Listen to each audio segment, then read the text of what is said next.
Good morning, everyone, including everyone in the hearing room and those participating virtually. In accordance with sections 45 and 53 of the Planning Act 1990 as amended, this meeting of the Committee of Adjustment of the City of Toronto is called to order. Before I continue, I'd just like to introduce some of the personnel here today, starting with our panel. On my far left, Ms. Natalia Popovic. On my immediate left, Mr. Dominic Gully. On my immediate right, Ms. Laura Alderson. And on my far right, Mr. Rick Ross. And we also have our Deputy Secretary Treasurer, Ms. Barbara Bartosik, sitting at the far left end of the desk. And in front of us, we have our support staff. Oh. That better? Oh, yeah, it sounds better. Okay. The Committee of Adjustment considers applications for variances from the provisions of the zoning that applies to property, permission to extend or alter lawful non-conforming uses, and consent to sever property to create new lots. We acknowledge the land we're meeting on as the traditional territory of many nations, including the Mississaugas of the Credit, the Anishinaabe, the Chippewa, the Haudenosaunee, and the Wendat peoples, and is now home to many diverse First Nations, Inuit, and Métis peoples. We also acknowledge that Toronto is covered by Treaty 13 with the Mississaugas of the Credit. Committee of Adjustment public hearings are now conducted in a hybrid in-person and virtual format. Some applicants and participants will make their submissions in person, and others will participate virtually by electronic means through WebEx, an online digital platform. The meetings are also streamed on the Toronto City Planning YouTube channel, and anyone wishing to view the hearing may watch on YouTube. Those who want to participate virtually and have registered in advance will be connecting with their computer, tablet, smartphone, or telephone, and have the option of participating via video or audio only. All virtual participants will automatically be muted on entry. When your item is called, you will be unmuted by the moderator, one person at a time. We ask that you also mute your devices until you are called on to speak. Those participating by video appearance will be temporarily upgraded to panelist when your item is being held. During this time, your camera will be enabled. You will only be visible during your 5-minute allotted speaking time. At all other times, your video will be disabled and you will be reinstated as an attendee. For both in-person and virtual participants, Committee of Adjustment staff will share presentations submitted in accordance with the written submission deadline. Those participating through WebEx are not allowed to use share screen or any other panelist controls during a video appearance. The host will remove you from the panelist role if you fail to respect this instruction. People attending in person today who want to receive a copy of the decision of the committee on an application must fill out a decision request card, and I believe there's a stack of them on the railing there, just to my right. And those participating virtually need to submit a written request for a decision by email. Please ensure that you include your name, address, and email address because the Committee of Adjustment and the Toronto Local Appeal Body will be sending notifications and appeal updates by email. If you do not agree with the decision of the committee, you may be able to appeal the decision to the Toronto Local Appeal Body or in some limited circumstances to the Ontario Land Tribunal. However, the provincial government amended the Planning Act and generally removed rights of third parties to appeal Committee of Adjustment decisions. Only the applicant, the Minister of Municipal Affairs and Housing, specified persons and public bodies, as those terms are defined in the Planning Act, are permitted to appeal decisions of the Committee of Adjustment. Appeal instructions are set out at the bottom of the decision of the committee. Hearing procedure. I will call each item in the order listed on the agenda. Where an application is uncontested, the applicant or agent may proceed with their presentation if desired. When the committee does not require a presentation, applicants are to advise the chair should they wish to speak to the committee. The committee may ask questions or take the matter into committee for a decision. Each speaker, including the applicant agent, will be given a maximum of 5 minutes to address the committee. I will comment when you are reaching the 5 minutes. Any presentation or other materials you wish to submit to the committee must have been emailed in advance of the hearing. Staff and committee members cannot accept materials at the hearing. When addressing the committee, please clearly state your name and address. Please remember to confine your remarks to the matters outlined in the application. The applicant or agent will proceed first and will make a presentation to the committee on the application. Please note that the committee may not entertain revisions to proposals at the hearing today. The committee may decide to defer the application if substantially revised to ensure the revised application is accurate and that all those entitled to notice of the application are informed of the changes. Then, individuals either in support or opposition to the application will be invited to speak. Generally, we first call on speakers in the hearing room and then those participating through WebEx. Committee members may ask questions of each speaker after they have finished their presentation. When all speakers are finished, the applicant agent has an opportunity to rebut only those issues that were raised by the speakers. This will mark the end of the discussion. The applicant will be then taken into committee for a decision. Now, before hearing our first item this morning, we will need confirmation of the minutes of the last meeting, so that would have been on August the 15th. May I have a motion to adopt those minutes? I'm happy to make that motion. Thank you, Ms. Alderson, and a seconder? I'll second that. Thank you, Ms. Popovic. All in favor? Okay, the meeting of the minutes held on August 15th are adopted. Are there any declarations of interest, firstly, of the panel on any of the items on the agenda today? None? Thank you. Are there any declarations of interest of staff? There are none. Thank you. Ms. Deputy Secretary Treasurer, have you received any requests for deferral? We have a few, Mr. Chair. Item 3 is from planning. And then from agents, we have 9, 14, which was a last minute one, so you don't have that in your materials, and 16. Sorry, 3, 9, and 14? And 16. And 16.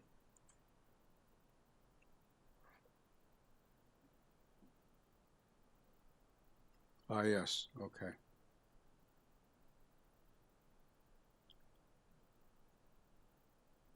So should we could deal with the applicant agent requests for deferral and just leave the rest in the sequence?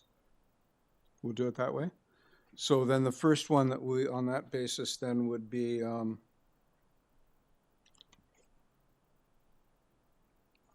number 9. Would that be right? Number 9? Yes, Mr. Chair. Okay, 49 Cardigan Road. We have a request for deferral from the Planning Department and the applicant. We have Arash Behesti as the agent.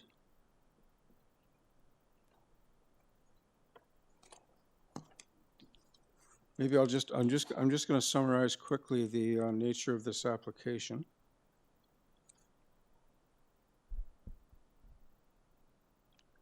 Bear with me for a moment here, please.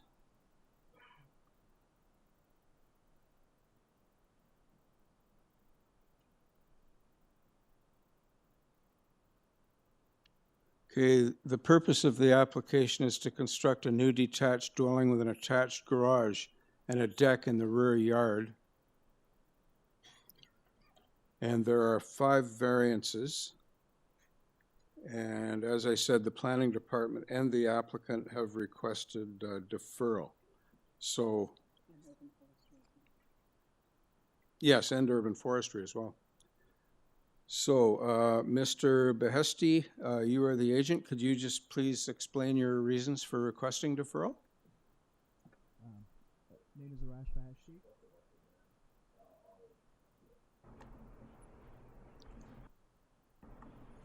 Is it working? Okay, thank you. Perfect. Yeah, I haven't had the opportunity to go through the file properly with all the planning and the City of Toronto to make sure that we. Okay. Real close. Can you hear me now? Thank you. Don't move. I haven't had the opportunity to properly go through all the variances with the city staff and also to communicate properly to the neighboring properties and understand their concerns and issues. And due to that, I would like to make sure that the application is done properly.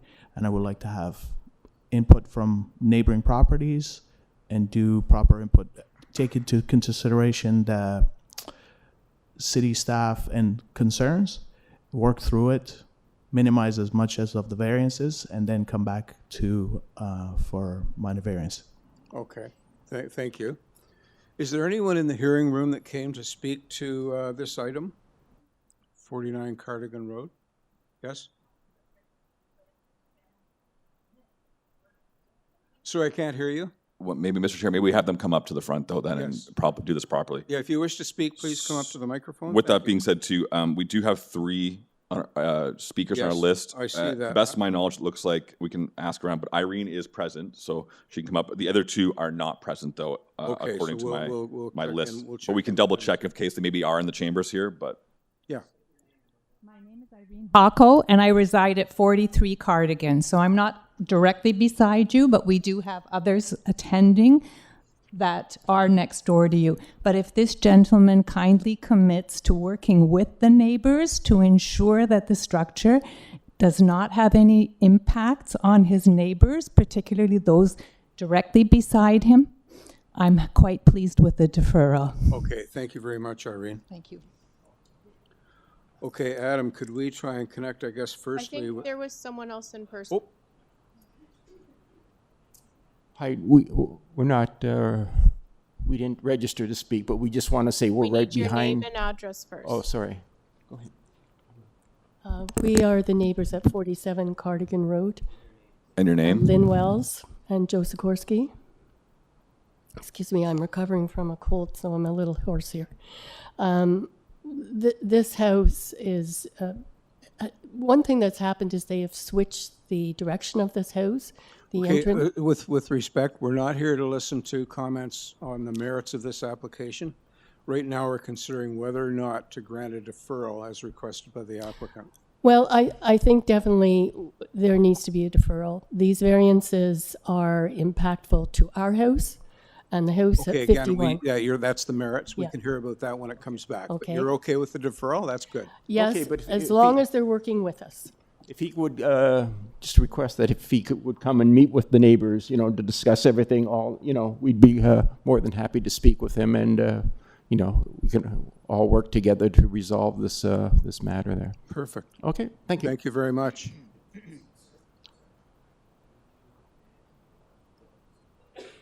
Okay, last call on anyone in the hearing room?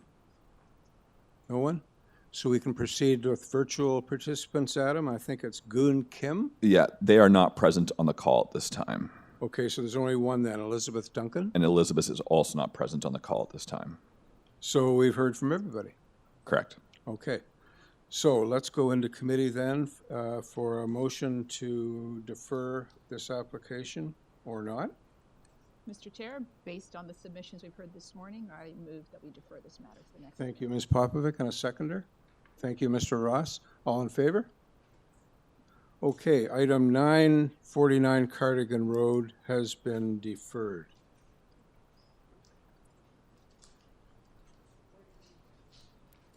So the next one is item 14, Mr. Chair.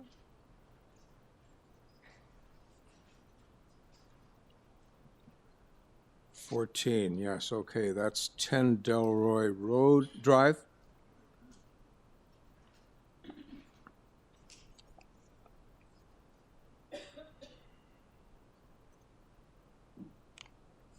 Yes, my name is Joe Dome, 133 Torresdale Avenue, agent for the. Good morning, Joe. Just before you start, I'm just going to summarize for the record here the nature of this application. Just bear with me.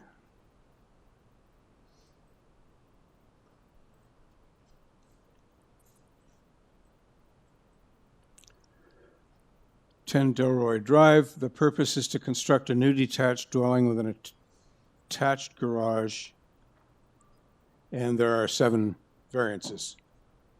Okay, Mr. Dome, proceed. The owner would respectfully request a deferral to allow time to correct the public notice, as the zoning examiner's new notice had a missing variance pertaining setback to a long-term stable top of bank to the rear covered patio, as well as to further address ravine and urban forestry comments. Okay. Is there anyone in the room that came to speak to this item? No? And I don't believe... No, there's no one online. That's correct, Mr. Chair. Okay, then let's go into committee for a decision on deferral for item 14, 10 DELROY Drive. Sure, I'm going to move that the application to defer the project today in order for the applicant to clearly identify variances and have further discussions with TRCA RNFP be adopted. Move that it be deferred. Thank you, to the Mr. next available date. Thank you, Mr. Gully. Is there a seconder for Mr. I'll Gully? second that motion. Thank you, Ms. Alderson. All in favor? Okay, thank you. Item 14, 10 DELROY Drive has been deferred. Thank you. And I think the final one is item number 16, 310 Prince Edward Drive South. Again, I'll just read a summary here.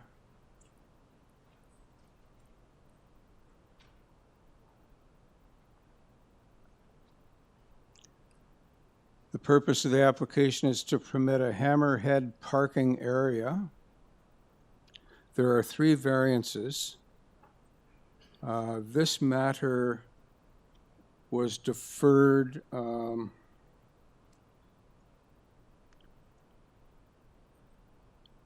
May 9th, I believe, of this year. Originally, it had been deferred on June 20th, 2019. And the applicant received a letter in May that they needed to, either come back by August or the file would be closed. I guess a bit of a history here. The required public notice sign was not posted. There are 9 letters of opposition.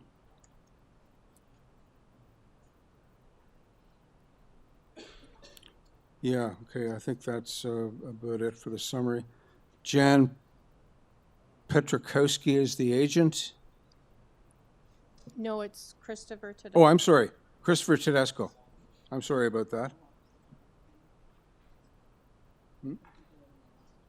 No, there's no letters of there are letters of opposition, but no one registered to speak.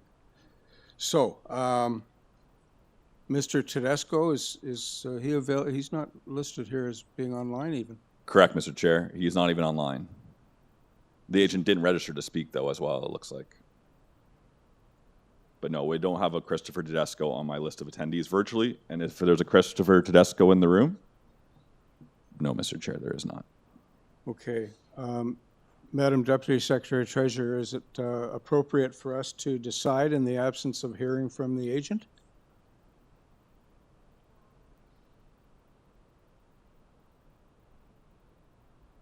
So the notice clearly states, if you do not participate in the public hearing in person or virtually through WebEx, or express your views in writing, the committee may make a decision in your absence and may recommend changes to the proposal. My recommendation is you can make a decision in the absence of the applicant, but considering this was item 16, perhaps we just hear it in order, and if the applicant is still not here, then you can make a decision at that time. Okay, then we'll bring this one back if necessary. Sounds Well, good, we're going to Mr. bring Chair. it back because we're going to make a decision. Additionally, we will continue to try to reach out to him and get him online. Okay. Or in person. So we'll park that for now. So I think we can now proceed with the regular order.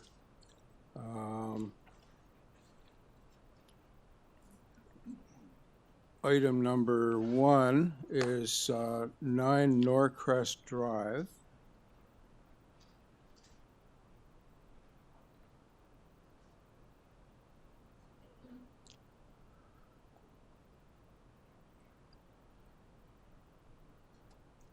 The purpose of this application is to legalize and to maintain the one-story rear addition and to permit the second-story rear platform. There are 7 variances. We have no agency comments or conditions. We have 1 letter of support, 1 letter of opposition, and we have a registered virtual speaker, Bruno de Carmine, and we have Bruno Lopez, agent. Now, again, I don't see that Bruno is listed as a participant. Is that right, Adam? Or? That is correct, Mr. Chair. It appears they did not sign up properly, but they are on the call, though. Okay. Okay.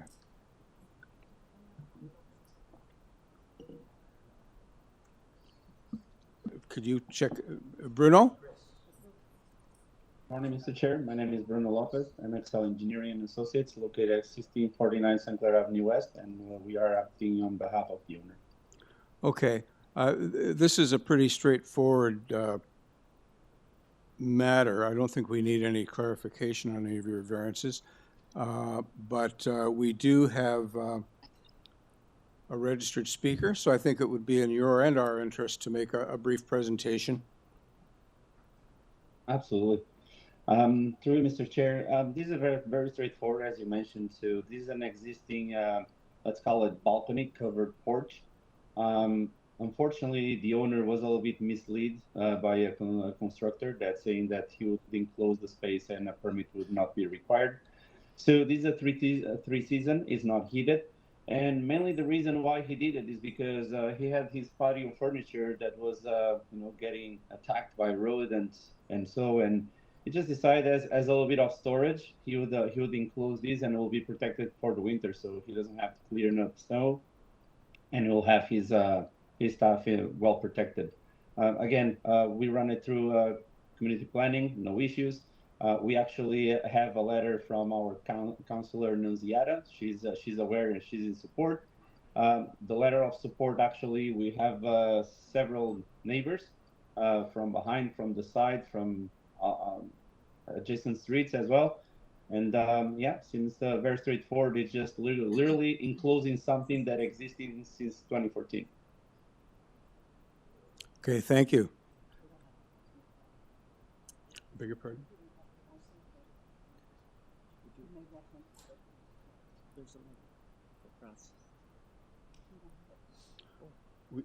We'll ask him about that. Any comments or questions for Mr. Lopez? Well, why don't you ask it? Mr. Lopez, you said you had a letter of support from the councilor. We have not seen that. Not in our package.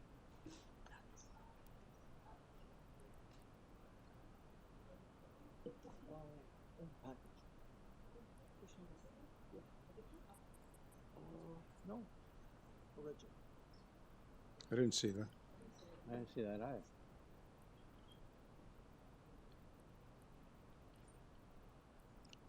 Okay, we'll speak to this in a second, but are there any other questions or comment? We'll address this.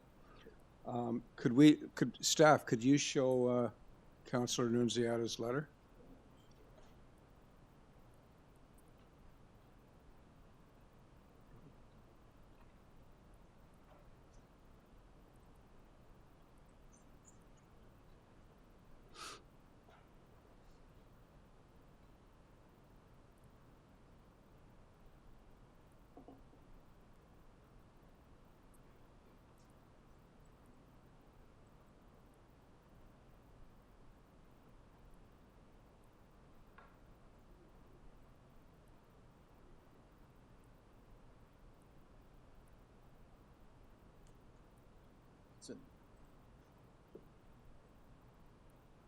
Where'd you get that? We don't have it.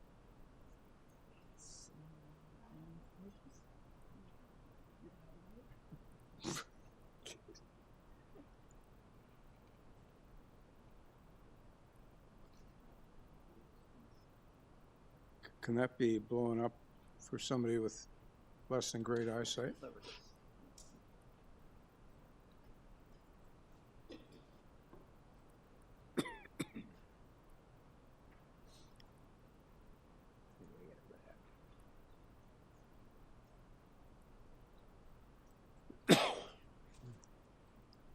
So bottom line, the councillor is supportive.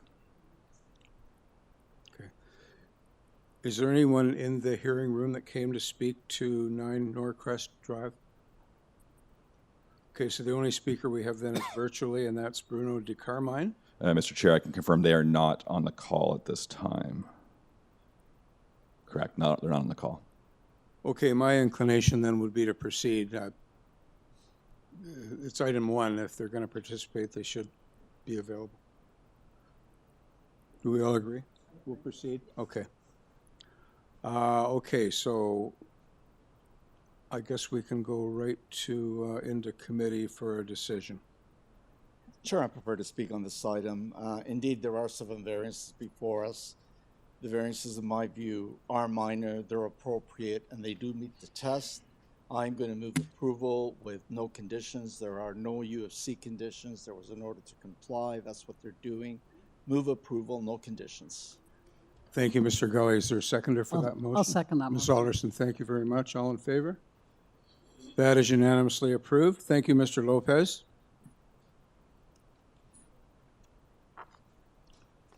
Moving on to item 2, 57 SILVERHILL Drive. Purpose of the application is to legalize and maintain the rear second-story platform. There is 1 variance, and we have 3 registered speakers. Could I just have an indication of any of you who are in the room to speak to this? Item 2? No one in the room. Virtual? Everyone's virtual. And they're all available? Correct. Okay. Oh, Mr. Lopez again. Or are you a different Bruno? I'm a different Lopez. Okay.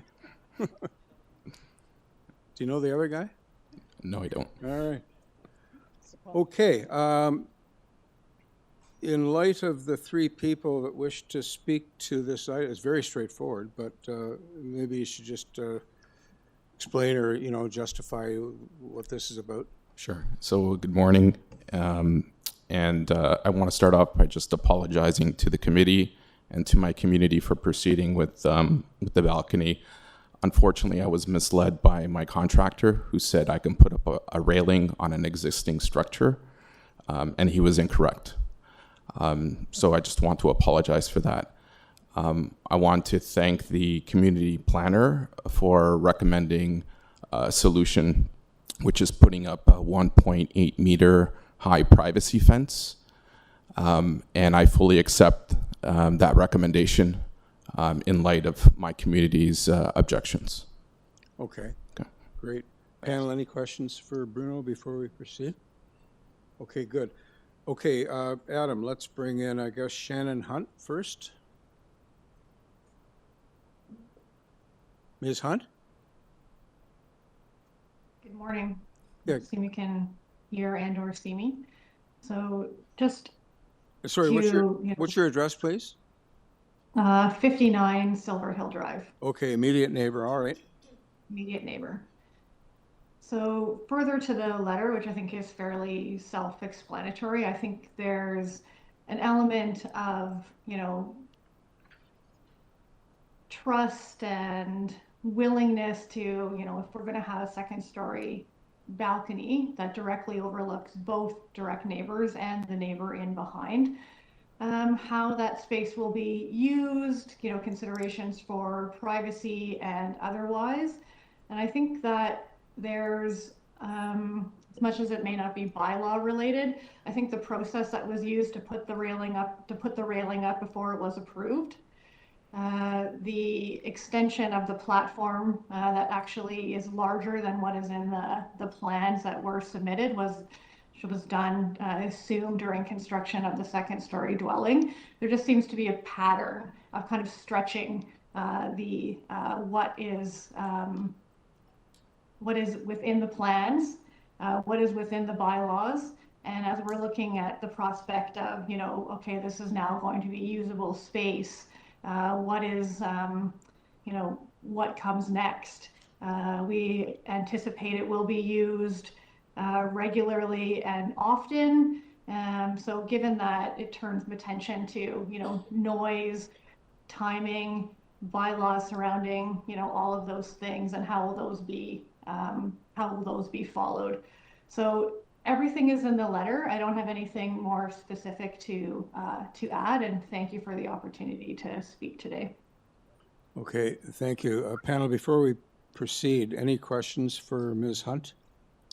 Actually, I have a question. Ms. Hunt, I'm just wondering if the recommendation by community planning to erect a 1.8 meter high privacy screen would satisfy you or mitigate this issue. So from my perspective, which is actually is in the letter, which was created before seeing the recommendation from city staff, I think it helps if it must be approved. I think that is critical that is put in place. It truly is a bird's eye view of the neighboring properties that are bungalows. So it is, you know, that's privacy is over without that 1.8 meter piece. That being said, I think my kind of original concern that's outlined in the letter, it doesn't fully mitigate that. I mean, I think we are really going to, you know, I am cautious about how noise and timing and how all of the those bylaws will be followed, given the process that was used to extend the platform, erect the railing, the application that didn't refer to the fact that had, you know, that it was made, that, you know, suggests that this has been around and was an existing structure, to just legalize what's already there, when in fact it was really recently constructed. I think it's just my original point that I still have those concerns. Fair enough, thank you. Now, members, just to clarify, that condition only asks for the privacy screen on the north side, whereas this resident is on the south side. Correct. Any other questions? Okay. Okay, Ms. Hunt, you could stand by. Mr. Lopez is going to be addressing your remarks after we hear from a couple more speakers. The next one being Karen Royati. Ms. Royati, are you available to speak? I am. It's in regards to Shannon's letter and my other neighbor's letter, but I don't have anything submitted, no. So I'm not sure if I can speak. Okay, just for the record, what's your address? I'm at 53 Silverhill Drive. Okay, so that's it? I'm just in support of my two other neighbors who will be speaking. Okay, yeah, all right. So you're in opposition to the application? Yes. I am totally in opposition, yes. Okay, thank you. Any questions? I guess, okay, and your reasons are the same as your other neighbors. Good. Correct. I'm on the north side, so it directly affects me. So no fencing would satisfy me, no. All righty. So just let me ask you, would the condition that planning would like to see, if we approve this, satisfy your issue? In terms of adding the fence? The privacy screen, yes. No, I don't want any fence. You can still overlook us even around a fence. So no, I don't wish any fence at all, just for it to come down. Okay, thank you. Okay, so our final speakers are Robert or Sarah Hutchinson. Mr. Chair, they are both on the call. I'm not sure if. Okay, well, we'll hear from either, or if they both want to pipe in, I guess that's fine, but. We've got Robert listed first. I guess we'll start with Robert and confirm if he wants to be the speaker, and if not, we can do Sarah then, Sure. I guess, eh? Okay. Robert, go ahead. Okay, so I am the house in that picture directly on the north side. Just give us the street And number. 55 Silverhill. Okay. Carry on. This balcony overlooks my entire backyard and my deck, right to my back door to the backyard. This was done very sneakily in the middle of the winter when the entire house had been built, and this was then put in later. This is going to devalue our property significantly because they can see completely into our backyard. They've erected a 7-foot fence so that they maintain their backyard property privacy, but have no consideration for ours. Also, I have over 25 neighbors who are strongly opposed to this being allowed to go through.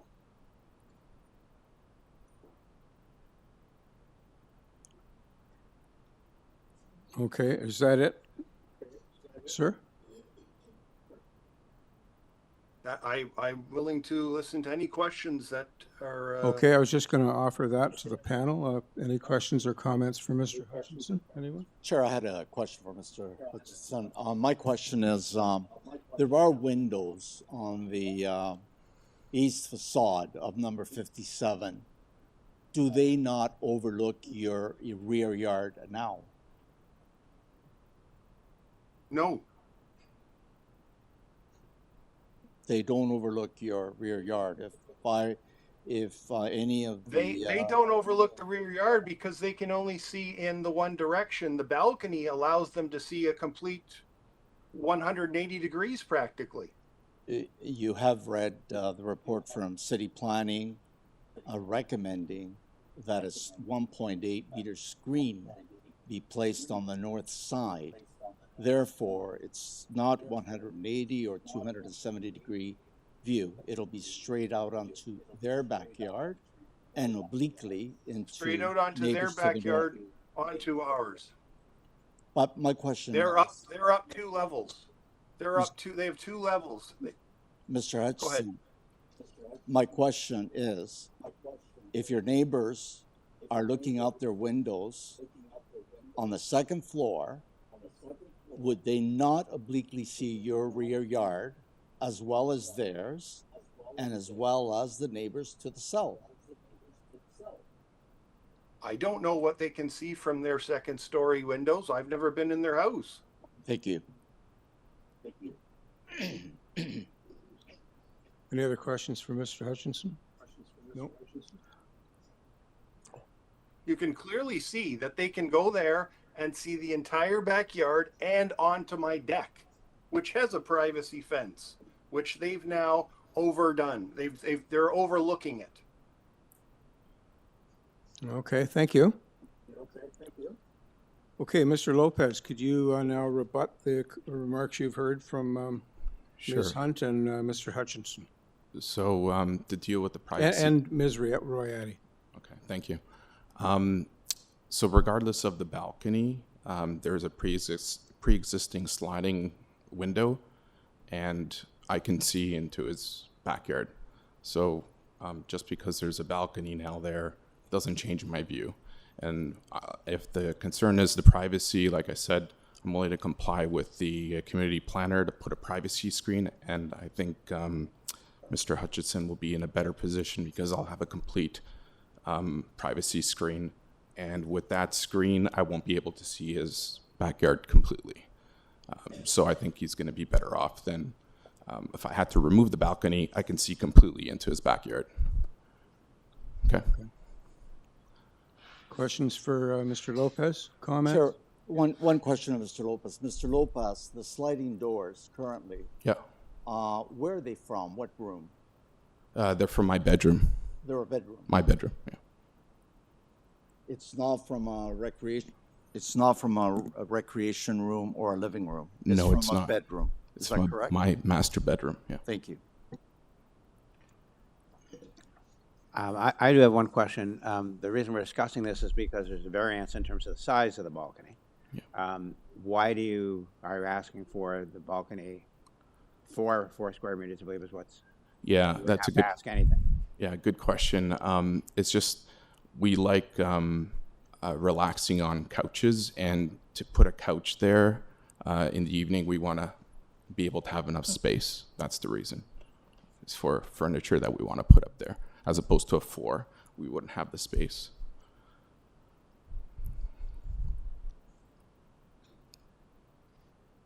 Okay, anything else, panel? Just a comment that if the applicant is spending some time on a couch with a almost 6 foot privacy screen, I doubt whether he'll be looking into anybody's backyard on a regular basis. So that was just a comment I had to make. Yeah, I think 1.8 meters is taller than you are. Yeah, it's about 6 feet, I believe. Yeah. Yeah. So I think we're now in a position we can go into committee and make a decision on this. Chair, I prefer to speak on this item. Privacy and overlook are very important in our neighborhoods, extremely important. And we take that matter seriously as a committee. I have carefully reviewed this application, and I believe with the recommendation from planning, the only real visual overlook is straight east. Indeed, obliquely, you can look north and you can look south, but you can do that from any window, on any second floor, on any home in Toronto. I listened very carefully to the neighbors, and I've read all of the correspondence within the file. And I believe that the impact is not as serious as it's being portrayed. The direct impact is indeed on the property to the north, number 55, but planning has recommended that if this committee were to approve it, a 1.8 meter screen fence would have to be installed, and it's my understanding that the applicant is prepared to do that. I'm going to move. There are no comments from Urban Forestry. There was a letter in order to comply. I've read many of the letters of opposition, objections, but I believe that this application is minor, it's appropriate. I'm going to move approval subject to the conditions of planning dated August 21st regarding the 1.8 meter high privacy screen. Thank you.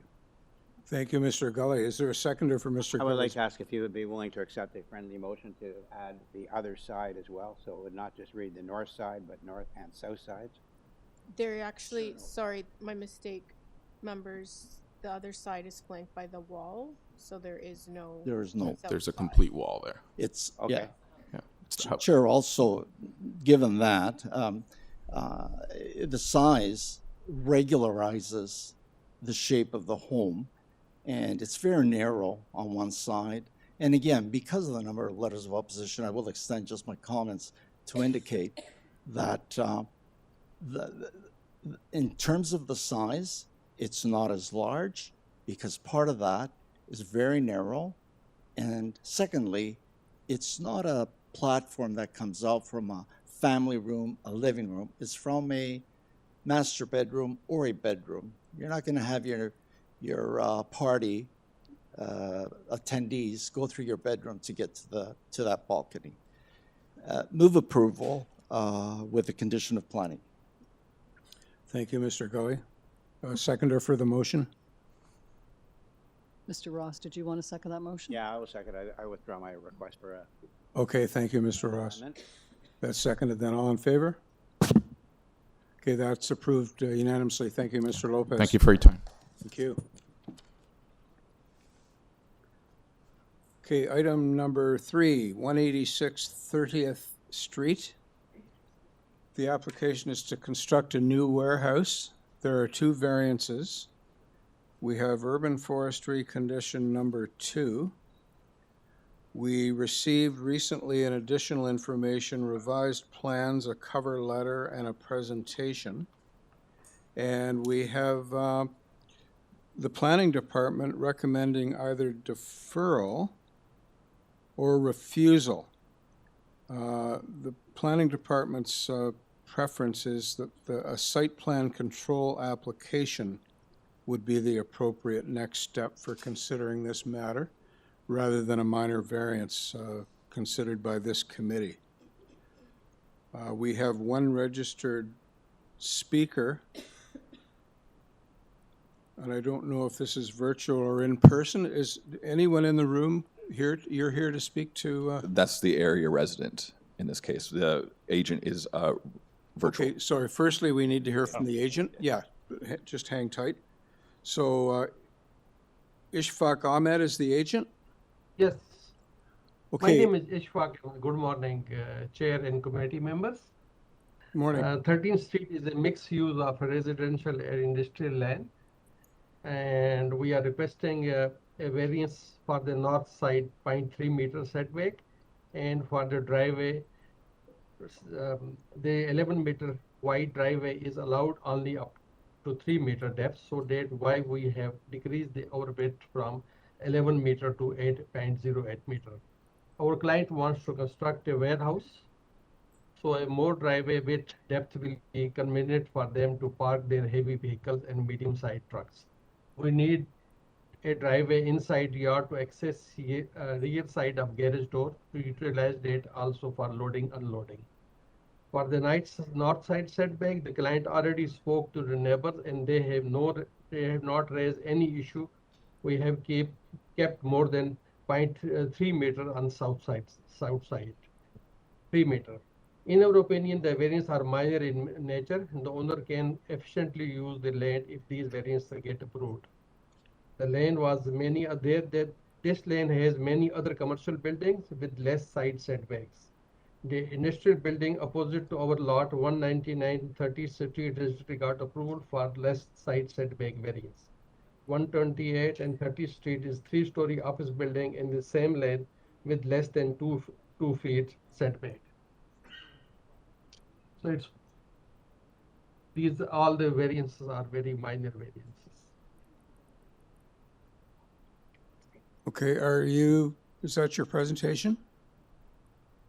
Yeah. Sir, can you address the deferral request from? Well, that's what I was about to ask.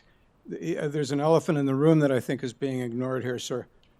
The Community Planning Department has requested deferral until a formal site plan control application is submitted and under review. And if this committee, sorry, sir, I'm sorry, just let me finish.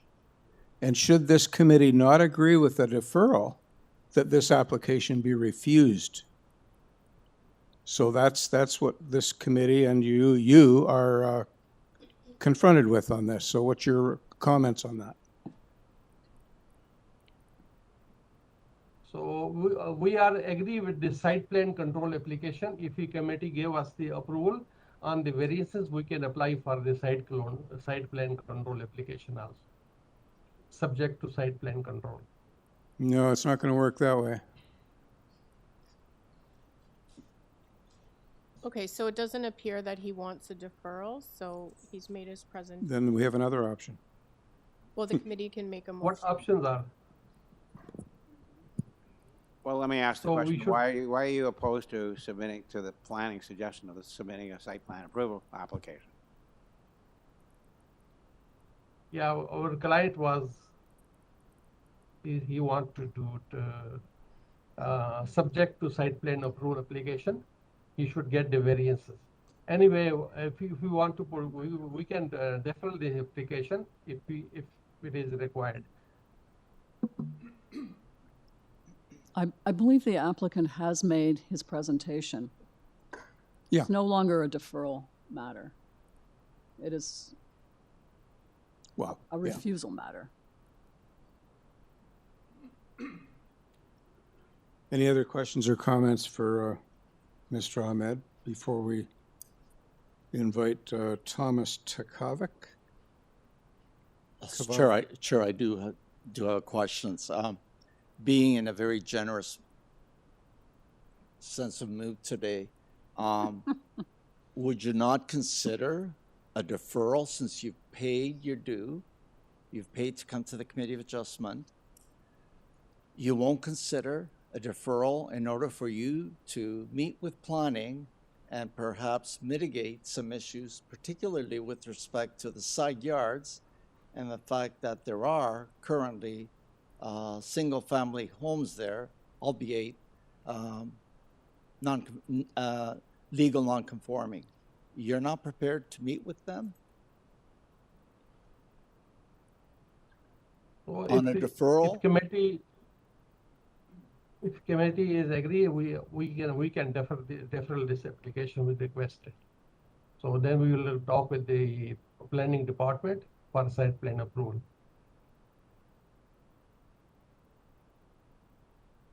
I'm sorry, I'm just trying to understand your thinking process. You are prepared to meet with planning and have further... Yeah, I will go through the planning, yeah. I'm sorry? We will go through the planning process, yeah. You're prepared then to meet with planning. So if this committee may feel that it's appropriate to defer, the deferral would be to meet with planning. You're okay with that? Yes, I'm okay. Thank you. Yeah. Questions or comments? No? Okay, so I believe Thomas Takavic, sorry about the pronunciation. No worries. Sir, you're here? Yes. So I'm here today on behalf of my grandmother, who lives on the north side of the property at 192 30th Street. And she's been a resident of this property for over 60 years, and she's here with me today. I first would just want to express my disappointment for the owner and the applicant on the call right now, who stated that my grandmother has no issues with this proposed sideline next door to her property. He's trying to take advantage of the fact that my grandmother is elderly and English is her second language to put words into her mouth in order to support his case. She strongly opposes this development, as a warehouse within 30 centimeters of a residential home is not appropriate. Speaking on the warehouse in more detail, the minor variance request is not minor at all. The proposal to construct a warehouse with a 30 centimeter side yard rather than the 3 meter minimum side yard per zoning regulations is absurd. I acknowledge that 30th Street is a mix of commercial and residential properties per zoning guidelines. However, this warehouse leaves virtually no space between our residential property, which does not seem appropriate. The proposed warehouse is also planned for a total height of 33 feet at its highest point, which is more than double the height of some of the surrounding homes. In addition to our concerns over the height and proximity to our property line, this proposal plans to construct the warehouse almost the entire depth of the property into the current backyard. This construction is effectively going to result in a 33-foot tall black wall running almost the entire length of the north side property line. This is going to cause a significant loss of sun exposure on our property, as well as negatively impact our view. Furthermore, we're going to suffer a significant financial loss, as our property value is only going to decrease considerably if this warehouse were to be approved. I think most of you would agree in this meeting that you would not want to live in or purchase a residential home next to a warehouse of such a large scale, let alone one that is only 30 centimeters away from the property line. For this reason, I think a refusal would be appropriate and not a deferral. There have been no reasonable efforts or guarantees to ensure that residents of this area, including my grandmother, will not be negatively impacted by this development. I would like to speak to the meeting presentation slides that the applicant has provided. Slide 4 has presented similar approved cases with side yard setbacks ranging from 0.6 meters to 1.6 meters. The proposed sideline for 186 30th Street is only 0.3 meters, which is not within the range of existing approved cases and would set a dangerous precedent for future developments in this area. Speaking on some of the development examples included in more detail, 199 30th Street This was approved with a larger side yard setback than 186 30th is proposing. The south side of this lot that was approved with the small side yard setback borders a residential home. However, this residential home extends the entire depth of the property. Therefore, they won't be walled off by the proposed construction of this warehouse like our property would be on our north side. 128 30th Street on slide 15 is an office building, not a warehouse. This approved side yard variance is on the property line bordering an industrial building on the south side. So residents are not impacted by such a development because the gap between the residential home next door and the proposed or the office building constructed is a driveway. So there's a significant amount of space between the properties. Turning to the site photos on slide 5, the photos don't even represent the owner's current use of the lot. Since purchasing the residential home, he's demolished existing structures on the property and turned the backyard of a residential home into storage for semi-trailers and RVs that barely fit on the property.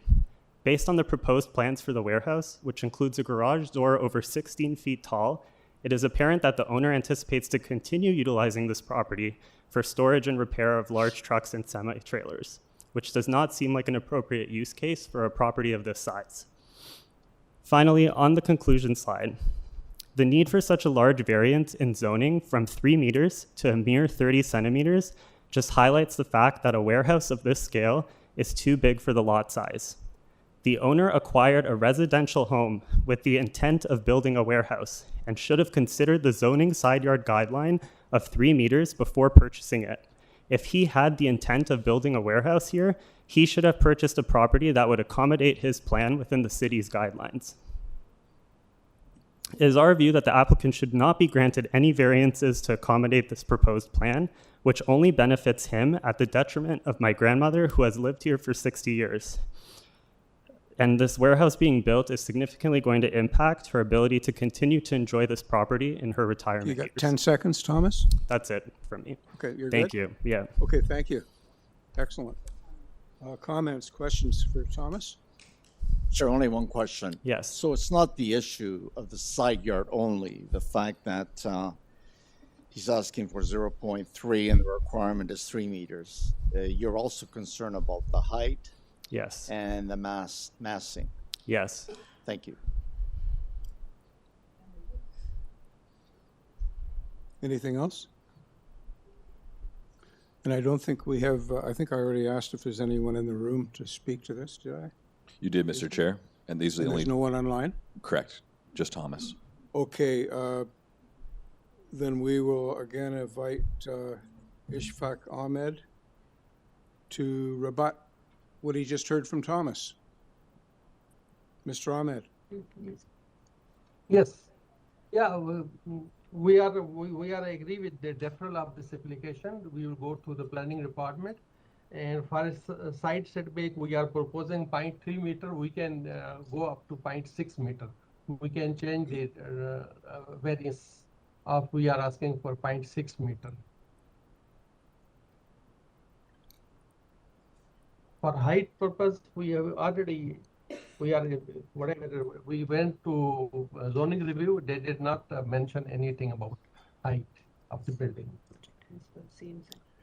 Yeah, based on the variances, height and massing aren't issues, but certainly the 0.3 meter setback is. So I guess we've heard all we're going to hear. Chair, I did have one more question. Go ahead. The speaker raised the issue of overhead door and possibility of the type of use. This is a speculative building, or is there an intended purpose for this warehouse? So it will be a repair shop. It will be mostly used for repair shop. So there will be no traffic. By which? Sorry?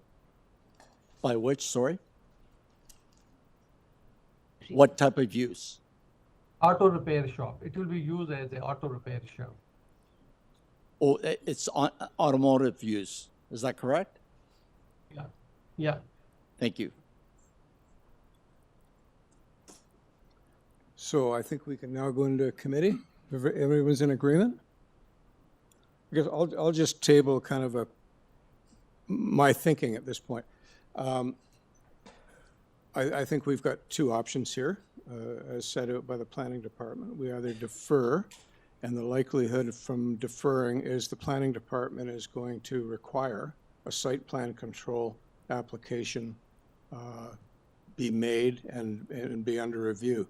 I guess what I'm puzzling over here is, what is the likelihood that the site plan control application process will conclude that a 0.3 meter north side lot line is going to be determined to be acceptable? And I guess my feeling is, if we don't think that's likely, we've got another option. So I'm just putting that out, but let's hear a motion. I would agree with you. I don't believe the variance is minor when you get down to that, let alone whether or not it's desirable for the property. That's not a minor variance where you go down to 30 centimeters. Also, I just want to comment. I mean, I understand the zoning allows for this, but if you actually look at the configuration of that block, the industrial use is limited to one end of that block. This particular property is smack dab in the middle of a lot of residences. So I have a problem with that, with the actual location of it. And so I am going to, unless somebody has any other comments to make or questions to ask, I am going to make a motion to refuse this application based on, I feel that it's not desirable for this particular piece of property, irregardless or regardless of the fact that it is zoned industrial. Is there a seconder for Ms.? Second that motion. Thank you, Mr. Ross. All in favor? Okay, that application is refused unanimously.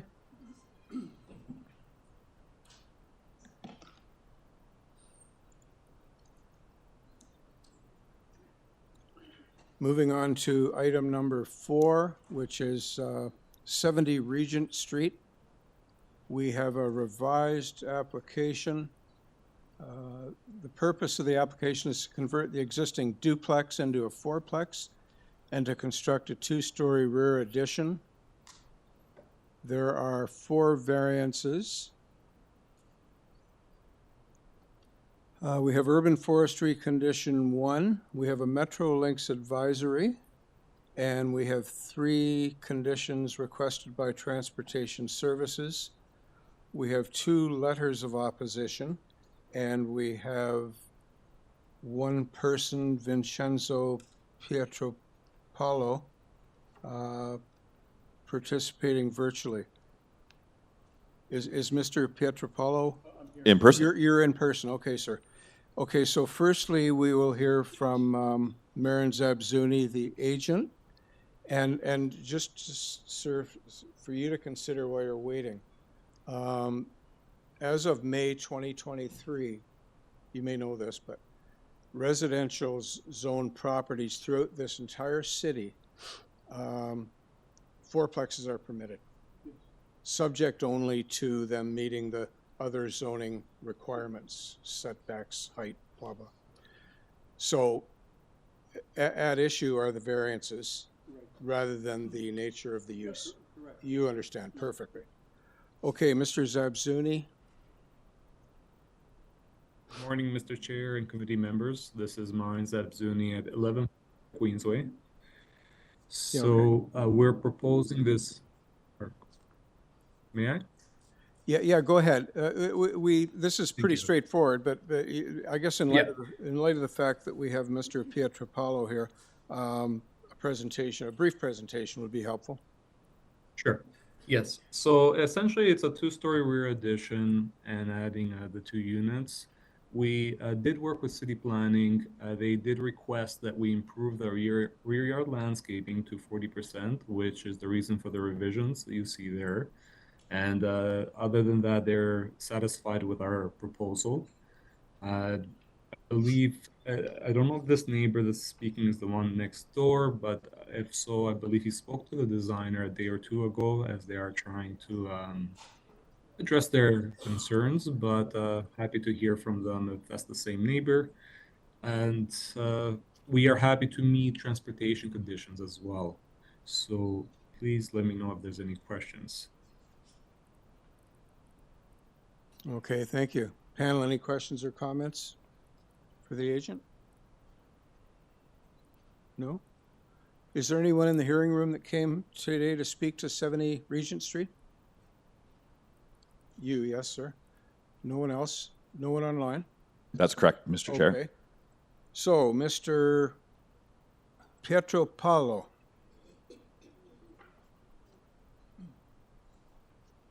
Yes. How did I, sorry, first of all, I'm sensitive to things like this. How did I do with the pronunciation? Excellent. Excellent. Excellent. Absolutely. AA plus? AA plus. Okay, yes, perfect. sir. Don't put. Okay, sir. Thank you, Mr. Chairman. Talk to us. My name is Vincenzo Pietro Paolo, and I live at 734 Glen Grove Avenue, and I'm here representing Emily Pietro Paolo, my daughter, and her husband, Andrew Arsenault, who live next door at number 68 Regent Street. And we are, first of all, I'd like to point out that 68 Regent Street is a one-story bungalow. The plans showed us 1.5, and that's actually an incorrection. Not quite correct. Just wanted to point that out. We are not opposed to the building of an addition of a residential use. In fact, I'm a former city planner, and I'm aware of the need for housing and the zoning bylaw, how it works, and so on. What we are opposed to is the footprint of the addition, because it is so close to the lot line. It is 1 foot, 0.3 meters from the that's the wall. The brick wall will be 1 foot away, and the eaves troughs encroachment will be, I believe it's 3 centimeters, which is like about 1.25 inches away from the lot line. And if I could point out to the committee, if they look at in the applicant's drawings, the elevation number A8, which is the south elevation, it shows very clearly how close it is to the lot line. So the concern is that when with heavy rains, the water from the roof will just fall right onto the fence or onto my daughter's property. And the applicants never made any. They never contacted us about this. I think we could have resolved it ahead of time. So I did reach out to them on Monday, to the applicant's agent, Ms. Michaela Silva, and I discussed with her by phone a possible solution. A possible solution would be for them to just leave a greater setback from the lot line. They have ample room on the other side near the laneway for this. It wouldn't really impact in terms of loss of any floor area, but it would create a much better solution for both us and for them, because, quite frankly, with only one foot between this fence and the brick wall, it's difficult to see how they could even construct it. So that's what we're asking, basically, is that they just work with us to just move the house a little bit further. And we would suggest the same distance that our house currently is from the lot line, which is approximately 31 inches from the lot line. And so if they were to just retreat about 19 inches, in addition to what they're saying now, that would create a very positive condition, I think, without any major loss. In fact, Ms. Silva indicated to me that she was positive to this solution, and that she was going to recommend us as much to the owners, but that she wasn't going to be able to attend the meeting in person because she's out of the country, and so that she was going to tell the same recommendation to Mr. Marin, who has spoken just now. So I think we could agree on something here if we could work with them. Okay, thank you. I'm just going to open it up to questions here. I'm going to ask the first one. Are you aware, I'm just looking at the survey here, the existing two-story brick dwelling at number 70 yes, has a south side lot line of 0.24 meters at one end and 0.26 at the other. I'm sure you're aware of that. Yeah, I'm aware of it, yes, yeah. So what's being proposed here is albeit slight improvement over that. Well, they're actually proposing to go, to just extend the house the way it is right now, which is an existing house, of course, and that's all. It's all very good. I think that if they were to extend the same floor area of the house and just move it back a little bit, it wouldn't be so onerous on them because they have lots of room on the other side. They have about 7 feet on the north side. Room on that one end. Yeah, the pie shape. That's right. Yeah, It's a pie-shaped lot, and there's also room even at the back. If they wanted to go a little more. We even discussed the possibility of them switching the bathroom on the basement with a mechanical room. They could do that kind of a switch, and so Ms. Silva was quite positive to those ideas. I also understand that from her that something that I wasn't aware of, that when you're building a wall that's so close to a lot line, you have to do some extra shoring, and especially because the soil in this case is sand. It's very sandy soil. Whereas if they moved back, that first of all would also obviate the second variance completely. There wouldn't even be a need for a second variance. Any other questions or comments for Mr. Pietropalo? I just have a question. It looks to me like from the photographs that you've submitted that there are 3 units in this building, 3 rental units in this building, or is it just a duplex? I don't know what they have, and they have 2 floors of residential for sure, and I believe they have a basement also, unit, So which a will make basement it 3 unit, units. a main floor unit, and a second floor unit. Yes. So technically, the notice is maybe a little misleading. It says it's a duplex. It says a duplex, and there's a number of things which are a little bit misleading here, actually, because even the rear of the yard it shows it's an open storage. I know that's not before the committee, but since the member asked that question, the rear is actually, it's not even an open storage. It's really a platform that's used for the storage of refrigeration units, which are used in connection with the businesses they have in the neighborhood, a bakery. And you can see from their pictures that they have those 2 trucks there, for example, which are commercial trucks. But as I say, that's not right before the committee at the moment. It's just the actual setback. It's interesting. In my experience as a planner, when a setback of that nature is it's really about 73% or 72% of the actual amount of setback, which is quite large. But of course, on a practical level, they're trying to build a house, and the existing house is so close to a lot line. And I think the existing house is so close to a lot line, possibly because it was built before the other house. Otherwise, it couldn't have been built so close, because it would have been impractical to do so. Whereas the other house is about 2.5 feet away from the lot line. And currently, if I could add just one more point about the rain, when it rains now, the rain falls in between the 2 houses. So it's not a concern to anyone. But when it rains in the future, it'll fall right on the patio of the backyard because of the extension. The house will be much longer. That's our concern basically. Is if they were to retreat the setback in a way that's, I think, a reasonable way would be in a way that matches the setback that we have, and then that would solve all the problems, and we would support the application. Okay, thank you. We would withdraw the objection, and I guess I'm not sure what the process is now, but they would have to resubmit and whatever, and then we would act accordingly with a view to supporting it. Well, let's hear from Mr. Zabzuni on what you've said. Mr. Zabzuni, you have an opportunity to rebut what you've just heard from Mr. Pietropalo. Thank you, Mr. Chair. Yes, I'd like to essentially emphasize that this is an existing 2-story dwelling, and it's also an existing duplex. It's not a triplex.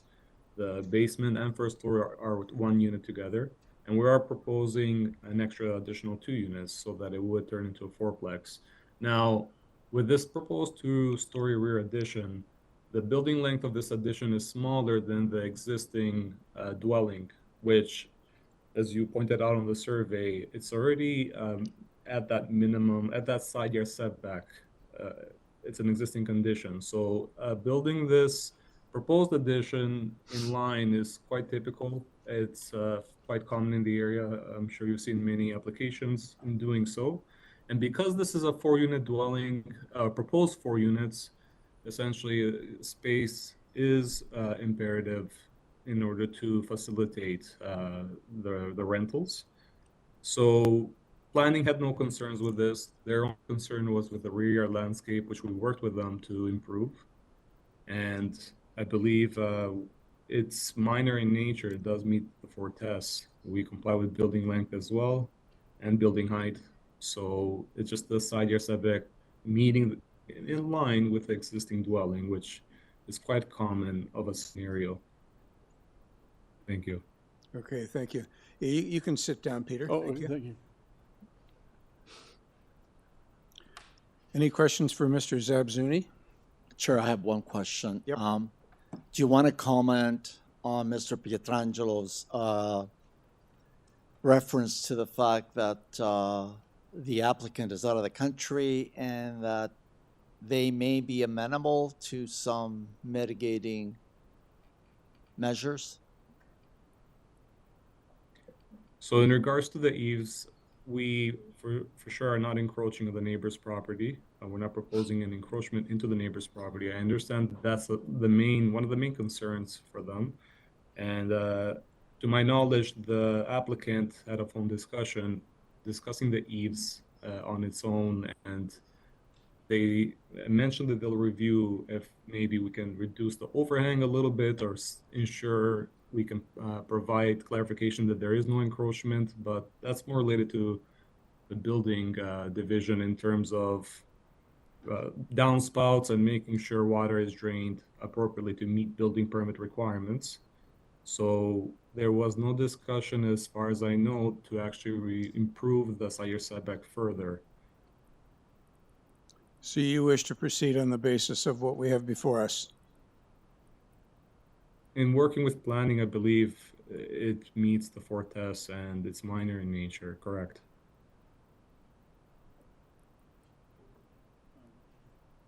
Okay, Okay, so I have okay, two Mr. questions Gully? on the Sorry, water. just a moment. Are you okay with Mr. Gully? All I can say is thank you to your answer, but I thought that I got the impression from Mr. Pietrangelo that maybe the applicant was prepared to look at the possibility of a bit of a jog in the building to try to increase the side yard. So if you're not aware of that conversation, there's nothing else I guess you can add. Or are you aware? I'm not currently aware. I can try to reach out to the applicant to confirm, but I am not aware of this. Thank you. Anything else? Yeah, Mr. Ross? With all the rain we've been getting and flooding and so on, I'm sensitive to 2 things. One, I know you did work with planning on trying to increase the soft landscaping in the rear yard. I'm just wondering if you can improve that any more than the 40% that you revised to. And the second part of the question has to do, we've talked a lot about the eavesdrops, and a lot of new construction is looking at, instead of 4-inch, 5 or 6-inch eavesdrops. How big are these eavesdrops going to be? Because we talked about overflow from these eavesdrops being an issue. Mr. Let Zabzuni? me look at the elevations here. Yes, I'm just reviewing the elevations. I believe there's at least a 1-foot overhang for the eavesdrops. It's showing here as 1 foot on the elevation.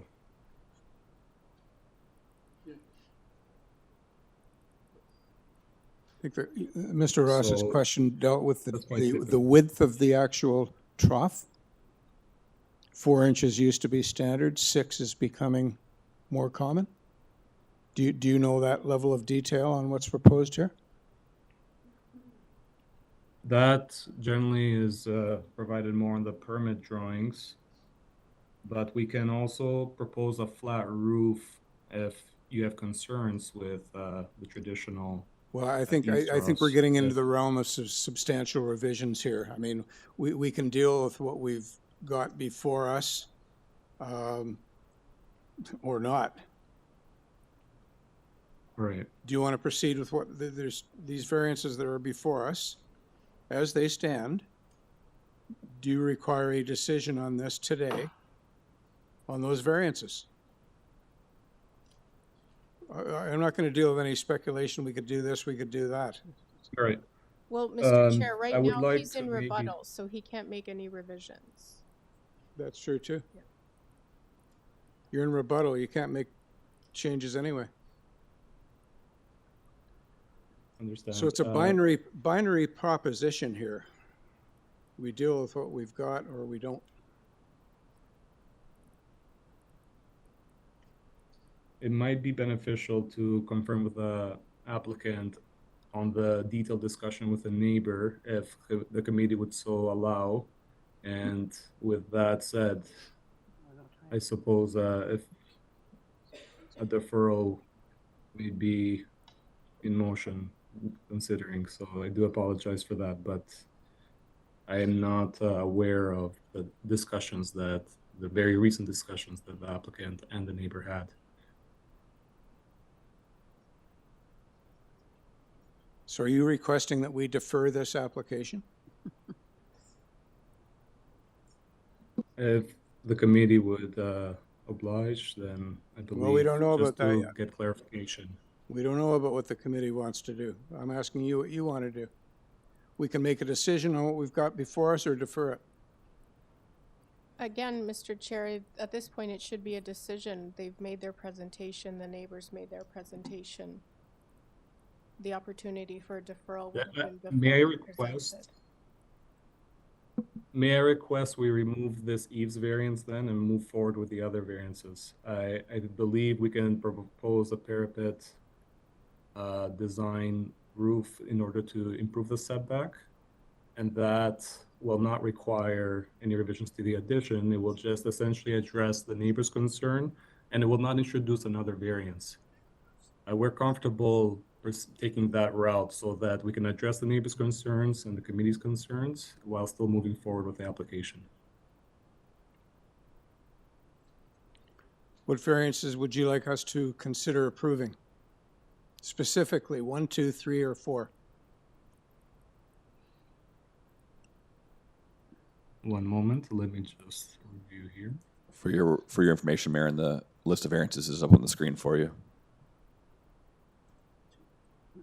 Yes, it's just a little blurry on the screen there, so I'm just opening it up on my end. So essentially, we would remove variance number 2 only and maintain the other variances.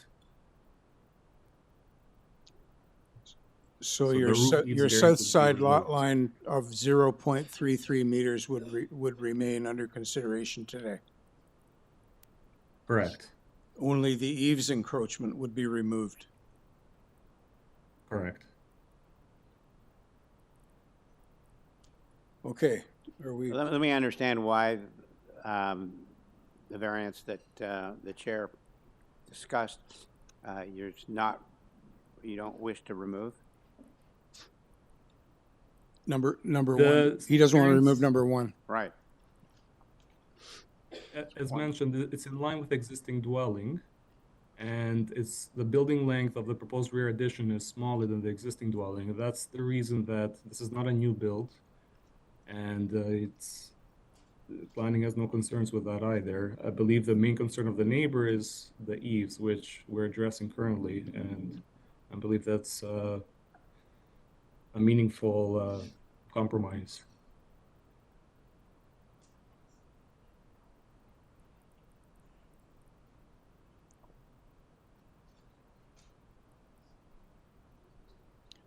Okay, have we heard enough? I think we've heard as much as we're going to hear. Then let's go into committee and make a decision.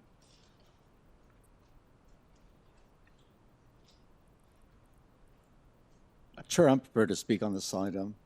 As far as I'm concerned, we have an existing building, an existing 2-story building. We're putting an addition in the back. Jogging that back addition is really not going to be of any significance to improving a side yard. I think extending the existing building face to the addition makes sense.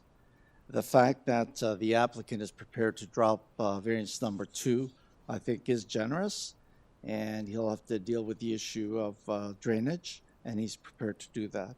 The 4 variances that are before us, and the 3, the revised application now, variance number 1, 3, and 4 are appropriate. I think they are minor.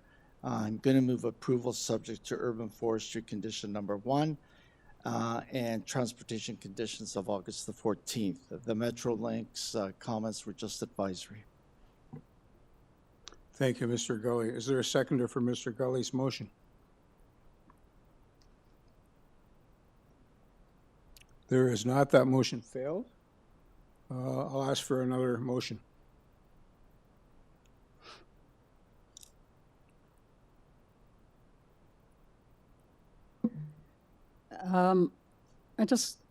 Before I go into a motion, I just want to say that the neighbor, I think, presented a very compelling case to this committee and spoke very well.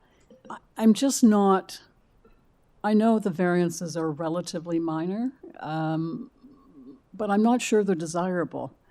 And I'm also concerned about the soft landscaping in the back, as well as the eaves encroachment. There's just a whole bunch of things that I'm not thrilled about. So I'm going to make a motion to refuse this application on the grounds that it does not meet the 4 tests and it is not desirable. Thank you, Ms. Alderson. Is there a seconder for Mr. Ross? Thank you. I will second that motion based on the fact that you don't have to look at variances individually, but you may have a different view when you look at the variances in total, which I think really where that motion is going, and that's why I support that. Okay, so that motion is seconded. Thank you. All in favor? Opposed? Okay, so that motion to approve, refuse carries 4-1.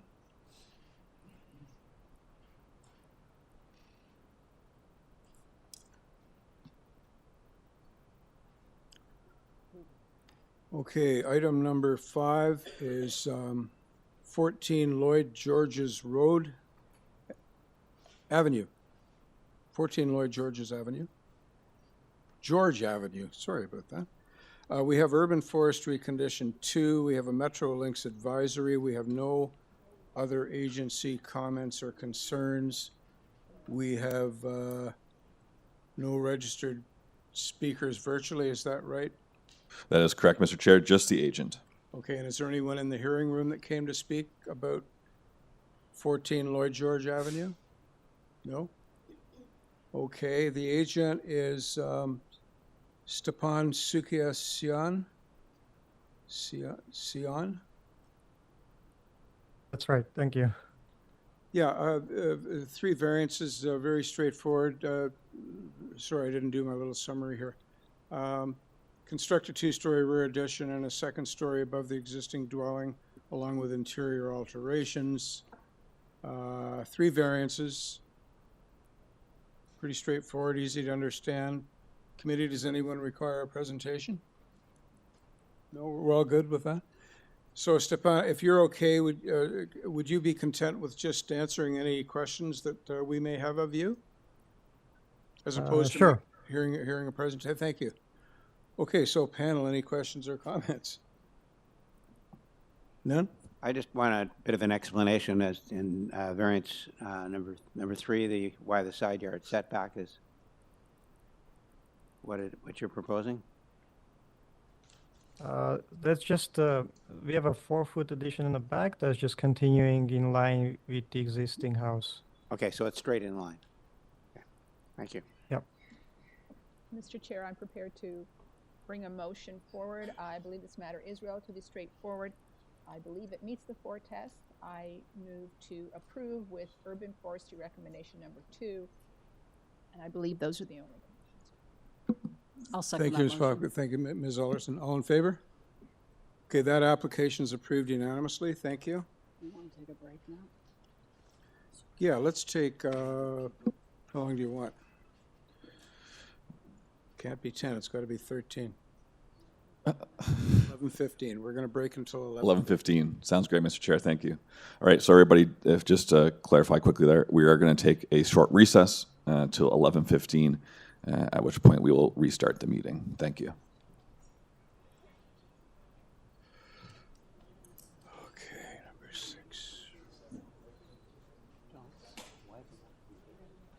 Sorry?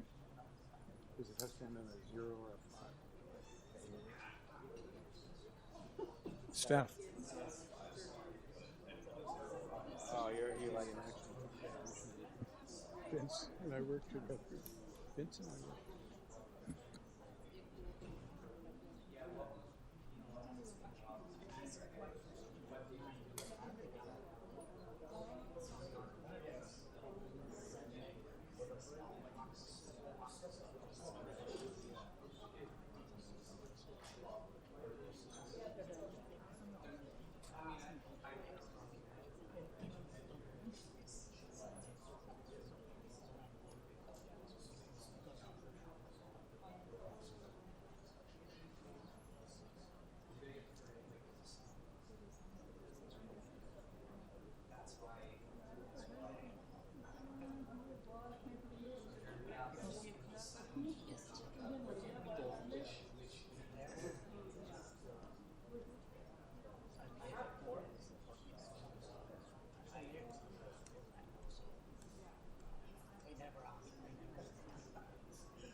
England there.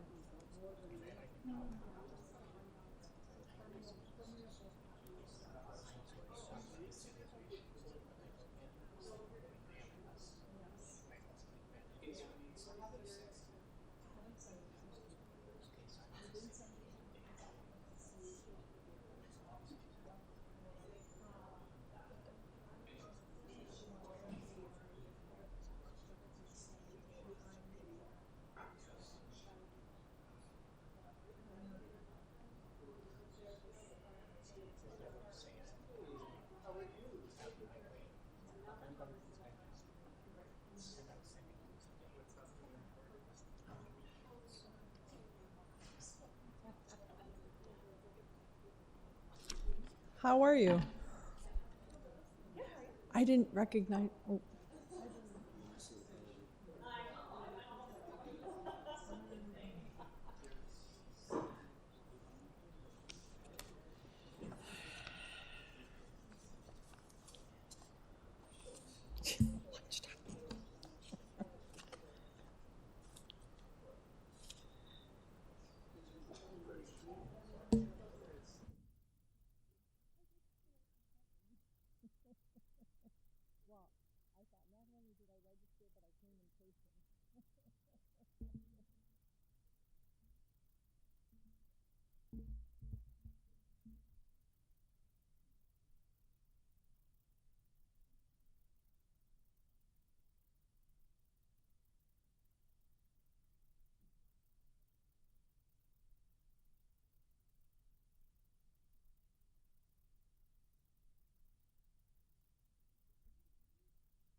Okay, thank you for indulging us in a bit of a break. We're now considering item number 6, 200 Berry Road. We have urban forestry condition 2. We have no other agency comments or concerns. We have 13 letters of opposition, and we have a number of interested parties that are either here or at home that wish to speak to this matter. Maybe before we, morning, Ida. Good morning. Before we hear from you, can I just do a quick check? Could you please identify yourself if you are in the room to speak to 200 Berry Road? Okay, and you are, ma'am? Kristen Burks, 198 Berry Road. Okay. Michelle Bannon, 1 Minden Crescent. No one else? So the rest, I presume, are virtual. Oh, so Shirley we'll check on is them later. present virtually, but we don't have Christine Matter. She was on, but I do think she's since dropped off. Let me just double check yeah. That is correct, but we can deal with that. We'll pick them up as we go. Okay, the purpose of this application is to construct a new fourplex. There are 4 variances, and before Agent Evangelista speaks, I'll just repeat a remark I made about a similar application an hour or two ago about fourplexes, which by city policy of May 2023 are permitted in all residential zones throughout the city of Toronto. So what we're here to consider are the impact of the 4 variances that are requested as opposed to the proposed use, which is, as a matter of city policy, approved. So if you want to correct me, add to that. Take part, it from here? you can say what you want for 5 minutes. Take it from there? Yeah. Okay. Good morning, Ida Evangelista on behalf of the owner of 200 Berry Road. So as you mentioned, Mr. Chair, the application in front of you today is for a 2-story fourplex. This is at the corner of Berry and Ballacane. Discussions with planning staff resulted in revising the roof line to mitigate the massing and to add additional windows along Berry and Ballacane. The following variances for this irregular shaped lot are as follows. I have provided a submission where I've highlighted the various variances for your review. Variance number 1. We do have a setback of 0.92 on the north side lot line, northwest. Yeah, there it is, so page 4. So you'll see that this is just strictly for the pinch point at the northwest corner, and the side yard increases quite a bit, and it increases to approximately 3.28 meters on, to the northeast corner. Variance number 2, we do have a rear yard setback. However, if you'll note, we have no landscaping variance. We are quite mindful of all the treed areas that we will be protecting. And this does allow for substantial spatial separation between 200 Berry and 198 Berry, allowing for light air maintenance. Variance number 3, we are asking for a length of 17.42. However, as this is an irregular shaped lot and the street line is askew, the 17.42 is measured perpendicular to the street. However, the house itself is only 17 meters in length. Our side exterior main wall height. So when we worked with planning, we had to bring the roof line down, which meant that the windows now encroach the roof line. And the 8.25 is strictly to the top of the windows. Our overall height is well below what we're permitted. We are permitted 10 meters. We're, I believe, at 9.57. For a single family dwelling in this area, your height's 9.5. So we are within the parameters of what's permitted in the neighborhood. And that being said, this we do have to the underside of the eaves of 7.55 meters. The dwelling does maintain as a two-story. The overall heights of the ceiling, we have 9.57, and we have ceiling heights of 9 feet and 8.6 feet in height. So, speaking to the comment that you made, in May 2023, the city amended the official plan and zoning bylaw to permit multiplex housing in neighborhoods. Creating housing of this nature will address the missing middle and provide gentle intensification, meeting the expanding housing options in neighborhoods. Initiative created to increase the housing supply in Toronto, creating more low-rise housing. This area consists of 1- and 2-story dwellings along with 3- to 5-floor apartment buildings that are just east of the subject property. The proposed 2-story fourplex is desirable and appropriate use of the subject lands. It is consistent with the OP, ZBL, the growth plan, and the PPS. And in my view, this is a minor form and a gentle form of intensification. As you see, it does appear as a 2-story home. The 4 units are within the footprint of the home, and I'm open to any questions that you may have. Okay, thank you. Panel, any questions or comments for Ms. Evangelista before we proceed? No, we're good? Okay, thank you very much. We'll now call on the people that have shown up here this morning to speak to this, starting with Kristen Burks. Thank you, Ms. Burks. If you could just repeat your name and your address. Kristen Burks, 198 Berry Road, partner of Michael Dantishan. Good morning, Mr. Chairman and fellow committee members. When it comes to minor variances, Section 45(1) of the Ontario Planning Act gives the Committee of Adjustment authority to grant or deny reconstruction proposals.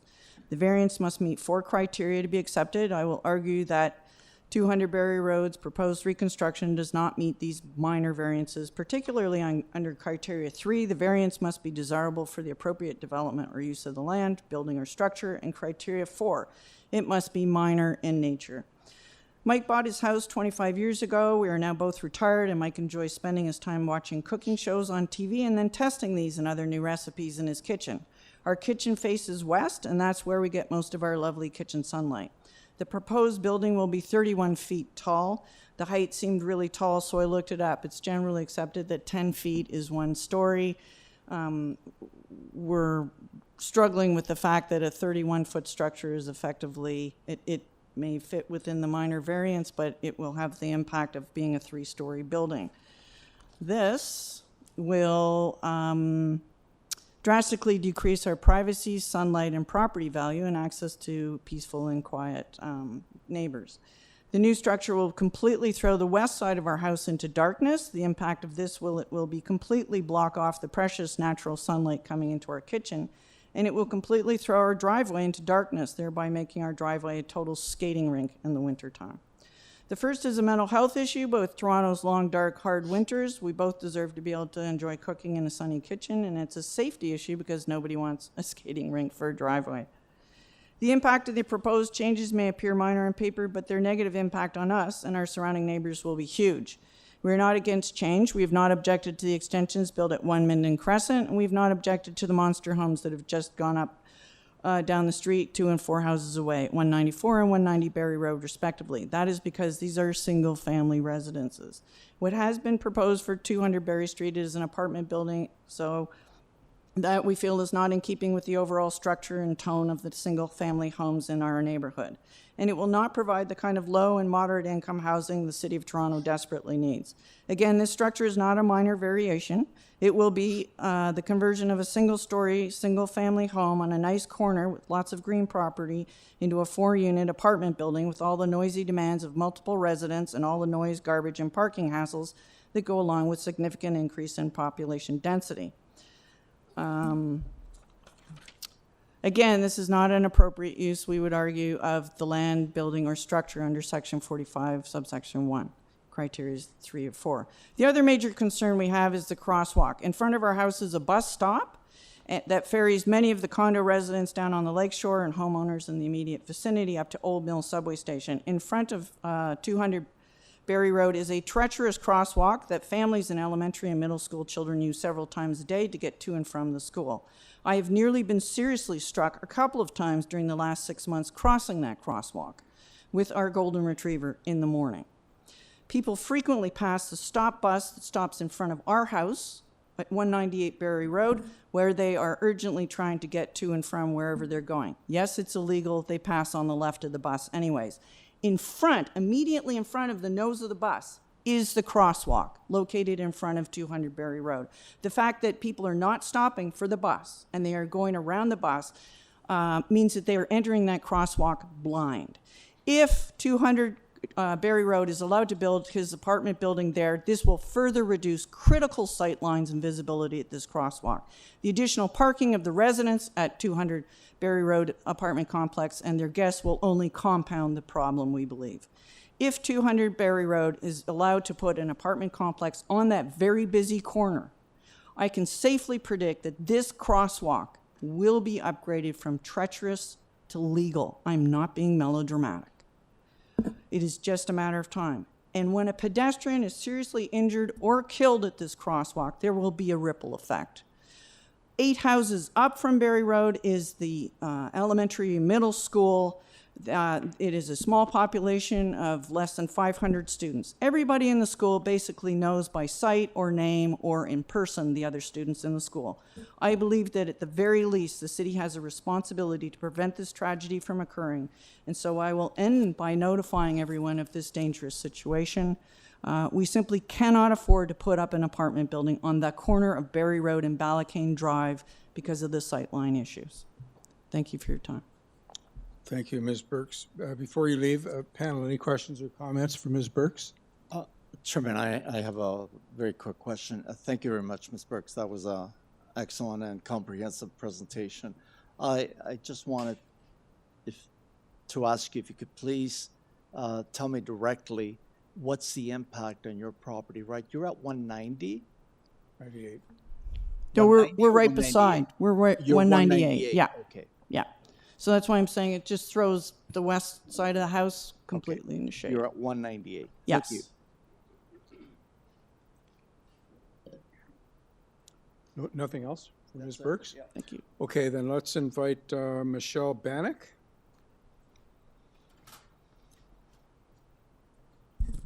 Just repeat your name and address before you start. Absolutely. Thank you. Can everybody hear me all right? Yes? Absolutely. Okay. Good morning, committee members. My name's Michelle Bannock. My husband, Michael Bannock, and I are the registered owners of 1 Minden Crescent. Michael is in attendance today as well, and I will be speaking on our behalf. We have lived in Sunny Lee area for about 17 years, and in our current house for coming up on 12. We have seen a lot of change and growth in Sunny Lee, and we are not opposed to change and growth. We are, however, very concerned about what is being proposed for development at 200 Berry Road. I'm not a planner. My husband's not a planner. But at our personal expense, we were forced to retain a planning consultant because without rights of appeal, we needed to ensure that our concerns were articulated in the letter of opposition that you have in your package. For ease of reference, it was a letter submitted by Humphrey's Planning Group on our behalf. I'm here today to express our concerns personally, and I'll start by saying, frankly, as neighbors, we were shocked and disappointed by how little regard this application shows for us as neighbors. So the summary of our concerns are as follows. First and foremost, the zoning examiner's report. For some reason that has not been disclosed, the zoning examiner's report denotes the front yard of 200 Berry Road as Ballacane Drive. So this is very perplexing because the architectural drawings that have been submitted with the applicant show that the front entrance is on Berry Road. The municipal address for the property is Berry Road. And when I called the Office of the Director of Community Planning about their report, they also confirmed that their notes and associated reports show the front of the property as Berry Road. In fact, they requested modifications to the front facade on Berry Road that have been represented in the revised plans submitted by the applicant. In my discussion with them, when I raised the question of why Ballacane Drive was noted as the front yard on the property when all the facts say otherwise, they said I had a valid point and that I should attend today and express this concern to you directly. So if these facts denote Berry Road as the front of the property, which is the south, then logic would prevail that the opposite side of the property is the front. The opposite side of the front of the property is the rear of the property. And I would invite the committee to look at the plans and determine that for themselves. So this is the long-standing condition that has existed between our properties for decades. Our two properties abut rear yard to rear yard. Ballacane Drive is not the front of 200 Berry Road. It is the side of the property. Our second concern has to do with minor variances that have major impact. With an incorrect starting point of the zoning examiner's report, the north side of this lot, which shares the property line with our property, then incorrectly becomes the side yard. If the rear of our property is deemed to be the side yard, along with the height that's being proposed, the minor variances being sought today fail at least two of the tests, as they result in major intangible impacts. If allowed, the reduced side yard setback would bring the building at 200 Berry Road so close to our property that it would compromise our access and enjoyment to light, sky view, and privacy. Raised first-story unit windows, and now, frankly, in the revised plans, second-story unit windows, which have exacerbated privacy concerns, and a second-story balcony door that are being proposed, create a vantage point directly over our property and private rear yard. This creates an unacceptable condition with respect to its impact on light, view, and privacy, which did not exist previously. Not to mention the considerable runoff from the roof that will inevitably fall on our property, and we live in a neighborhood with persistent groundwater issues. In closing, as I said earlier, we are not opposed to change and growth. However, to appropriately evaluate the merits of this development proposal and the minor variance application, it is necessary to consider these undue negative impacts as the variances fail at least two of the required tests. In addition to our concerns about access to sunlight, overlook, and privacy, the minimum rear yard setback is 9.28 meters. If in fact the rear yard has been incorrectly identified as the side yard, their request for a setback of 92 centimeters is not minor. We respectfully request that these variances be denied. Thank you for your time and attention this morning. Thank you, Ms. Bannock. Panel, any questions or comments for Ms. Bannock? Okay. Is there anyone else in the hearing room that came to speak to this matter? No? And I think we have at least a couple of folks online, Adam. Yeah, Mr. Chair, actually, we just only have one. Shirley Stubbs is present. Christine Matter was present earlier in the day today at around 9:55. She confirmed via email that she's present. I since sent a reply back to them saying, hey, where are you? Because I don't have them on my attendees list. Okay, we'll just carry on then. Okay. And we'll hear from Cheryl Stubbs. Ms. Stubbs? Thank you. I'm Cheryl Stubbs, and I'm a resident at 22 Keywell Court. As a longtime resident of this community, I welcome and supported many of the changes that have taken place over the past 2 decades. New homes, new apartments, businesses, parks, and more. I'm opposed to this variance request for a multitude of reasons that you have heard today from the other neighbors who are adjacent to the property, as well as reasons for safety, parking, overdevelopment, and removal of green space. I know you have received several letters of objection prior to this meeting today, and I support their concerns, and I'm here to show my support. I feel that the proposed building is too large for the available space, and the change from a single-family property to a 4-family property is unrealistic given the impact that it will have on the neighborhood, traffic, parking, and safety. This is not a minor variance to the building. It is a major change for the current use of the land and the structure of the property.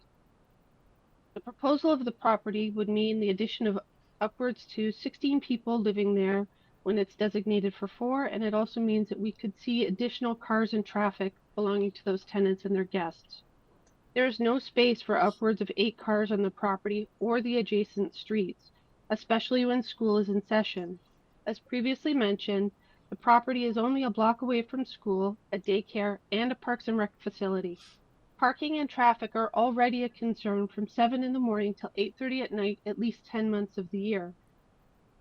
I have safety concerns that the driveway is next to a busy bus stop and steps away from an equally busy intersection and crosswalk. Residents and guests living at a multiplex will only add to the congestion at this corner, adding to the frustration of drivers currently using these roads.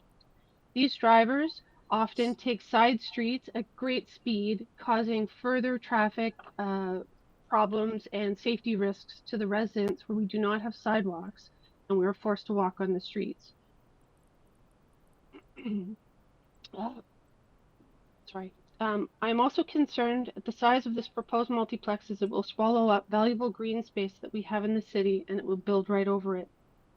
Lastly, if this variance is approved, I'm concerned that other developers will descend on the community and flip currently affordable entry-level single-family homes with large multiplexes, driving out young couples and families from the neighborhood.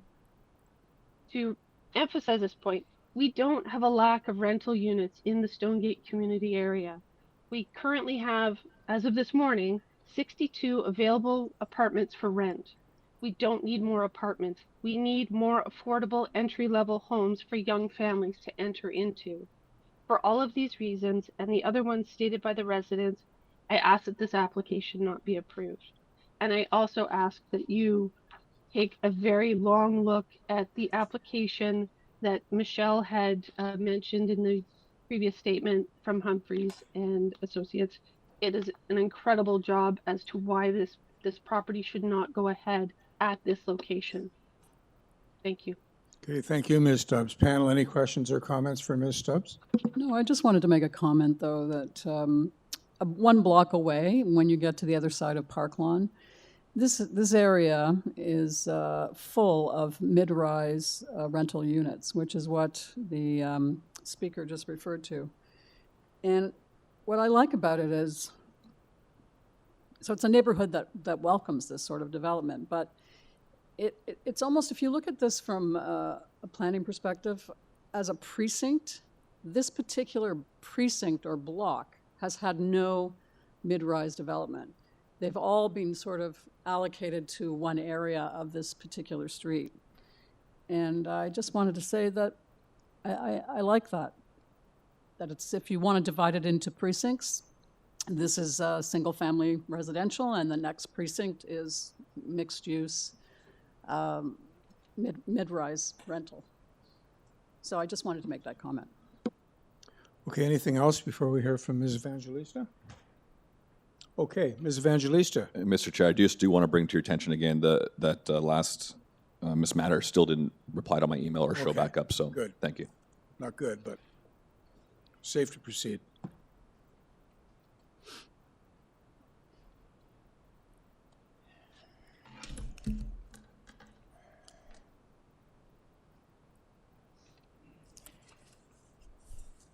A few comments that I heard. I believe there's, you know, when everyone hears the word fourplex, they automatically believe that, you know, it's going to be 4-story building or a massive structure that will be invading their space. The owner has been quite careful to design what appears to be a home. It appears to be a 2-story home. Are there 4 units in this building? Yes. But the appearance is a 2-story dwelling that is of a height, overall height, of 9.57 meters. So I would like to add that as of right, he can build a 9.50 meter 2-story home, 17 meters long, on this site. Now, one of the comments that I believe Michelle made from One Minden, I did read through the report that they provided.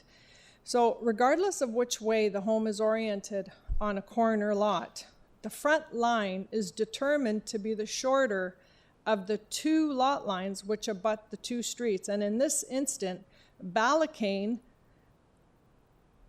is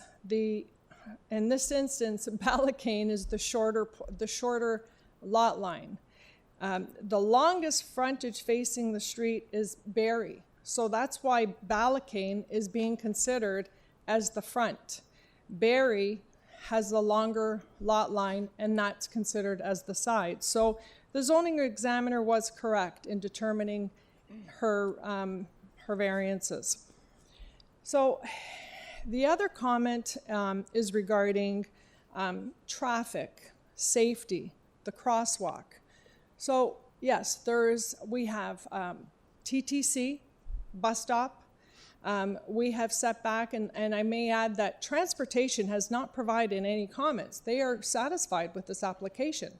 They haven't made any comments relating to safety issues, the driveway, and I may add that the driveway can contain 2 parking spots inside the garage and 2 parking spots on the driveway without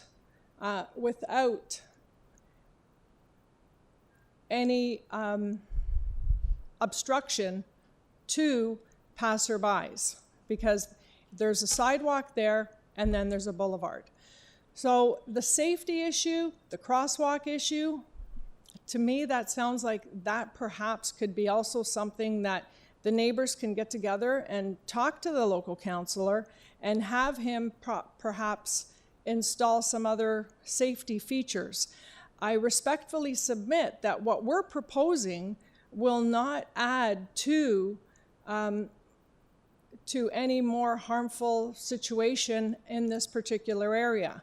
The area does have TTC. It is a very walkable area. It is pedestrian friendly.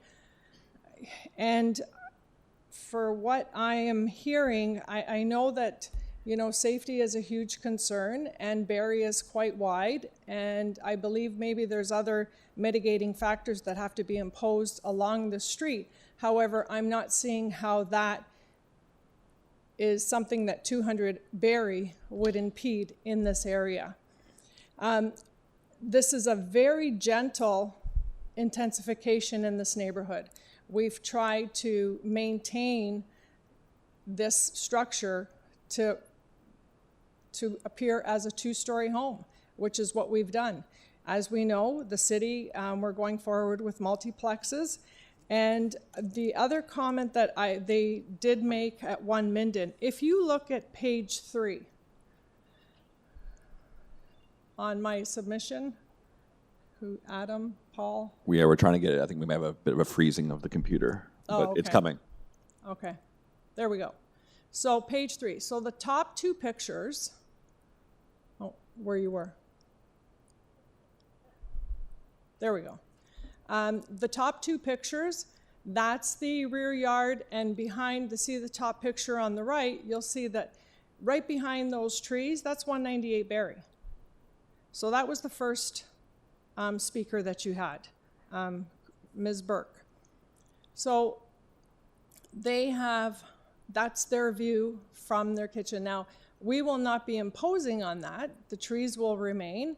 The house will be set far enough back that it will not be imposing. They will have their easterly light. And insofar as One Minden, the 3 pictures below, those 3 pictures are One Minden versus where our lot is. That structure, that home, is 1.07 meters away from the lot line.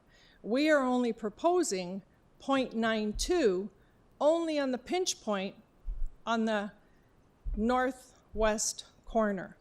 It then opens up to 3.28 meters. So I respectfully submit that what we are proposing is not a huge deviation from other new homes that are being built in this neighborhood. The difference here is that, well, yes, we are proposing to put 4 units. The owner, one of the units on the main floor is for him to live in. So he will still continue to be a part of this community. And I'm open to any questions you may have. Okay, panel, any questions or comments for Ms. Evangelista? I actually do have a question. Yep. So in this particular block, talking about this one block, do you know of any other multi-unit residences in this one block, or would you be the first? In this particular block, I don't know of any units. It would be hard to establish that, so I can't really say yes or no. But because just a block away, there are many. There are apartments. Right. And this is, and to speak to Ms. Stubbs, who lives at 22 Keywell, who's on the other side, she said that we need, there are apartments available, but we need areas and apartment units for young families. Well, that's what we're proposing here. That's the intent here. And that's the intent of the OP with the new changes. We are proposing young families. This is a great catchment area for schools, for young children. And I believe that what we're proposing fits into what is being proposed provincially and municipally at this time. Okay, thank you. Chair, I had a question. Mr. Gully, In your discussions with planning, obviously, the issue of OPA 640 was front and center. And I believe that based on the report from planning, they are of the opinion that it does meet those policy directions within OPA 640. Given that, there was one issue that was raised by planning, and their concern was height. How is that being addressed relative to the report, planning report? Okay, I believe through you, Mr. Chair, Member Gooley, they initially had the comment regarding the main wall height, and I believe in their report they did state that we did address that. We brought down the roof line so that our main wall height has diminished extensively, and they've asked us to, the design that you now have in front of you where the windows penetrate the roof gable, that was working with planning staff. So, are you in agreement with the planning condition? Should this panel approve it, they made a condition. You're aware of that condition, and you're in agreement with that condition? Yes, and that is to tie the, yes, Mr. Chair. Thank you. And through Member Gooley, yes. Okay, any other comments or questions? Panel? No? Okay, then let's go into committee and make a decision. No, your time to speak is over, I'm sorry. It's just actually to correct Ms. Evangelista's reference to the No, sorry, you can't speak again. Can't consider whatever your concern is, sorry. So we're in committee for a decision? So Chairman, I'm prepared to speak on this item, and I have carefully considered the report from planning, but I've also listened very carefully to the residents in the area. They live there. They know what happens in their community. They protect their community. They're looking at safety. They're looking at all concerns with respect to the urban form, changing urban forms, etc. And I really respect the fact that they get involved and come and take time to come and speak to the committee. And I want to thank them for being here today. I also take serious consideration of the comments that are provided by professional planners, by professional engineers with respect to the applications that are before us, and they make comments to us on that. And I agree with the planning department, city planning on this, that the proposed fourplex at this specific location does meet the policy direction of OPA 640, and I guess we as residents of Toronto have to accept that that is a regulation now in force, and that's one way of providing additional intensification, gentle intensification, modest intensification in what used to be our R1 zone, our single-family homes. So I agree with the planning department, not that I need to agree with them, but certainly they provided with a technical report that convinces me that this proposal does meet the OPA policy. With respect to the variances, the only issue that planning took exception to was the issue with respect to height. And, wall height. And to address that issue, planning did submit a report, and they placed a condition that should the committee find merits in this application, that their condition be included in that approval. So, Chair, I'm prepared to move approval of the application, authorize the variances, subject to planning conditions of August 22nd to ensure that the elevation and main wall height are respected, and also urban forestry condition number 2. Great, thank you, Mr. Gully. Is there a seconder for Mr. Gully's motion?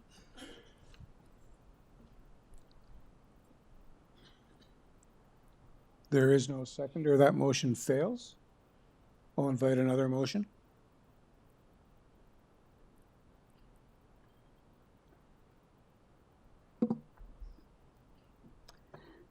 I understand the need for fourplexes in this city, and some of them can be done very, very well. They've been in existence in the beach for almost as old as I am, maybe even older, and they're well done. And that's not really the issue here. For me, the issue is precinct planning.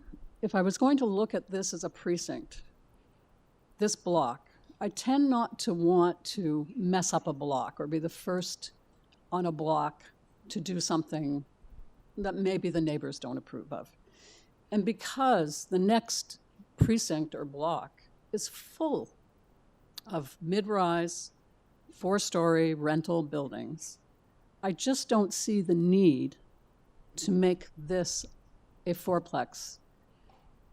I understand what you're trying to accomplish, and I appreciate it. I just don't feel that this is the right location or the right block. And so I'm going to make a motion to refuse. Thank you, Ms. Alderson. Is there a seconder for Ms. Alderson's motion? I will second the motion. Mr. Ross, thank you. All in favor? All opposed? Okay, the motion to refuse carries 3-2.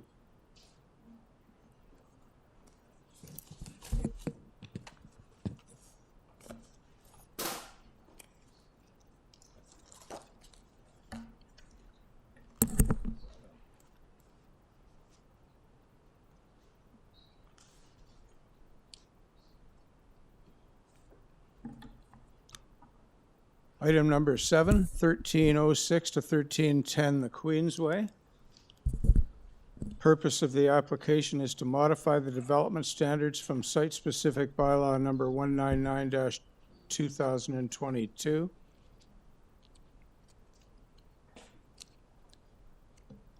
There are 7 variances. We have a Metrolinx advisory. We have transportation services clearance.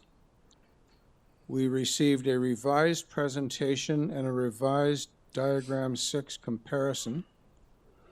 And we have a planning report that recommends either refusal or approval with a condition. The agent is Tom Giancos. Mr. Giancos? Good morning. Good morning. Particularly in light of the planning report, a presentation from you would certainly be helpful. Absolutely. If I can kindly ask staff to share the revised presentation that we presented.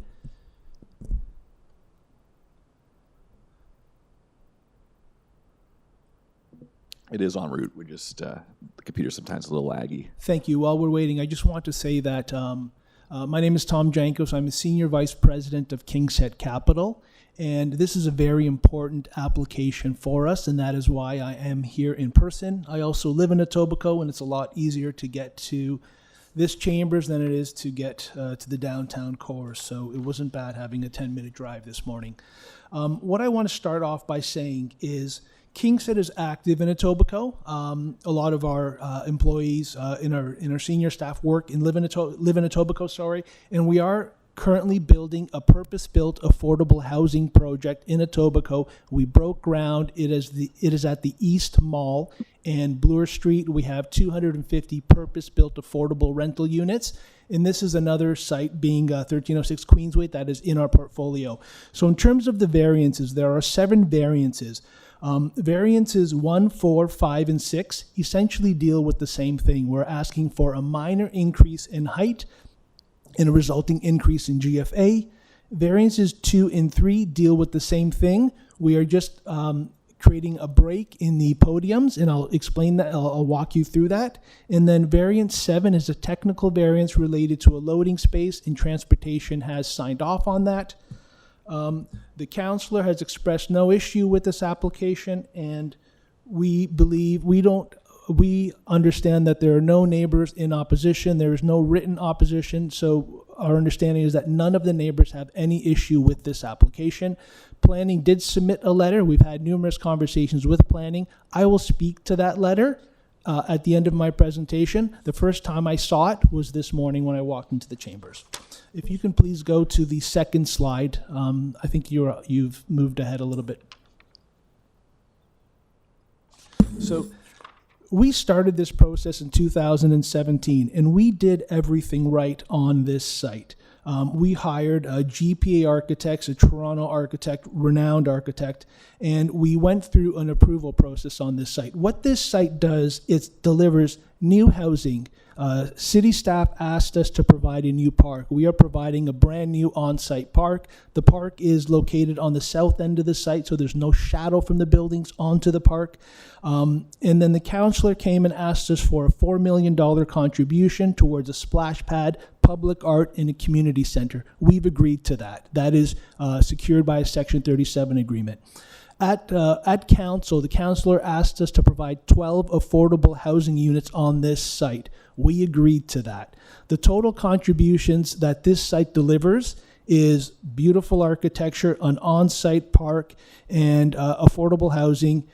In addition to the $4 million towards a splash pad, the public art, and the community centers, we have about a $10 million Section 37 contribution on this site. Next page, please.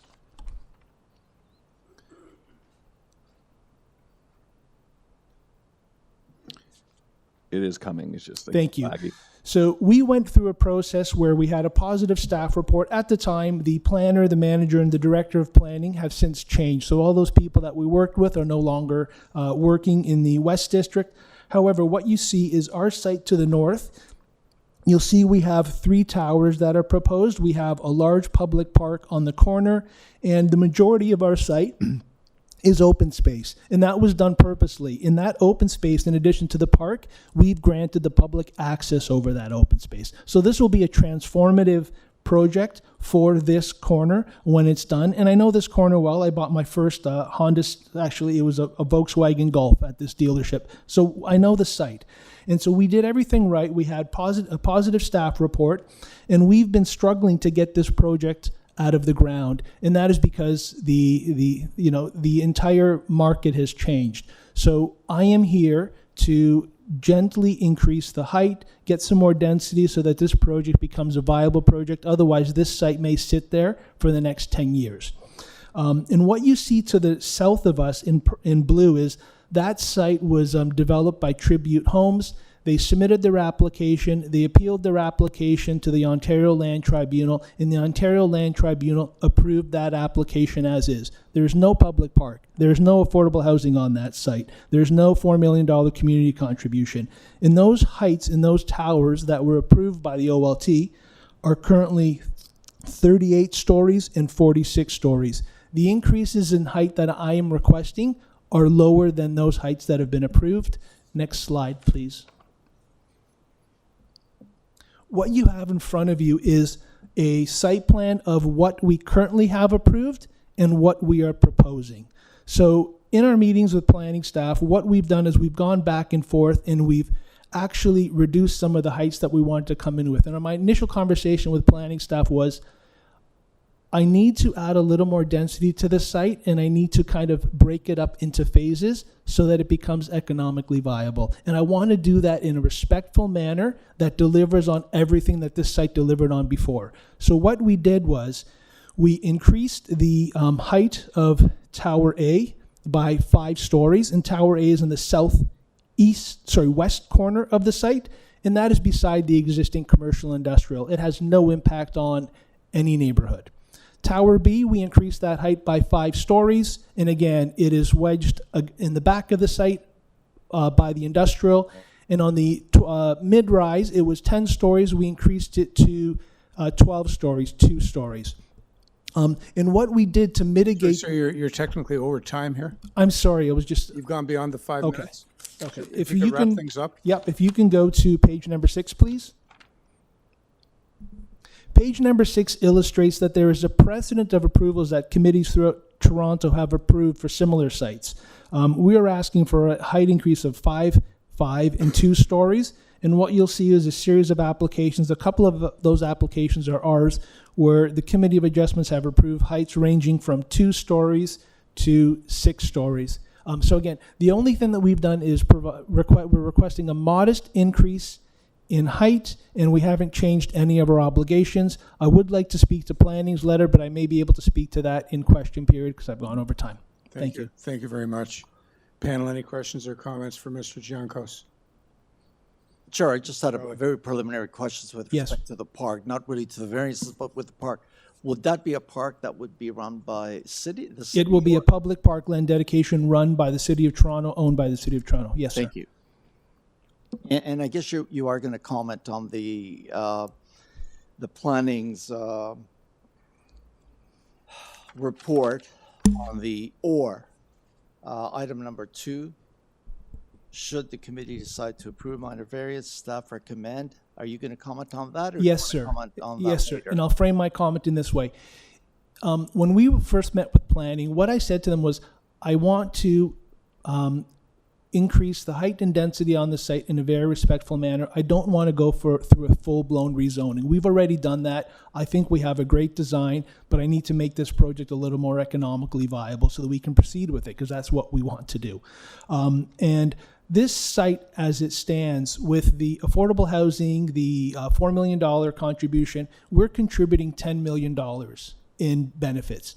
If we went through a rezoning under the new community benefits charge, it would be a 4% charge on on the density. So if we went through that process and increased the tower heights more than what we're asking for, our community benefit would be between $4 to $5 million. The site to the south of us that was approved at the OLT is under that CBC 4% regime, and their contribution is between $3 to $4 million, or I estimate, based on land value. So we're at least double, almost triple what we would be providing under the CBC benefit. And I didn't want to go back to a rezoning because that's what we committed to doing, and that's what I want to deliver on this site because I think it's the right thing to do. So in terms of planning's request for $510,000, I'm trying to fix a problem so that we can build housing in an economically viable manner.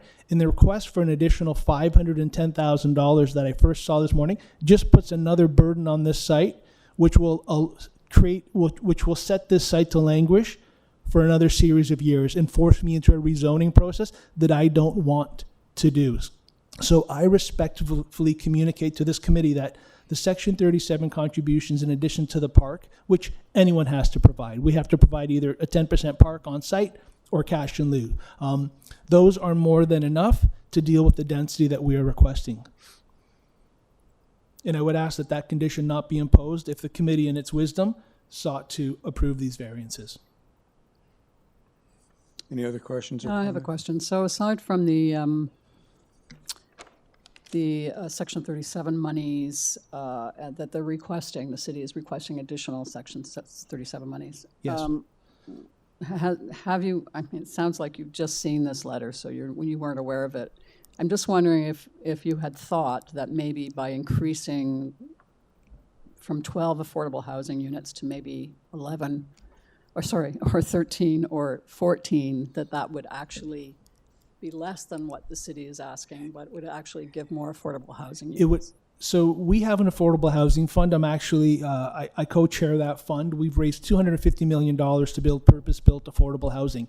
And what happens and how you deliver affordable housing, which is what we're doing on our site at Bloor in the East Mall, is you need to have a larger scale project, because in order to deliver the affordable housing, you need CMHC financing, you need all of these things, and you can't get that when you build 10 to 12 or 14 affordable housing units on a site. It's actually very problematic. So to add 2 more affordable housing units would probably be another $1 million contribution. So it would actually be more. It would than be what the more, city ma'am, is yes, when you asking. actually That's work really through what the I math, was yes. asking. Okay. Thank you. You're welcome. Any other comments or questions?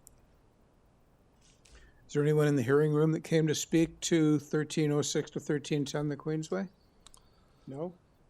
And Adam, no one online, I don't believe? That is correct, Mr. Chair. Okay. So I think we can now go into committee and make a decision. Chair, I think we have to have a discussion with respect to planning condition. I don't feel very comfortable. I don't know if I'm technically equipped to apply such a condition or instructed enough to apply it or not to apply it. In the body of the report, may I ask a question of the client, of the Absolutely. presenter? In the body of the report, I know you probably saw this morning. Yes. In the body of the report, how does planning justifies maybe a hard word, but how do they converse on the fact that they're asking for this $510,000? I didn't see any real rationale. My understanding is that they probably went to some department and it was just a number that was given to them. But if you actually took the additional density that we're asking for and you applied the CBC charge, which is 4%, and that land is probably worth $50 a square foot in today's market, you would have an additional charge of maybe $110,000. So that charge, based on current land values, if you apply the CBC, which is in place, is 5 times the amount that anyone else would pay. And it becomes punitive. And again, it's all of these things. It's like it's death by 1,000 cuts when you're trying to deliver housing. And that's all we're trying to do. And again, I don't want to be greedy about it. I want to be respectful. And that's why we haven't increased building floor plate sizes. We haven't increased the size of the podiums. All we've done is added some additional height on the towers, and we're delivering on everything else that we agreed to deliver on. Another question. Yes. Thank you. Would you consider paying the 4% community benefits charge on the extra height and density that you're asking for? With seeing that you just said yourself that it would be about $100,000 or roughly, give or take. Is that something that you would entertain? If the committee in its wisdom sought to impose that so that I can have these variances approved, I would reluctantly agree to that. But again, what I'm trying to do is fix an economic problem through, it's an economic problem, but planning is based on economics. Of course. And this just adds another layer, another cost burden onto the site. And again, what I try to illustrate is we are providing so much on this site. With the previous councillor, again, we provided a last minute 12 affordable units. So I would rather not agree to any more, because I think we're paying more than twice our fair share of what is required, which we should be paying, but I think it comes to a point where it becomes punitive, ma'am. But you're not saying no. I'm saying I would not want that imposed. You would not want that imposed, but No, ma'am. Okay. But it would be a considerably less amount to pay. It would be. I agree with you. Okay, I think we go back into committee. Do we have enough information to make a decision on this?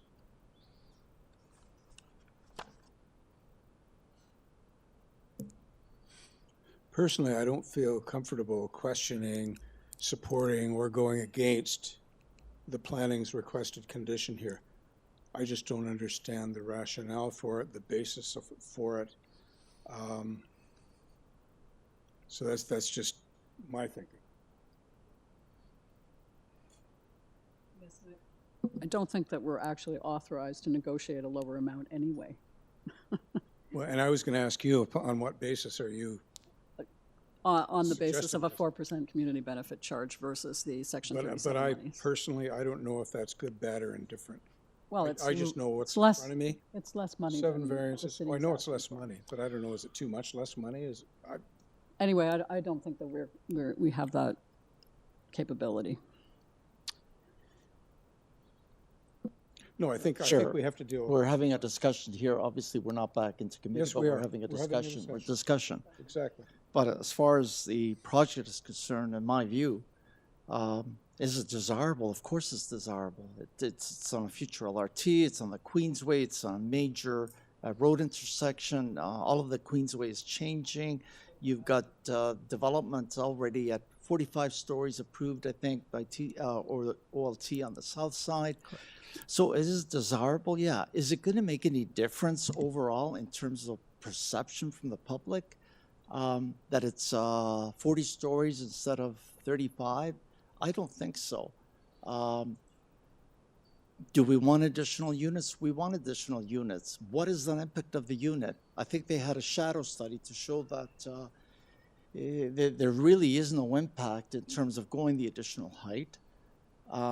Is it desirable? I think it's desirable. Is it appropriate? I think it's appropriate. It's on major arterial roads, close to freeway access, direct access to the subway system.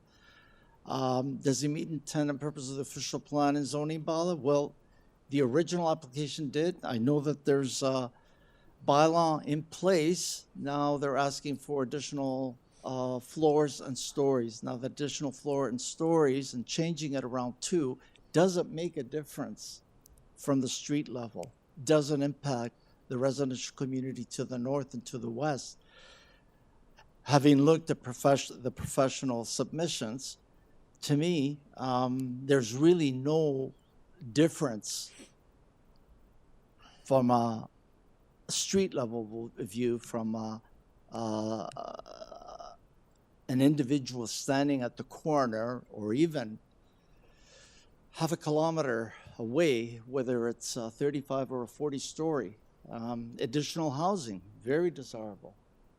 I have a tough task trying to deal as a member of this committee on the issue of money. I wish we had maybe a bit more time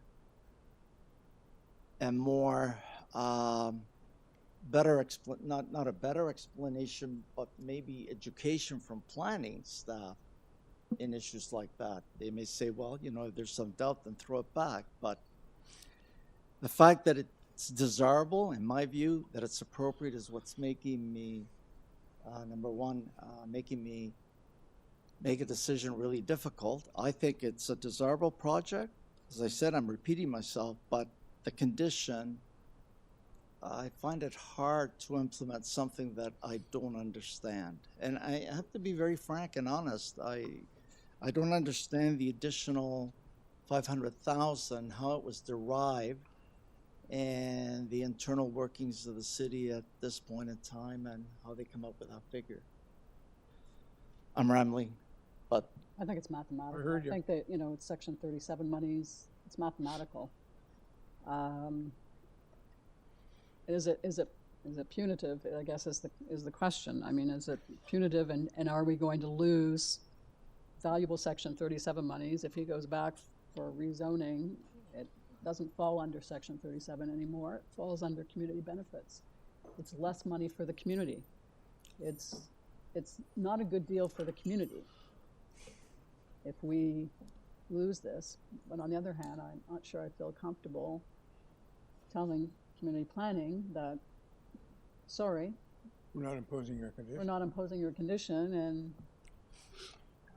I don't know. I just, is this more of a question now for a 1 month deferral? Like, is this something we can defer for a month? And can negotiations, since you're seeing this letter for the first time today, can you go back to community planning and have that conversation with them? Yes, I respectfully submit, ma'am, that I don't think we would have any success in negotiating the additional monies. And again, what I try to illustrate is that the Section 37s in place, secured, I know. far outweigh Yes. what is being asked for. I understand that totally. So I would not agree to a deferral. I would ask this committee, and in all due respect, if they can make a decision in their wisdom. I guess I don't see the downside of approving this without the planning condition. Maybe I'm missing something, but Well, you'd be ignoring a request from a professional city department. I don't know, I think that's a downside. That is a downside. we have not always agreed with No. planning. No, we don't. If But I think the difference is when I have not accepted a planning recommendation before, I understand absolutely what the rationale is, and I disagree with it. In this case, I don't like Mr. Gully, I don't know if well, Ms. Alderson, you're probably best equipped in this whole panel to understand this stuff. Yeah. But in this case, for me to say, oh yeah, that's a great idea, let's impose that, or no, that doesn't make any sense at all, that's horrible. I'm not either at either pole. I don't know where I am. I'm somewhere in the middle or outside of it all. So I guess my members- comment get is it. that, sorry, excuse me, Madam Secretary. I guess I'm looking at it strictly as a Committee of Adjustment panel member, the 4 tests. And indeed, there are conditions that we can apply. But when it comes to a condition like this is the first time that I've had that experience of having to do that. I find it difficult. As far as the variances are concerned, I have absolutely no problem with them. I don't either. I don't either, and I would be loath to do something that would jeopardize the Section 37 monies for the community. I actually want to ask this question of staff right now. So, like, what are your thoughts? So I won't provide an opinion. When planning asks for this, and this isn't the first time they've asked, it's when there's only an increase in height and or density. That's the only time you're going to see this kind of request or condition through planning. It's not something the committee should ever impose on their own. The number is based on whatever increase they've proposed. So that's their recommendation. But that's why they're asking for it, because there is a increase or requested increase for height and or density. So you don't always see it. Sometimes the change is minimal. And that's why it's rare that you see it, but it does happen. Sorry, I should know this. Is this a purpose-built rental or a condo? We're building purpose-built rental at Bloor in the East Mall, and we have a division that builds purpose-built rental. This will likely be purpose-built rental. This one, this Yes. particular building, okay. Yes, ma'am. The rental market has actually come back in mysterious ways, considering what's happening with the condominium market. I just want to table a thought. I'm not making a motion. We approve this with the planning condition. If Mr. Giancos doesn't like it, he appeals it. Is that a question for me that I can speak to? I came to committee with a very kind of modest increase in height. I would respectfully not want to be in a position to be forced to a T-Lab hearing with all of those timing constraints, fighting over the $510,000. And again, what I tried to communicate is the Section 37 we're providing today far outweighs what a CBC charge would be on a new development. I think it's an unreasonable condition by planning. I think it was a last-minute condition, and it's a number that's almost picked out of thin air because you're having the same problem that I'm having with it, and I'm here to fix a problem, not create another problem for myself. So I would respectfully love an approval so we can just move forward to a design development stage of this project. Mr. Chair, can I just revisit for a moment the issue of the deferral? I noticed that this planning report is dated August, am I right? August 19th, so that's 10 days ago. It's not clear why in the 10 days there haven't been any discussions or conversations, and I'd like to know if we can revisit the issue of the deferral for the next available time to see if this can be flushed out, this condition for the $510,000, and Mr. Applicant perhaps. But Mr. Jankos has expressed that he's not confident that they're going to be flexible on this. They'll explain this, but they're not going to say, yeah, you know what, you're right, it's too much, or I would love to see it split so that the additional height and density that you're asking for now is covered by the CBC as opposed to Section 37 money. So you wouldn't be not paying anything, but you would be paying considerably less money. But again, I can't negotiate that. Like, this is nothing that I can negotiate. I understand. But to go back to the issue of the referral, that would allow time to have that discussion at a minimum. Sir, can you comment why you haven't seen this report and it's 10 days old? I have no idea, ma'am. My staff checked this morning. We didn't see anything. Didn't post it properly. Okay, well, that's the reason. I don't think we posted it online. It was missed by our office.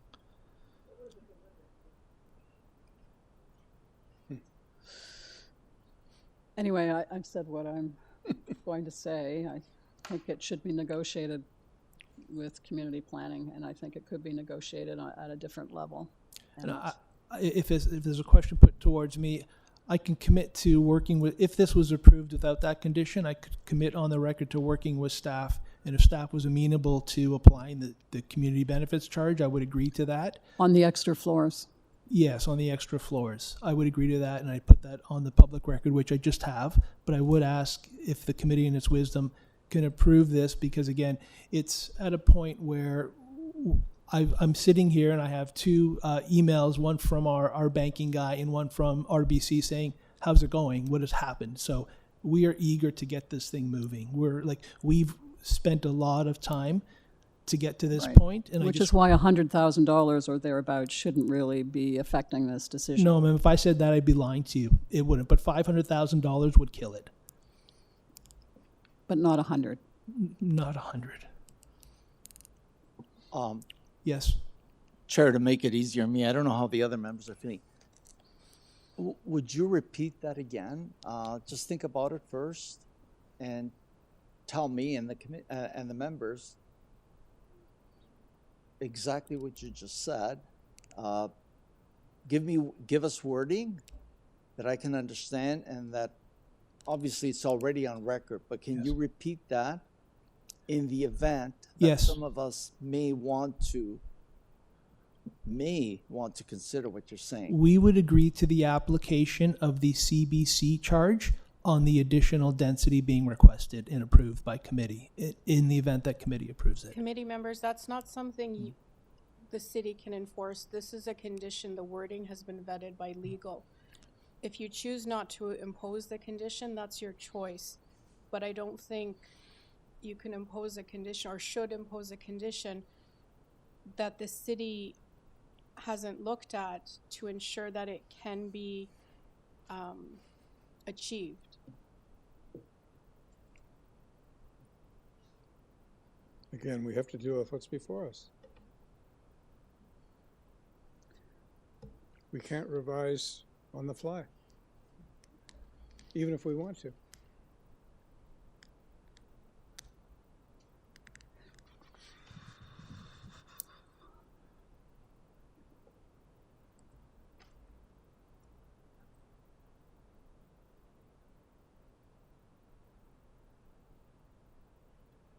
This is when I want to have the director of planning on speed dial. Not going to happen. No.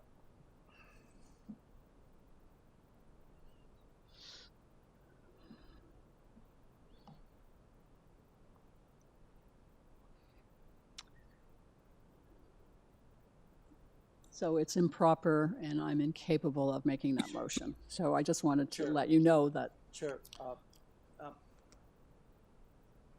and Madam Secretary.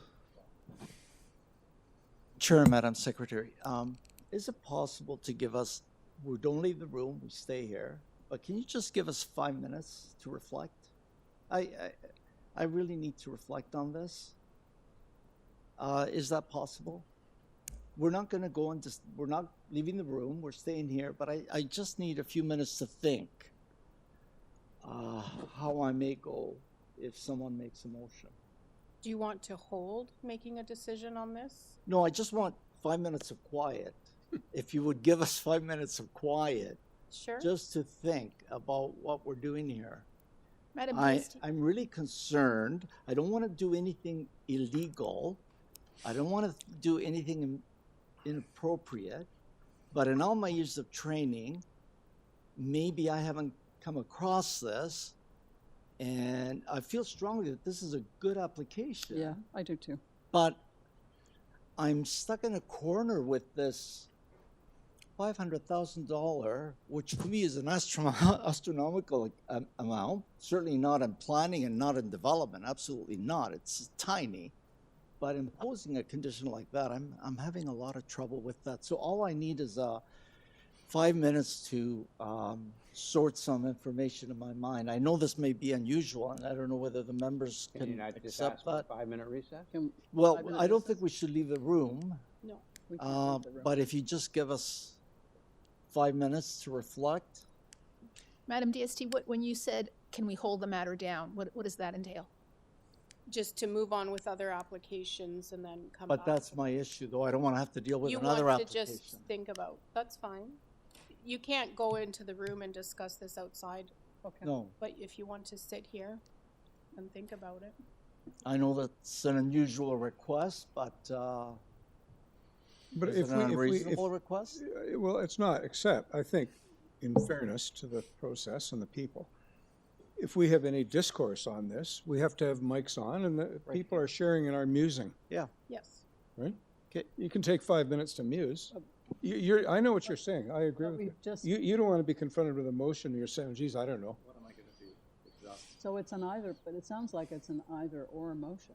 I mean, it's like either we accept community planning's condition And approve it. and approve it, or we don't, but there's no room for No, nothing negotiating, in the middle. you know. The condition wording should not be altered. This is their recommendation. And if you're not accepting their recommendation, then don't impose the condition. But the wording does go through vigorous review, both with city staff, city legal, to ensure that it's been worded correctly. And that's why a completely different condition that's vague wouldn't be appropriate. So I'm going to ask Mr. Carvalino, in your experience, have you ever had this type of an application where Section 37 monies, which have been applied to a project and more or less sorted out, the applicant comes back wanting a little bit more height, but Section 37 doesn't exist anymore. It's not. No. It's not. It's being replaced by a community benefits charge, which is less than Section 37 money, thanks to our premier. So I'm just wondering, like, has a project being divided up so that the additional floors are covered by CBC, but the pre-existing application is covered by Section 37? I didn't think so.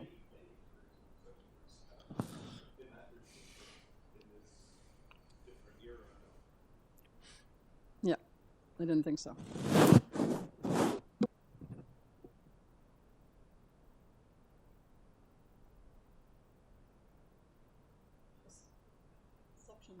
Section 37 is very beneficial to the community. It's been reduced.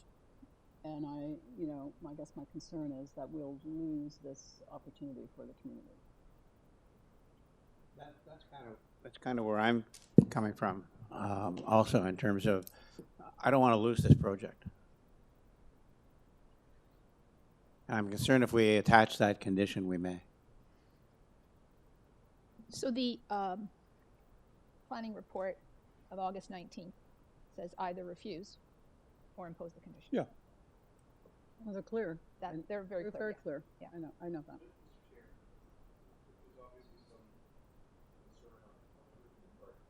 There is another option. We're going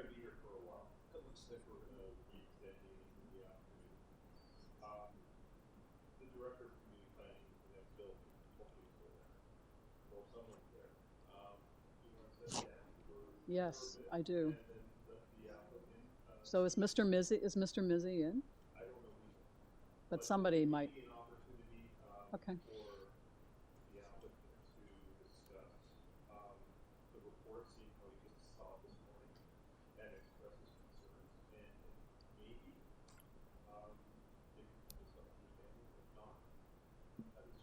Like a mini deferral.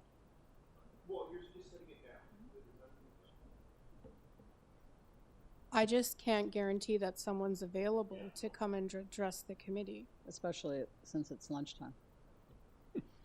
They could be in meetings, they could be Of course, I working understand downtown. I have, But is it worth exploring? If a question is asked of me, because I've never been in this type of committee scenario either. Again, we have planning's recommendation. We do not agree with that recommendation for the reason stated, which is the Section 37 contributions are more than fair. They're robust. I do not believe that a conversation between myself and the director would provide any fruitful resolution on the amount. I think committee has to make a decision on whether or not they want to apply planning's conditions. I don't think that we'll be in a position to negotiate with Mr. Mitzi on whether it's 500 or 400 or 300. That's something that I wanted to avoid. I just wanted certainty, and that's why we came through the committee process as I do this, Yes, I think we're going through this exercise not just for this particular proposal. I think we're going through this exercise for future. Because Section 37 and CBC are kind of overlapping right now in a number of proposals. Yep. So it's not just your proposal I'm thinking of. It's okay, and so I maybe it's a understand. question of the committee having a conversation. I understand. Okay. A larger context conversation. I understand. If it can help this Does that committee- make sense? It does. If I can help this committee, we've done probably, I've done 2 of these in the past 8 months, and we haven't had any financial conditions imposed on those variances, which were for increases in height and density. But that doesn't mean that they're not being requested. So could we stand this? Could we stand this down and maybe have the committee meet with somebody from planning? any meeting has to happen in public, so Yeah. it would have to come back. It has to happen in public, okay. Sit here and turn his mic on. No decision? Okay. So what do we do? Do we need a motion to not decide? No. Chair, I'm going to make a motion. Look. Yeah. You want to stand it down? Dude. Yeah. Well, we're clearly struggling. We can knock a few simple ones off. Is that where you're leaning, so I can try to reach out to planning to see if someone is available? Yeah. And sorry, I don't understand. What do we stand, what's the purpose of standing it down? What's the objective? To allow communication, possibly, with the applicant and the planning staff, and hearing from planning if they're able to come and speak to us in public. If it helps this committee, I will not be able to speak to Mike Mitzi for the next 4 hours at least. I'm heading off to something else, and I'll be locked in an appointment off-site, just a doctor's appointment. That's the only reason why I wouldn't be available.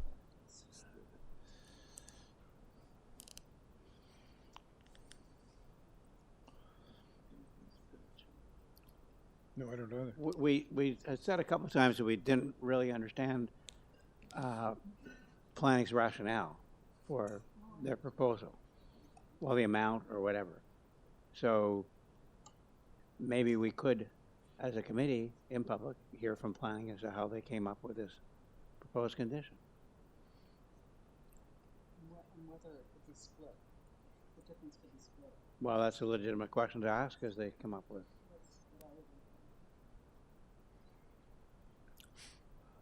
So you both feel benefit in standing down until we have that conversation? What is your availability? I am in an appointment with my father. I'll be tied up for probably 2 hours, two and a half hours. From what time? I'm driving there from 1:15 to probably 4:15. I'll be. So you're available till 1:15 here? No, I can be available maybe after 4 o'clock. I can be available on my phone at any time. I just can't be here in person. Can you be here the next 20 minutes? I will have to. I have to leave, but I can speak on the phone over the course of the next 20 minutes. But I physically have to leave. You pretty well have to leave now. Yes, I'm sorry. I'm bringing my elderly father to an appointment that I committed to. I get it.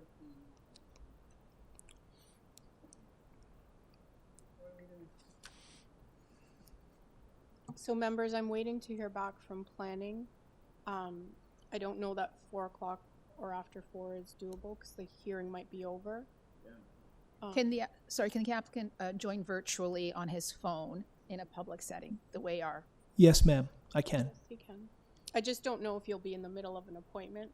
Where you I can join virtually, or I can join by my phone. No problem at all. I just can't physically be here. Okay, I'm going to send the link to planning, see if they can join. In the meantime, if you want to join via telephone. Okay. So that you can Join this meeting via telephone. Yeah. Okay.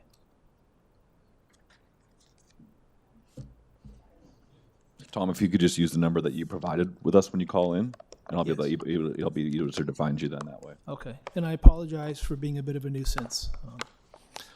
Okay. Thank you so much. Thank you.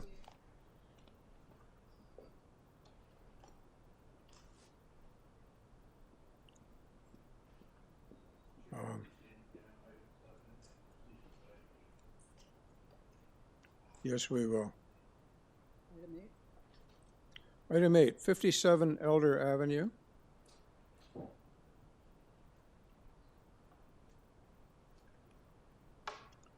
Purpose is to construct a new detached dwelling with an attached garage. There are 6 variances. We have urban forestry condition 1, a Metrolinx advisory, a planning condition of approval, and we recently received a revised application and some other materials. So maybe it's no longer 6 variances.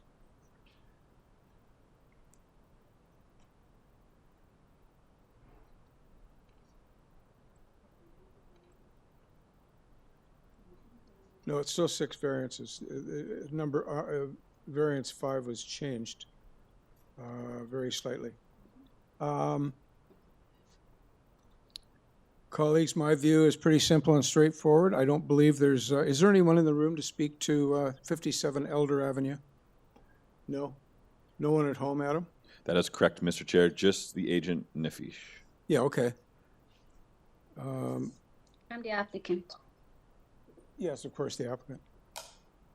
Does anyone on the panel wish or require a presentation? No. We're all good? Okay. So, Nafase Zangiabadi, agent, are you available? Yes. Yes. Would you be agreeable? We don't think we need a presentation on this. It's pretty straightforward. Are you okay with answering any questions we may have? Yes, sure. Okay, let's try that.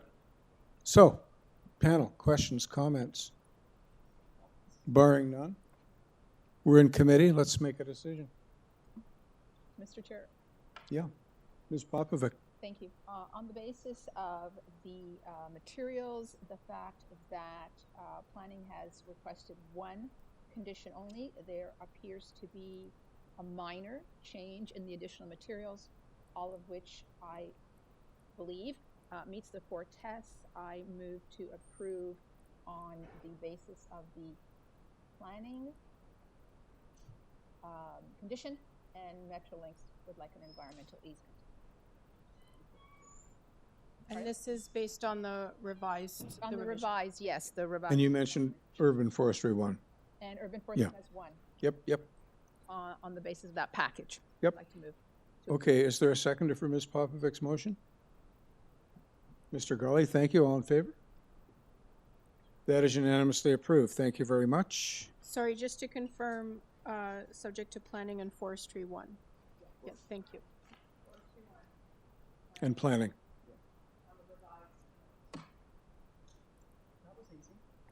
Yeah. This one might be too. Number 10, 20 Bannon Avenue. Purpose of the application is to construct a third floor dormers along the east and west side of the dwelling, a new front porch and a rear yard deck. There are 5 variances. We have urban forestry condition 2. We have no other agency comments. We have no one registered to speak according to my list. Is there anyone in the room that came to speak to 20 Bannon Avenue? No? Panel, are we okay with not having a presentation on this? Yes? Okay. Nicole Vajsar, agent? Visar, yes, I'm Hi. here. Hi, we don't feel a need for a presentation on this pretty straightforward application. Would you be agreeable to just answering any questions if we have any? Absolutely. Okay, good. Let's do that then. Panel, any questions or comments? No questions or comments. We're in committee for a decision. Chair, I'm going to move that the 5 variances be authorized, that the application be approved, subject to urban forestry condition number 2. The variances that are being requested are appropriate for this specific site, the specific structure. Move approval, subject to condition number 2 of forestry. Thank you, Mr. Gully. Is there a seconder for Mr. Gully's motion? I'll second that, Mr. Chair. Thank you, Ms. Popovic. All in favor? That application is approved unanimously. Thank you. Thank you. Item 11. 53 to 57 Whitticombe Hill Boulevard. Purpose is to convert the existing apartment building located at 53 Whitticombe Hill Boulevard from 139 to 140 dwelling units. A maximum of 972 units are permitted. A total of 973 will be provided. There are no agency comments. No one is registered to speak. Is there anyone in the hearing room that came to speak to the Whitticombe Hill Boulevard application? No. So I think we can go into, do we agree we don't need a presentation? I did have Hello one. there, I'm Andy. I did have, sorry. I'm the agent for the applicant. Sorry, what was that? He's the agent for the applicant. Missed his name though. Yes, hello, my name's Andy Verhill. I'm the agent for the applicant. Well, hi, Andy. I think we've just agreed this is pretty simple and straightforward. We don't really need a presentation from you. Would you be okay if we have a question? Okay, that's great. We'll just proceed on that basis if you're okay Absolutely. with that? Okay, let's do that then. Just out of curiosity, Yep. I'm just curious because you are just doing work on the penthouse, I believe, if I'm not mistaken. I'm just curious why there was an arborist report done for this property, because I don't think there were any trees affected at all. Was that something you just undertook the to do? arborist report. This was previously done. They had done some renovation to the parking. Okay. All right, I get it. But it didn't really apply to this application. All right, that's fine. It doesn't affect this application at all. No. Anyway, I was just wondering. I was just curious. Okay, so if no one has any questions or comments to make, I'm prepared to make a motion. I believe this is this application meets the 4 tests under the Planning Act. It's certainly desirable, and I move for approval with no conditions. Seconder for Ms. Alderson's motion. Thank you, Mr. Ross. All in favor? That is approved unanimously. Thank you very much.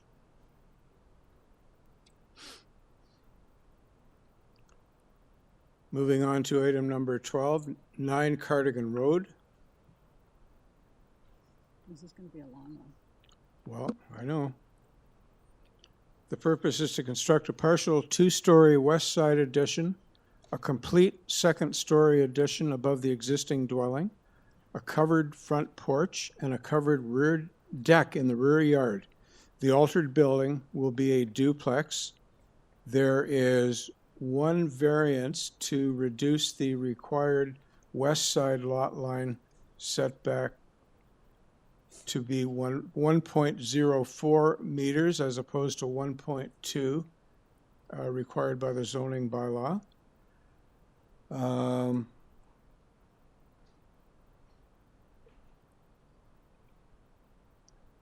We have, we have no agency comments. We have considerable opposition, 12 letters of opposition, and we have apparently 5 people either in person or virtual that want to speak to this.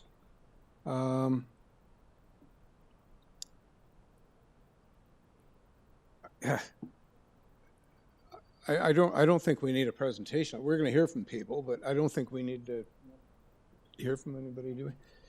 Mr. Shapati, are you okay not making a full presentation on this and instead answering any questions if we have any? You're okay with that? Okay, thank you, sir. So on that basis, then we'll proceed with hearing from people. First priority, people in the room that are here to speak to 9 Cardigan Road. Yes? And just again, as you're walking forward, again, remember that city policy is to allow fourplexes in neighborhoods throughout the city. And the issue at hand here is one issue, really, to reduce the side yard setback by 0.16 of a meter. So. Right. My name is Monique Dessa. I live at number 3 Cardigan Road. As you saw, there were 11 letters of objection. Our main concern was that the applicant did not consult at all with anyone in the neighborhood, not the neighbors as well.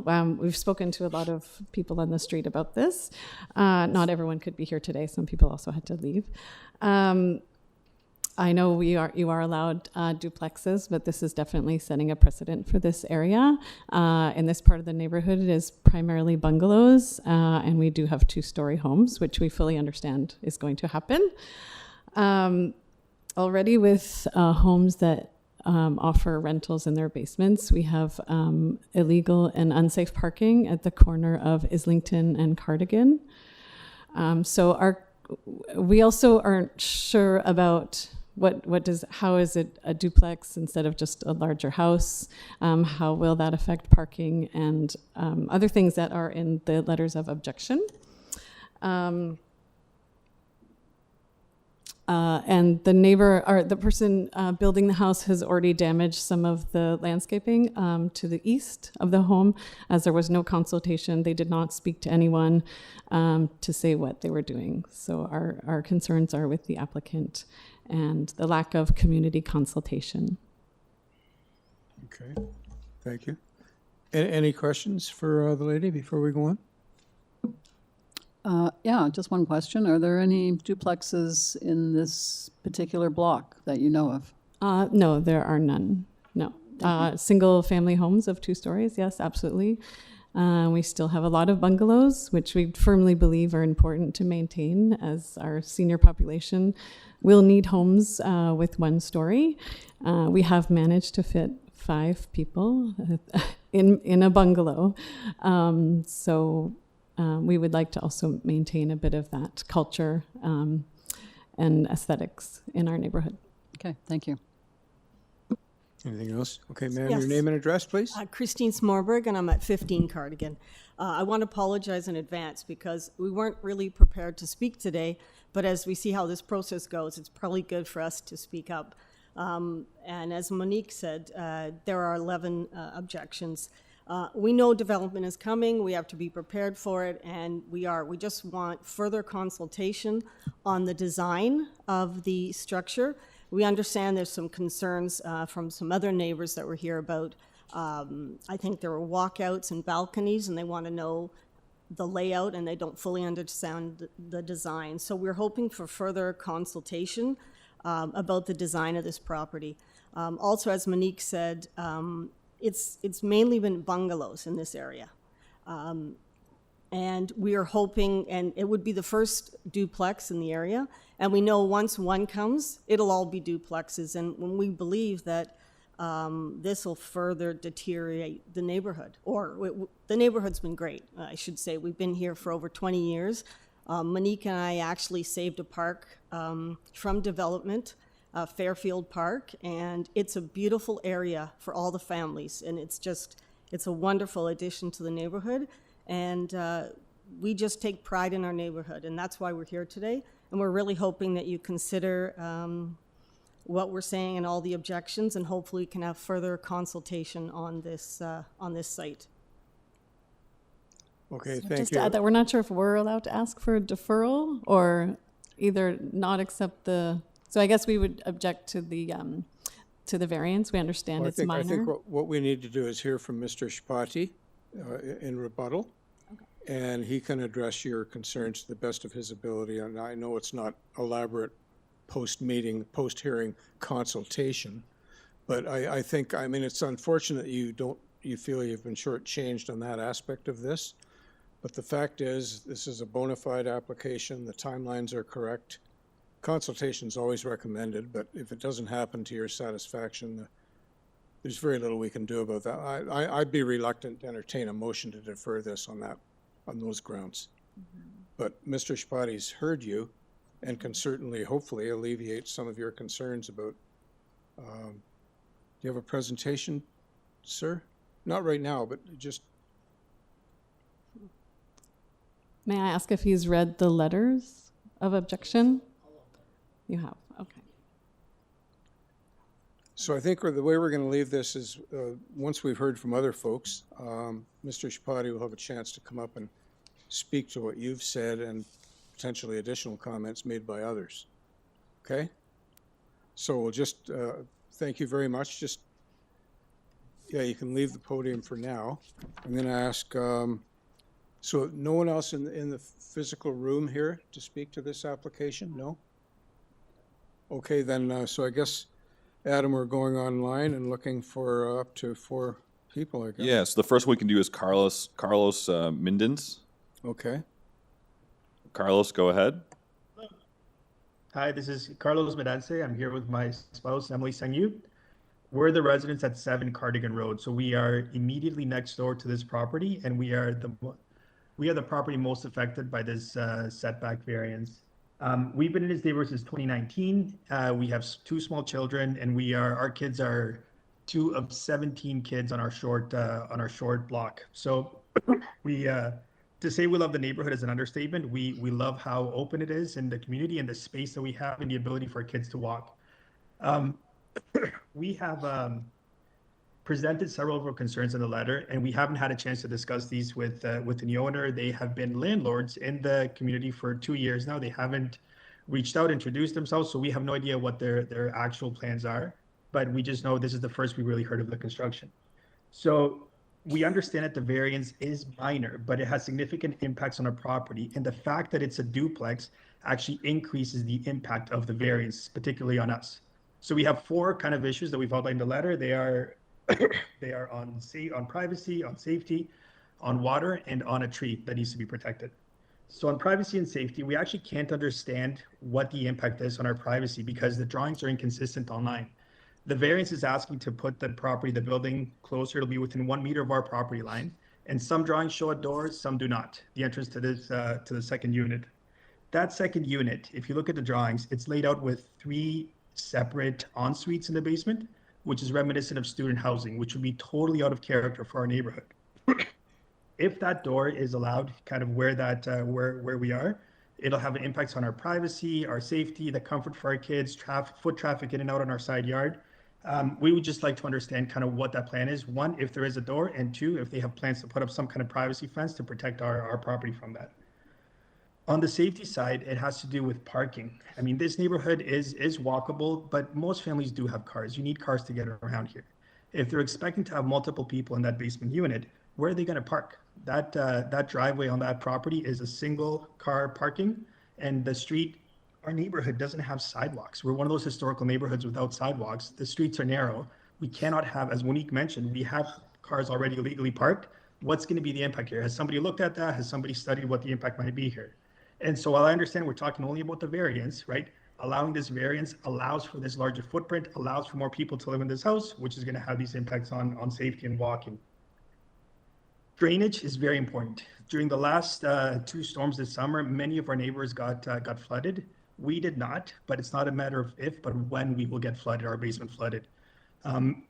If you allow this variance, it will eliminate a very small but important strip of softscaping between the 2 properties that may or may not be impacting our house. And then in the addition to the additional stormwater runoff from the roof, that could put our property at risk on that as well too. So just on the basis of the stormwater runoff alone, I think this variance doesn't make sense because it reduces the space between our properties and puts honestly both properties at risk. And then lastly, this is, again, has to do with the lack of consultation, but we have a very large linden tree in our front yard. It's over 100 centimeters in diameter. The overhang actually goes over top of their property. The drip line is quite large. All of their pictures in their tree declaration conveniently crop out this tree, and we don't know that the city has actually studied what the impact is of that construction on a tree on our yard, and whether it's going to be protected, and whether this variance extension would impact the drip line of this tree. So, in full disclosure, we live in one of those 2-story homes. We bought into the neighborhood from a developer who told the neighbors that he was moving into the house and then ended up flipping it. We're grateful that we were able to move in, and we understand our house was built within variances. But we do want to protect the nature of the neighborhood. We want to talk to neighbors. We'd love to talk to this new neighbor, but they haven't reached out and we haven't had a chance to. So I understand we cannot ask for a deferral, but certainly we'd like to have the variance rejected and have the owner come back with community consultation and for us to understand what their plans are and for us to welcome them into the neighborhood as new neighbors. Thank you. I'll just ask you a question that I guess really pertains to others potentially. If this project was built 6 inches further away from the west lot line, we wouldn't be here today? Would you be quite content with a building if it was 6 inches further away from the west side lot line? I'd probably find different avenues to discuss the privacy, and certainly I'd be having these conversations with the customer, with the owner, but we haven't had that opportunity. So given that they chose this as the venue to engage with the neighbors, this is how we're choosing to engage. He's opened himself to a process, that's for sure. Just asking. Thank you. Yep. No, I appreciate that. Yeah, okay. One question. Yep, question from Mr. Gully here. You are aware there's only one variance before this committee, right? I totally understand that. And that variance is just for 6 inches. Nothing else. I understand that, and I understand Thank you. Okay. Yep. So just stand by. Goon Kim, I guess, is next, Adam? Yes, Mr. Chair, they were a call-in user a little earlier in the day, but they have since dropped off. Dropped off. So correct. Sherry Barrett? Now, we got an email earlier in the day from Sherry saying they weren't going to attend, but I do see that she might have called in.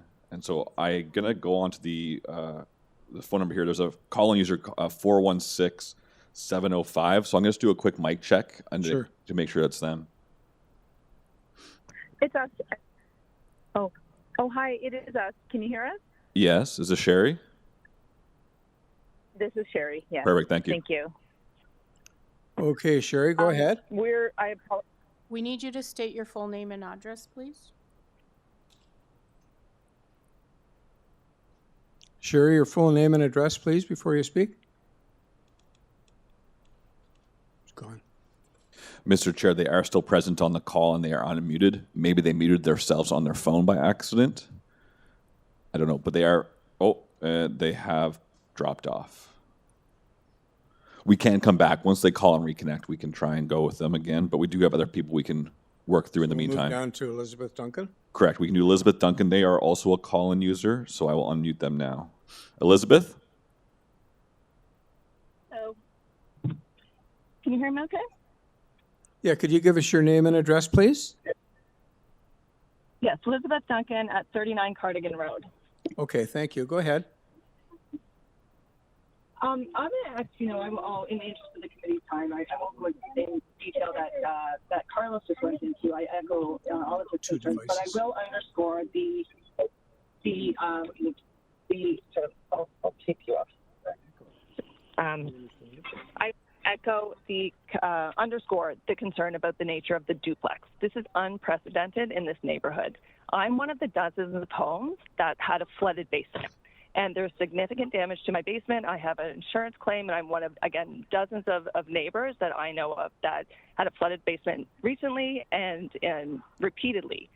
There's major infrastructure issues in this neighborhood with a high water table, and we are subject to flooding over and over again, and the risk being increasingly given what's happening in the climate. So my concern is if we allow duplexes to be built on top of these what are primarily in the neighborhood bungalows, we are increasing this issue, and I have a major concern with that. It has come at a significant cost to my family. We've had to move out of the house. We've had to have, again, insurance claims, and we're going through that process still to this day.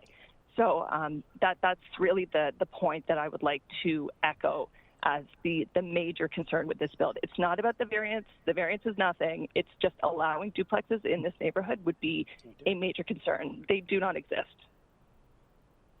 Thank you. Panel, any questions or comments Thank you. for Ms. Duncan? Mr. Chair, we've got Sherry back, it looks like, so we can try Okay, again. good. Okay. Sherry, go ahead. Your name and address, Hi, please. Thank you so much. Apologies. Sherry Barrett and Simon Kitts, 11 Cardigan Road, Okay. M8 said 2V8. Okay, thank you. Go ahead. We're, and I'll keep it brief simply in case my call drops. Sorry about that. We're internationally located. I would just like to echo concerns regarding the variance and that there's sort of the privacy issues, the water drainage issue, and also concern for the tree located on, well, we have a lot of very mature trees in all the properties connecting, as well as the tree specifically that the resident of 9, I think it's, or sorry, of 7 mentioned. And we sent a letter in with specific concerns that we would hope to be addressed before this is passed.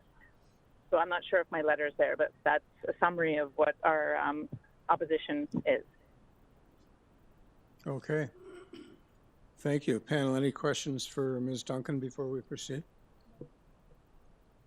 Okay, Mr. Shpati? Mr. Chair, I actually do have one more written in one potentially that might not be in the chambers anymore, but there was a Patricia Nowart that was interested in speaking. I think they have left though. Okay, they did leave. Okay, so I just want to make sure that was, because they had to sign a decision. I'm not Patricia, but she did pass along her concerns to me. So I don't know if you want me to speak on her behalf or... You can speak on your own behalf if you want to. You can speak on your own behalf if you want to. We don't. I already spoke, so... Yeah, then unless we have something in writing authorizing you, then. Okay, Mr. Then that's everyone from my list at this point then. Thank you. Okay, so we can proceed with Mr. Shpati. Yes, sir, come on up. You've heard quite a bit. It seems to me it would be of interest to at least 2 people in this room to see a detailed outline of what you're proposing. Because they're making the comment about no consultation. So they don't fully understand the details of your building. So if you can kind of just walk us and everybody through that. Yes, I can explain shortly. We are proposing to have a duplex. And, Could you move that microphone real close to your, and for that, I want to let them know that the basement is one unit, separated from the other unit, which is going to be in first and the second floor. It's a second-story addition. And in the basement, the entrance is through walkout. Actually, by mistake, if you see the site plan, there is a door there but it leads you to nowhere if you see the plans. I don't know why it got shifted over there, but it should be erased. If you see the other floor plans, yes, it doesn't send you nowhere. So the entrance to the basement to the unit is at the rear yard, walkout basement. Now, regarding the consultation, actually I read there were 15 of them, and it's impossible to go through all when it was almost the same.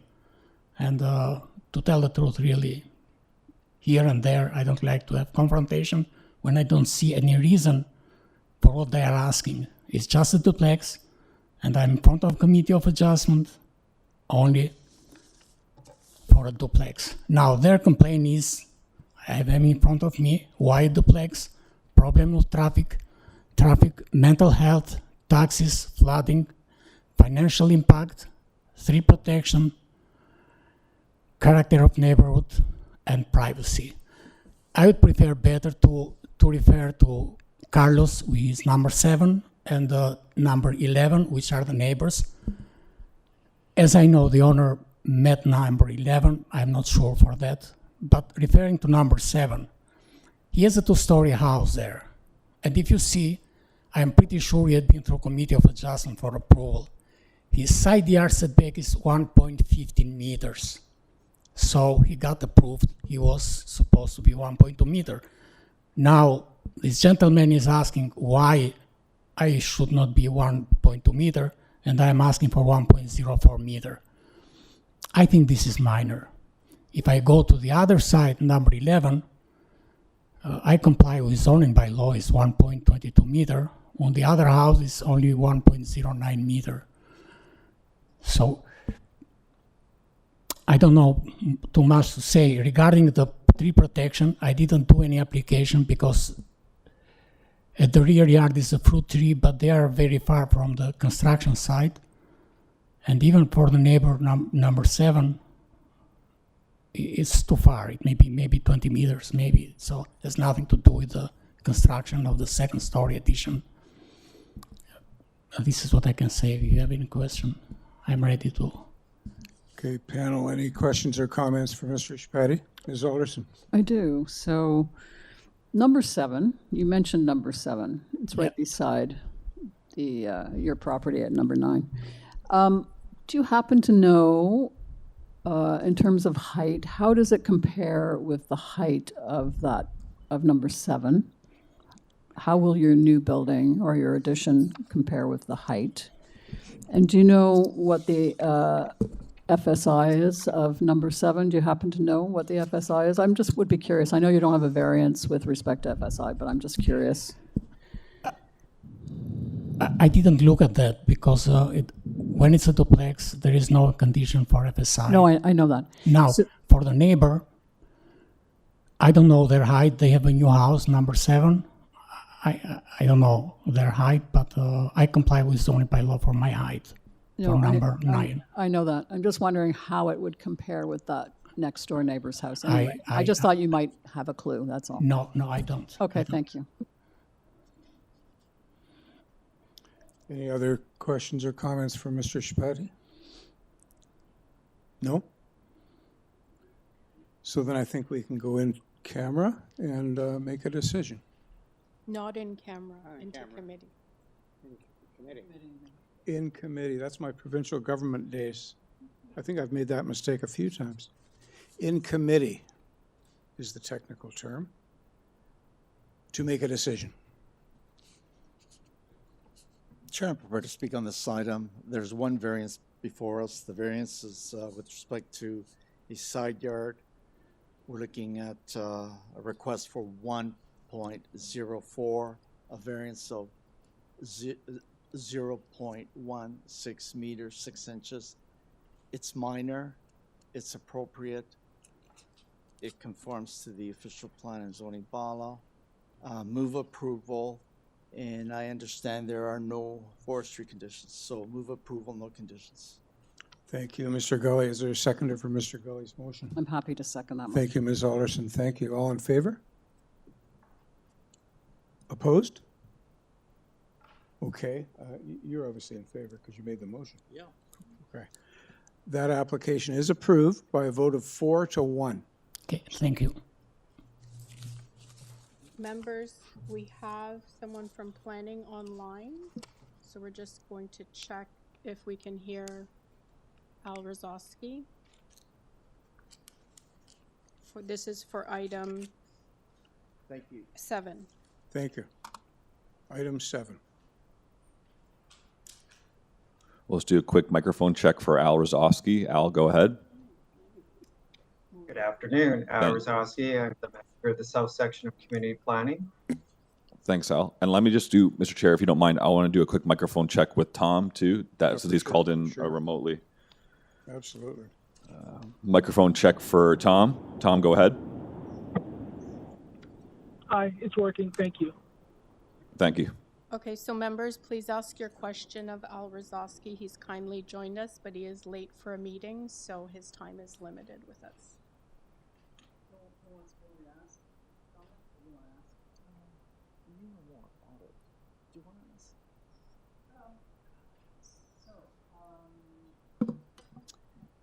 The property, yes, hi Al, it's Laura Alderson here. The property in question that we were having such trouble with was number 7, which is 1306, the Queensway.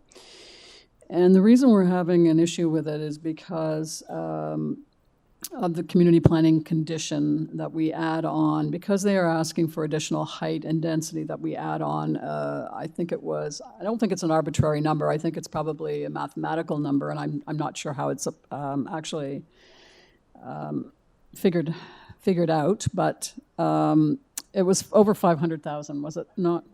$510,000. But our feeling, I think we have a similar feeling on the committee, and I think it's Mr. Giancos had made it clear that this project was in jeopardy because of the price of building right now. And I think this project has been on the books for quite a while, and now the price of condos has gone down, and the price of actual building has gone up. So that's why he wanted to add a couple of floors into the mix to make it affordable for him. And community planning came back with, yes, but you need to, make this a condition of approval, this $510,000. So my thought was that perhaps that the community benefits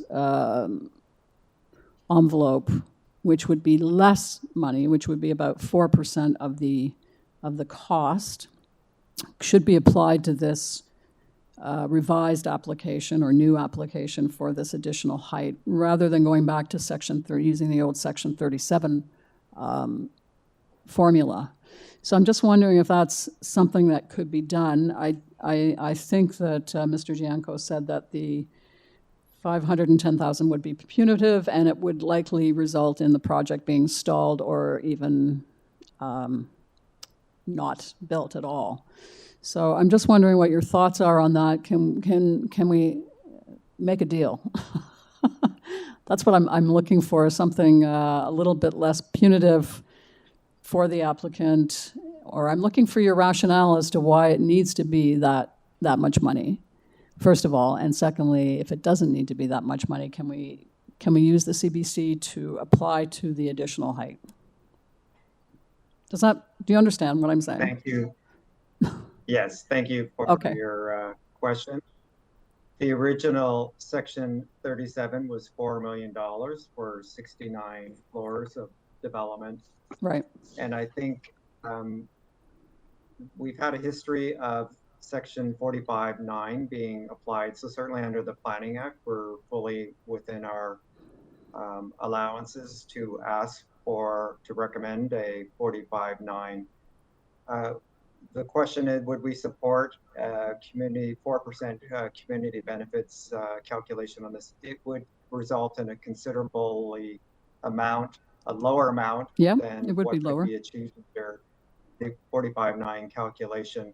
And we've reported on that differential with respect to Section 37 to Toronto City Council, and made note of the limits of what we can achieve under the 4% community benefits contribution. So we would not support the use of the 4%. It would be considerably less. We do feel that our calculation is quite an appropriate ask.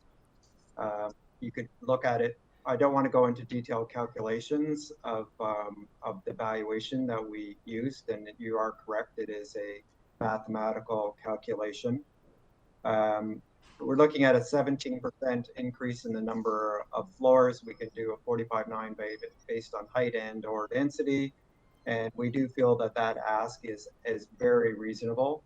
I can tell you that other C of A panels across the City of Toronto have applied different calculations, including a calculation of 200,000 for additional floors. So we have 12 floors, so that would result in $2.4 million, which is considerably less than what we are asking for with this calculation. So we stand by the. It's actually considerably more, but that's okay. I just wanted to add something, and Mr. Jankos can probably explain it a little bit, but apparently because of the 12 affordable housing units, it's not just $4 million. It's because of the 12 affordable housing units, the actual contribution is upwards of $10 million. And Mr. Jankos, do you want to weigh in here for a second? Yes, ma'am. Thank you. Yes, thank you. Al did mention the $4 million contribution, but there was a last-minute request by the councillor to also provide 12 affordable housing units, and those are valued at about $6 million. So the total contribution is $10 million, which again is probably double what we would pay under CBC and double what the development that was approved by the OLT to the south of us is going to pay under the CBC regime. Did you want to weigh in on that? So he's saying it's not just 4 million. It's more like 10 million that they've actually that they are prepared to contribute or have contributed or will contribute. Yeah, that seems a bit high in terms of the valuation for the affordable housing units out of the 1,000+ units that are being accomplished on with this proposal. I can put this in perspective, and in the planning department, we provide a professional recommendation based on what we consider to be good planning, and also if there is if there's some support for adding this type of height and density, that we feel that the ask is reasonable. $510,000 is significantly less than what a typical one unit would sell out of a 1,124 unit development. So I'm not going to speak too much about the pro forma, but I find it hard to believe the pro forma can't work with an additional increment of $510,000. I believe that it's now a purpose-built rental.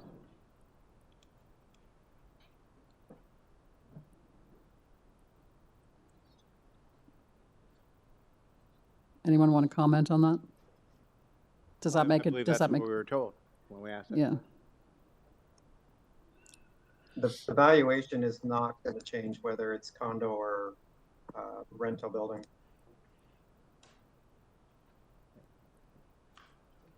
Okay. So it's an either or. So either we make it a condition of approval or we refuse this application. That's what you're asking us to do. That is correct. Even though it may lead to losing this Section 37 secured funding.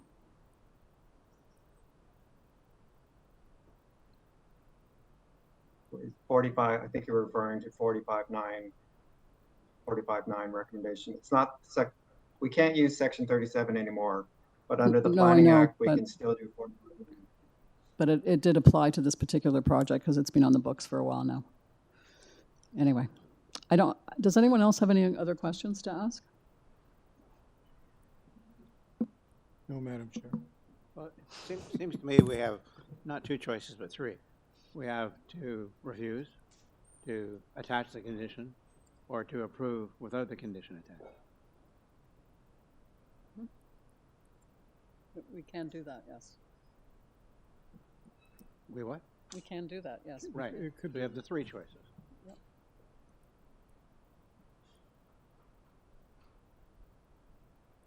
Okay. So thanks for very much for managing that. So do we have enough information now to enable us to consider a motion to decide on this application? I think we've got as much information as we're going to get, whether we I defer it or would don't agree defer it. with you. We aren't going to know any more 5 minutes or 5 days from now. So, So I'm prepared to make a motion to approve. okay, the application. let me say, I got to say my favorite word. Let's now go in committee. I thought we were in committee. No, we're not until I say so. Now we're in committee. Okay. Okay. So if you want to I- table a I would- motion, go for it. I would move to approve the application without condition.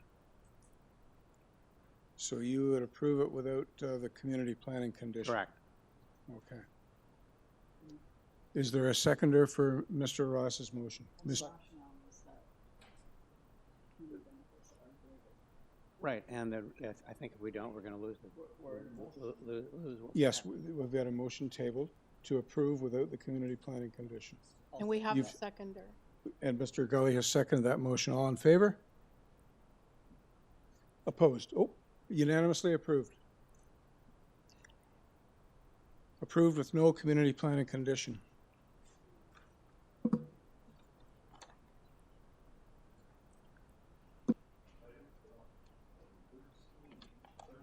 Item 13, Mr. Chair. 3 Amber I Crescent. don't know. I was wondering that actually too, that we may propose a short recess. I don't know how long, but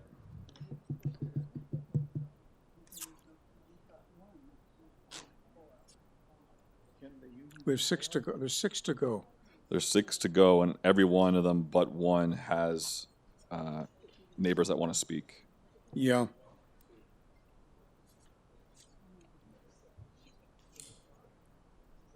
No, that's fair enough. So, Adam, what are you putting before us to consider? Well, Mr. Chair, actually, do you want to defer your file? Oh, you have to. We have the agent for 310 Prince Edward Drive South here who has to defer because the signage wasn't posted in time. Oh, Before yeah. we do our break, whatever that may be, maybe we deal with that right now and get it off the table so they can get out of here and then. Deal with 16 and then we'll take a short break? Correct. And by short break, what do you mean? Well, that's up to you guys. Well, it'd be nice to get something to eat at around 2 o'clock. I think we make better decisions on a fuller stomach, quite frankly. I agree, but I'm not the boss. Madam Deputy Secretary Treasurer, I don't want to be offensive to protocols, and You're entitled to eat your lunch. am I entitled to be offensive? Oh. Union does require them to have. Well, we're not going to get through this one by 1:30.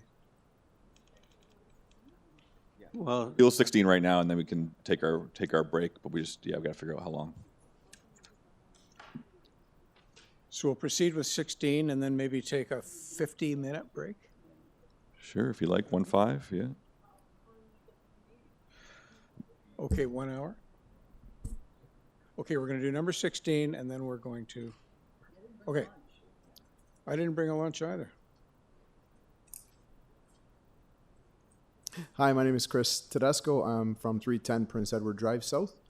And I guess I have no choice but to request a deferral at this point because I didn't get the sign up in time because there was a discrepancy with, like, all the plans are in and everything is fine. Just the previous zoning review had my original numbers on them, which was the widening of the driveway. The numbers were about 6.9 meters width, which I have now changed to 5.4 meters of width. And the actual soft landscape as opposed to hard landscape, I've increased from 8% to 33%. So the numbers I've changed was to appease the committee to try and put more soft landscape on the property. Unfortunately, there was a miscommunication with, I guess I'm supposed to get another zoning review to change those numbers. I've been working with Paul on this, and again, I was confused the fact that I could have signed a waiver, I guess. I wasn't sure of the process and was so kind of last minute at this point. The only thing I would need to do, if it's okay with the committee, is, I guess, get another zoning review or sign the waiver so that I can not have to do another zoning review to change these numbers. This is the only issue. All the drawings, I guess, are fine. I believe the committee staff is okay with what I proposed. So members, there was no miscommunication. The instructions to the applicant were very clear when this was deferred May 9th.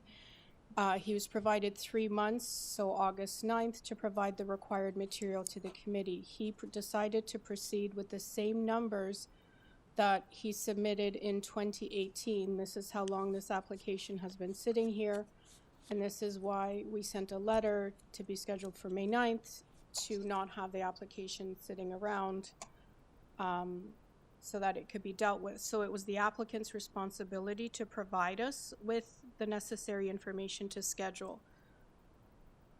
He advised us to proceed based on what's in front of you today, which are the exact same numbers that you had, or the committee had in 2018. And it was specifically deferred at that point to deal with community planning to resolve issues. None of that has happened. The applicant also provided us with a sign declaration indicating that he's posted the sign, and then we found out this week that the sign in fact had not been posted as required under the Planning Act. So our instructions have been clear. May I comment to that?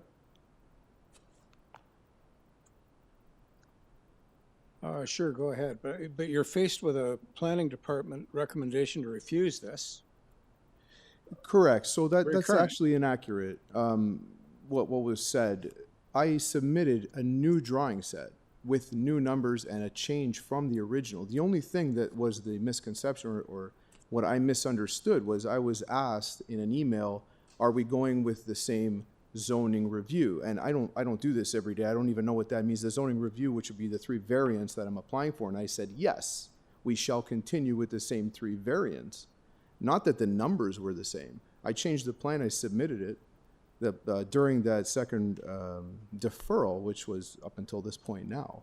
So no, I wasn't trying to continue with the same numbers. I've changed dramatically. I've increased it. I've reduced the size of the driveway. I've increased the soft landscaping dramatically. And this is a technicality. I didn't know I had to go get another zoning review or what was asked of me. Again, I'm not inclined. I've never done this committee of adjustments before. This will be my first time. I don't know what was required of me at that point. I agreed, yes, of course, the variants are the same. They haven't changed. I haven't done anything that would remove a variant or add a variant. I just altered my numbers to appease the committee to make it better. This is my only thing. The motion on May 9th was to provide all required materials no later than August 9th. Our office asked you, are you going with the same variances or the same zoning review? You said yes. The zoning review includes the figures. So if you've made revisions, it's your responsibility as the applicant to submit in part of those materials either an updated zoning review or waiver. You said, I'm going with the same zoning review. Because I didn't understand what that actually meant. It wasn't. It's your responsibility. I know, but to I know was. what you're doing with your application. I can appreciate that. I can appreciate that. However, I was working with the city with Paul, and I've submitted these drawings and these changed drawings, and I was never told that I needed a new zoning review. And that's not to fault anyone. Again, this is a bit of a miscommunication because I did agree to say yes, I'm going with the same variant or zoning review. Again, not knowing exactly what that meant in thinking on my part that I wasn't adding or changing variants. I was just increasing to make my presentation, my proposal much better. That's what I was doing. Yeah, go ahead. Have you actually made any changes on the site? No, because I'm No, waiting you for an haven't. approval. Yeah. Any other questions? Or yeah. Yeah, one other question though. Yep. This has been going on for 6 years. 2018. Probably, yes. Yeah. Why? Okay, there was and then on August 9th, why not present your revised? You said that you're trying to ameliorate the application.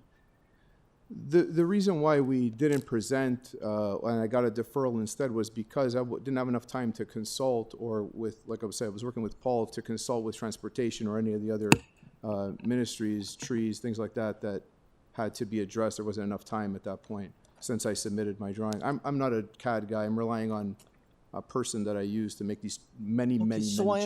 understand. So knowing that even forestry is denying, right? Why wouldn't you pursue something with forestry? I'm sorry, repeat that one more time. My apologies. We have a report from Urban Forestry saying that Yes. the application be denied. Obviously, they have some issues. With forestry? Yes. I thought it was with transportation. Nope. Forestry's concerned about the width of the driveway. Mr. Chair, What would members, put the reports on the screen. And in addition to that, There's the there are report on the transportation conditions as well. Have you met all those? Were you going to meet it and then you plan? Well, See, so again- there's a lot of issues here that even though you may be a layperson, right, just a resident trying to do it on your own, it's something that's been going on for a long time. Like, I mean, I think I understand. the file either has to be closed or we have to deal with it, and then you can deal with it at an upper body too. Like, I mean, we can deal with it today based on what we have. I don't know how my panel members are going to be voting, but you may end up at a higher level to try to deal with this, but So members, no this way. was brought forward to deal with the deferral request. Are you, because if we're not dealing with a deferral, then it should be heard in order. So, Let's deal with the deferral first. okay. Okay, there's been a request made by the applicant to defer till a later date consideration of this matter. Does anyone wish to make a motion on whether or not this item should be deferred today? If it were deferred, when would be the next hearing date? If it were to be deferred? And would that give you enough time? I believe I just need a zoning review, that a redo of the zoning review in order to incorporate my new numbers. That's pretty much all I need. I don't have any other documents to But submit. have you even applied for a new zoning review while this all has been happening? So no, because the numbers that of percentage value that I was discussing with Paul, I didn't have them until literally this morning because the designer went away, and this is all Yeah, happened in the last So this week. is just going to drag on indefinitely because he hasn't even applied for a zoning review. Well, that's not true. The drawings are here. I can bring these into the city here and just apply for a zoning review. I don't have to do anything. All the numbers are all there. In fact, they're on the drawing, the percentages of soft landscape and hard landscape, which we thought was not there. So these are on a CD, they're on a PDF? They're all PDF ready to go, yeah. I've sent them to the city. They have everything. I only need a zoning review, if required, or a waiver if that's acceptable. I'm not sure, because I never even heard of this stuff. Again, I'm being educated as I go here. A waiver I could sign and be done with it. Waiver would mean you're taking total responsibility for the numbers you're submitting. Correct, and again, I wasn't 100% clear on that. I'm responsible for the numbers of construction, so if I'm saying it's 33%, I have to build 33%, is that what I'm responsible for? Or your approval will be based on my numbers of 33% of soft landscape, is that how it works? Like what am I They will make a wavering? decision on whatever numbers are provided to them. I'm making a decision, excuse me? The committee will Oh. be making a decision. If we Correct. approve 33% and you build 35%, you're in violation of the approval. Gotcha. And Well, you'll it have to get your jackhammer out and tear something out. Understood. It wouldn't change anyway. I would submit 33%. That's my proposal. Those are my drawings. Whether I sign a waiver or I get a zoning review, it would be the same thing. They'll list that percentage that I provide regardless. So I don't see the difference. Madam, sorry, Chair. Go ahead. May I ask the Secretary Treasurer, how about a definite date? Is there a hearing the first week of October? That should give him enough time. No excuses. He's just got to appear here. But we don't have the zoning information yet, so how Can can we it, can it be schedule- done in a month? All of September? I can't speak for zoning. No, you can't speak for zoning. Is that required, the zoning? Yes. Oh, it is. Of course. Yeah. Again, I thought the waiver was an option. But you haven't told us, you could have done a waiver for this hearing.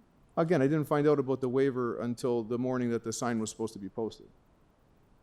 That's just it. I didn't find out that this was an issue until literally just 10 days before this I'm committee. not sure I agree with that. You're the applicant, it's your responsibility You're right. to be You're familiar correct. with application requirements. You are correct. I just Members, wasn't. I'm concerned that we sent out a warning letter. This was put before the committee May 9th. They had a deadline of August 9th. They are standing here today and they still don't have all of the required materials that they were supposed to have provided to us by August 9th. And the only reason And why I this will don't is just because be I a wasn't aware further of it. delay. I just wasn't aware that I had to get a zoning review. It's not like I wasn't trying or I was trying to, deceive anybody. I have all of my drawings in. Everything is fine. I just was not aware I needed to redo a zoning review to change my own numbers, right? The variants are the same. Just on that point, Yes. where are the plans? You said all my plans are in. Where? I've submitted them to Paul. Oh, you have them? But. Oh, okay. So you're waiting for a zone review or a waiver? Again, is the waiver okay so we can cut the time and I don't have to go through zoning? I'm not sure how you feel about that. Well, it's you because you're taking responsibility if it's a waiver. If it's, yeah. It's up to you. I can literally apply tomorrow. I have all the material I need. I don't need anything else. I can walk into planning tomorrow and apply for a zoning review. I'm happy to do that. The problem isn't you applying, it's when you're going to get the zoning review. I'm sorry? They're not going to give it to you the same day you apply for it. Of course. How long do you think it usually I takes? have no idea. I don't know if they have a backlog. I can't speak for zoning examiners. 4 weeks? Really? Yeah, should be. He's willing to go with a waiver. He wants to apply for the waiver. Zoning review. So that can happen. Okay. So if the applicant is advising that, then why don't, I'm not happy, but if you're inclined to defer it, that the applicant has to provide us with the revised waiver no later than tomorrow. Otherwise, the file will be deemed closed and no further notice will be provided to the applicant. No application fee will be refunded in accordance with the refund policy, which is the same wording that was part of the committee's motion on May 9th. So if he's already submitted the revised plans, we have them. He's prepared to go with a waiver. We need the information tomorrow, and we can schedule it for October 10th. Yeah, I just fill out the waiver form. And send just it in. another caution, you need Yes. to spend some time with community planning, because right now they're telling us they want this thing refused. So it's not just fixing your numbers. They don't like your driveway. They don't I like got it my right here in black and white. You got to deal with them. You got a month and a half. I'm just saying, don't just think. I know, but if he's submitting tomorrow, that means that application is going in its form no matter what. There's no further opportunity to defer or make modifications. This application has been dragging around for over 6 years. 6 years, I know that. And the applicants had the benefit of whatever's been constructed for that time. And this is why we're trying to clear out old files so that Right. they're not just sitting around indefinitely. To your comment, sorry, they refused it because of the original numbers that I submitted, the original drawing that I submitted. That's why I was refused at a 6.9 meter driveway. They suggested 3.5 at a, what would it be, at a soft landscape of 8%. I've changed to 33. So the numbers that you're referring to are old numbers. They haven't, I don't know if they've had a chance to review my new drawings with my new numbers since then. Again, that's your responsibility. Like, that was the whole point of both of your deferrals. 6 years ago, you were supposed to talk to planning. It's your responsibility to talk to planning and see if they're okay with those numbers, not at the hearing. Again, Paul was helping me through that process, right, to how to do that, like send these files But that's into been him. in the and last organize 3 it. months. What have you done Correct. in the last 6 years? Yes, That's- understood. I'm Understood. asking, what have Understood. you done in the last 6 years? You're correct. You're correct. It's been lagging, of course. This is something that got thrown on the back burner, not to disrespect the committee at all. It's just life got in the way. That's how it is. 3 kids since I'm on my third. My wife's 7 months pregnant now. It's just chaos. There's no, a 2-year-old, a 5-year-old, and another one coming. And I'm 45 years old. I'm not a spring chicken here. So this is tough on me and work. It's just life got in the way, and that's the truth. And there's no excuse for it. I need a break. I need something just to get me over this finish line here. I'm right there at the finish line. I just got to push it over.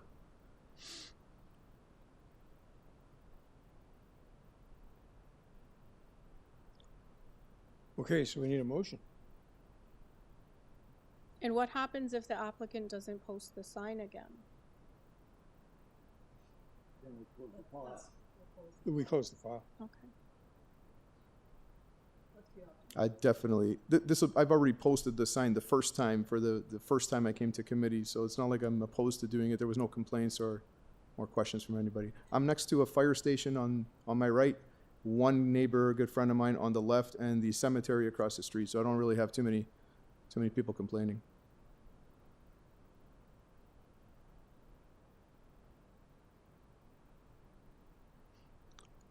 So panel, how do we wish to proceed?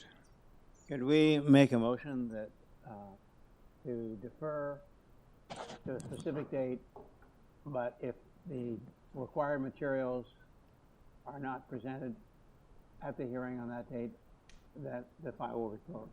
Not at the hearing. So can I suggest the wording that you're trying to? Please. That the applicant will submit the revised waiver by August 30th, 2024 with the Committee of Adjustment Office. Otherwise, the file shall be deemed closed and no further notice will be provided to the applicant. No application fee will be refunded in accordance with the refund policy. The applicant will also be required to post the sign as required under the Planning Act. Failure to do so will also mean that the file will be closed at the October 10th, 2024 public hearing. Great motion. I so move. Is there a seconder for Laura's motion? Mr. Ross, thank you. All in favor? By the way, you had me at 2 kids and a pregnant wife, so. Okay, that is Thank you. unanimous. You've got your walking orders. Thank you, Paul. Thank you. Take care. Does the gentleman need a specific time tomorrow? Yes. By 4 o'clock. By 4 o'clock 4 o'clock. tomorrow. Yes, thank you. Yeah. Yep. Which is that's the next hearing date available. Thank you. I appreciate it. Thank you. Okay, so we are now going to take a short break until 2:45. 2:45. Just over an hour. Okay, and we will resume with number 15. Sounds good. Thank you, Mr. Chair. So we're going to take a short recess, and we'll resume this meeting at 2:45. Right on. Thank you. There will be no microphone check. Well, we might do a microphone check at maybe 2:40. So we're going 15. We've only got 3 to go.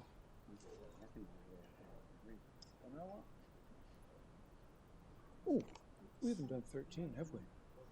We haven't done number 13. So we got 13, 15, 17, and 18. 13, 15, 17, and 18. Bingo.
Yep, some Korean barbecue.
Budem.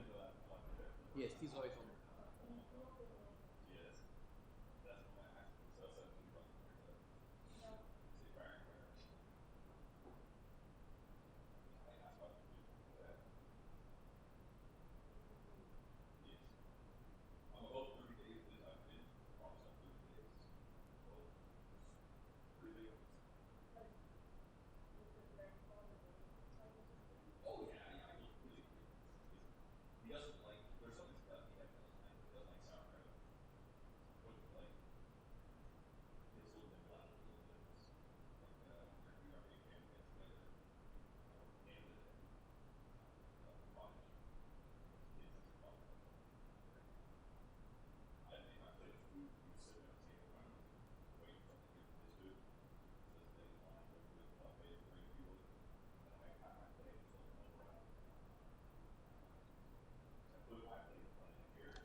Oh my goodness, Joe.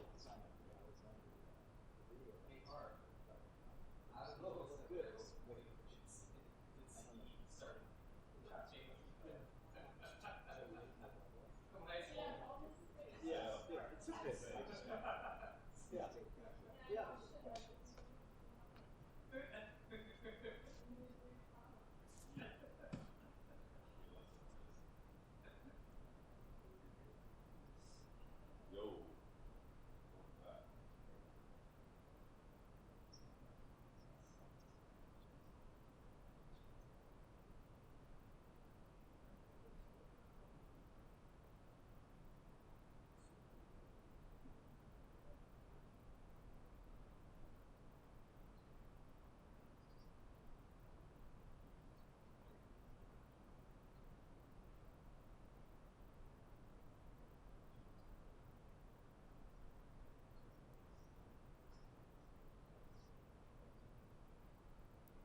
least this one's fun, right? Get some free entertainment. Actually, no, it's not free because you're spending your time here. Yeah, not only that, I got clients wondering where I am because it's actually back on field as well. Yeah. It's not. We had no idea this would be like this. We even tried to have like a scheduling where we put stuff that we thought was relatively straightforward. Yeah. But you can't predict who's gonna speak, right? And it was really 8 to speak until. Yeah. Well, we looked at the short report, but this is like the one this is behind it. Yeah.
What'd you pull up? Huh? What'd you got with it?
Hi, everybody, and welcome back to the 9:30 a.m. session of the Committee of Adjustment, Etobicoke, New York, August 29th. Thank you for bearing with us while we took that little recess to refuel. We're going to be starting with item number 13. So I guess, Mr. Chair, we have everybody here, so we got everyone's cameras on, so I guess we can start with item number 13. Item 13, 3 Amber Crescent. Purpose is to construct a new detached dwelling with an attached garage. We have 5 variances. We had an original notice for 5 variances. We had a revised notice changing a few of those variances. And then the applicant advised that they want to revert back to the original application. So that's what we're looking at right now. And we have urban forestry conditions 1 and 2. And we have planning requesting, and this is additional information from planning, to recommendation to refuse the application. Other than the agent, Melissa Mello, is there anyone in the hearing room that's here? Are you Melissa?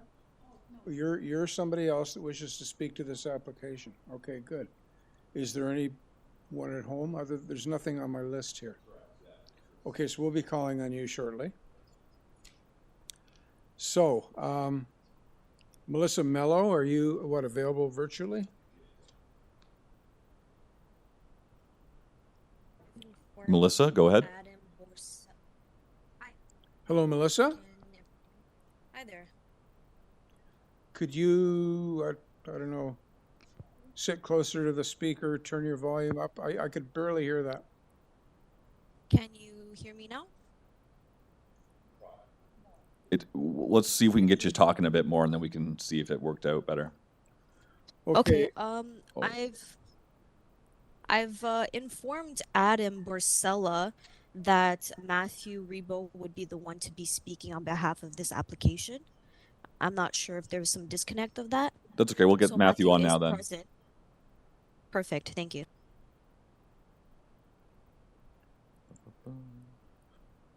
Matthew, go ahead. All right. Hello. Hello.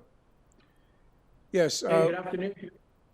Yeah, we have a lady in the audience this afternoon that wants to speak about your application. So I think in light of that, a brief presentation up front from you might be helpful, just to explain what your project's all about.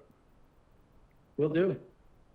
So you can carry on with that then. Oh, give us your name and address. Of course. Good morning, committee members. My name is Matthew Rebo, Perspective Views, at 5359 Timberview Boulevard, Mississauga. I'm the agent representing the owners of 3 Amber Crescent. The surrounding area is a mix of built forms and consisting of primarily single story and 2-story residential houses.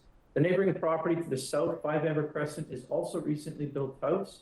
The particular property was a challenge considering the proposed location on the site, as the crescent cuts in towards the front yards directly adjacent to the south.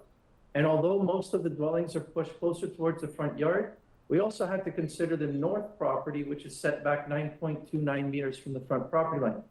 As a result, the proposed building length and depth on the property required minor variances. However, please note that we made sure to align with the neighboring house to the north, as it illustrates on our proposed site plan, if that can be pulled up. Maybe zoom into the back portion.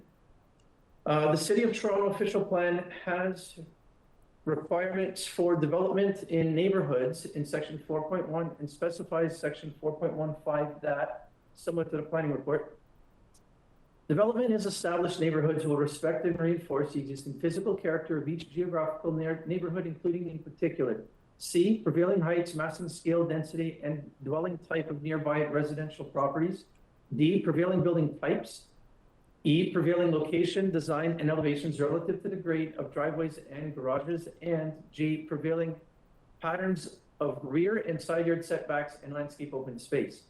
Great consideration was given to the proposed design to ensure that it respects both adjacent neighbors, and we believe that our proposed design meets the intent of the Planning Act.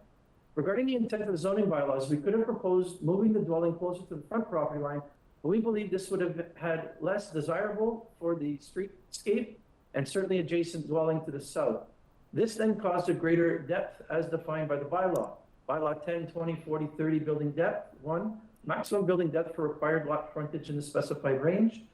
In the RB zone with the required minimum lot frontage of 18 meters or less, the rear main wall of a detached house be no more than 19 meters from the required front yard setback. The main wall is defined as, main wall means any exterior wall of a building or structure, including all structural members essential to support of a roof over a fully or partially enclosed area. I would like to take this opportunity to mention that we work with the municipal planner to gain their support and revise their proposed covered porch to reduce it to the extent of the proposed fireplace to gain their support. However, as we both understood the bylaw as it related to the rear main wall of the main floor dwelling, and not the extent of the patio that is essentially at grade and underground foundation, it was the municipal zoning examiner that convinced the planner that we had to describe our dwelling depth and length measured to the rear extent of the patio, and this changed the opinion of the planner. We do not agree with the planner's interpretation of the bylaw. However, we certainly do not believe that the intent of the bylaw was to consider underground foundations when describing the building mass and impact to neighboring properties, and therefore obviously believe that we do in fact meet the intent of the bylaws. We do not agree with the planner's recommendation and do not believe that there is sufficient explanation in the staff report to justify their opinion. The unexpected loss of the planning staff support and the time in which we received this update and today's hearing, we have not had the chance to speak to the owner. The property owner is out of the country, and I've not been able to confirm with them if they would have rather deferred or proceeded to committee decision today. But I can assure you that it would have heavily been dependent on the timing delay of the next available hearing date, as they want to proceed with the project as soon as possible. So if we are going to consider that, I would like to hear the next available hearing date. I think earlier today we heard possibly October. We believe that our proposal is very desirable for the neighborhood and streetscape, especially when considering the small cul-de-sac and both adjacent properties. We do in fact believe that our proposal is minor in nature, and please know that the planner agreed to do so, the planner agreed so as well until the zoning examiner clarified his interpretation of the bylaw, and we had no choice but to move forward with the originally proposed. We are confident that the requested variances are very reasonable and minor in nature, and again, it meets all 4 tests of the Planning Act. We also note that as of this morning, there were no letters of opposition. However, as we're learning, it seems to be that somebody has a concern. However, although this may be a little unconventional, and we've had a few of those today, I gracefully ask that if the committee does not agree with our position, that they kindly suggest that we possibly defer. It's not my preferred choice, but again, under the circumstances, I'll leave it at that, and I'm welcome any questions. Okay, thank you. Thank you very much. Panel, any questions or comments for the agent?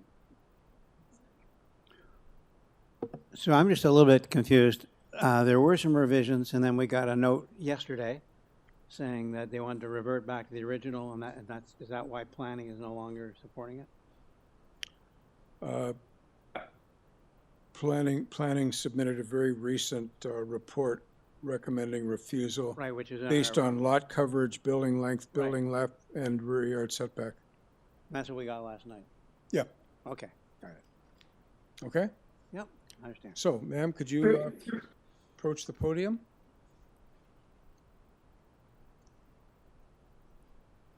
Give us your name and address firstly. Yes, Atifa Syed, and the address is 5 Amber Crescent, so right next to the property.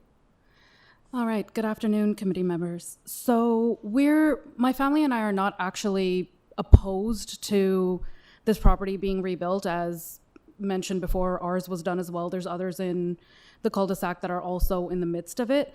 The only, I guess, concern that we have that is arising is if you look at the blueprint, sorry, I'm actually incredibly nervous, so I'm a little I'm shaking. If you look at the blueprint that was sent to everyone, there is a portion here that says the existing garage is to be demolished. Now, this existing garage was not put in by the current owners. It was put in by the previous one, and it actually encroaches on our property line. The reason we didn't say anything was because the previous owner was an incredibly elderly woman who lived by herself with her very cute cat. And since then, she has passed, and then her family sold the house. So we didn't say anything because, you know, just being neighborly, it's like she's getting use out of it. It's on our property, but we're not going to say anything at this point because what's she going to do? She's incredibly elderly, and it wasn't kind. However, if our neighbors are now going to be demolishing said garage and rebuilding everything, our only ask was, can we please make sure that when they complete their rebuild or when they have their final blueprints, just to make sure that everything is on their side of the property and there's no encroachment or no further encroachment onto ours. That's the only ask we have. We are not opposed to them building. Very reasonable. Yeah. Panel, any questions or comments? We'll certainly get the agent to address your concerns. Thank you. Thank you very much. Yeah, Thank you. yeah. So I don't believe we're waiting to hear from anybody else, Adam? That is correct, Mr. Chair. Okay, so the agent, again, I forget the name, Matthew? Matthew Rebo, correct. Yeah, Yes. Matthew? Yes, first of all, thank you to the neighbor, owner of the property to the south, and thank you for your comments. I'm sorry that we actually didn't have an opportunity to speak, certainly knowing that you're in support. All I can say is, yeah, we're planning to knock down completely and rebuild. And we're proposing, the requirement is 1.8 meter setback, and we're asking for what's pretty common, 1.2 meter setback. And if I can also point out that it's only the garage portion that we're asking for the 1.2 meter. As soon as almost adjacent to your garage is where we reduce our main dwelling depth back to 1.8 meters, which is in compliance. So it's just the garage portion that's encroaching to 1.2 or 4 feet. So of course we will make sure that whatever is built is completely, well, 1.2 meters from the property line and certainly not encroaching onto the neighboring lot. And if I could clarify any of the planners' comments from committee members, I'm willing to do that as well. Okay, thank you, Matthew. So I think we've heard from everybody. So we can go into committee for discussion if required, or a motion. And we have the urban forestry conditions 1 and 2 and planning recommending refusal due to lot coverage concerns, building length, building depth, and rear yard setback.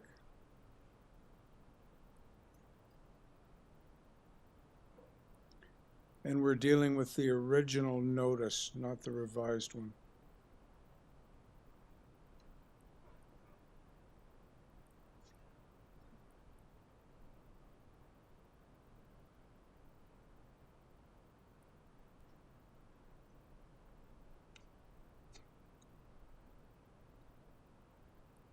Mr. Chair. Yes, Ms. I Popovic. have no comments. I'm prepared to bring a motion unless my colleagues have any other comments or questions. No, you're good to go. Thank you. First of all, thank you to the applicant. Thank you for the speaker, the neighbor, and thank you for recognizing that any garage demolition rebuild will stay within property lines appropriately and so forth. I noticed there's a survey in the materials. All of that said, I note that urban planning has recommended refusal, and that is as recent as, I believe, August 22nd or 23rd. And on the basis of their recommendation, I move to refuse this application. Okay, so we have a motion to refuse. Is there a seconder for Ms. Popovic's motion? Ms. Alderson, thank you. All in favor? Opposed? So that motion to approve was passed by a vote of 3 to 2. Sorry, motion to refuse was approved. So the application's refused.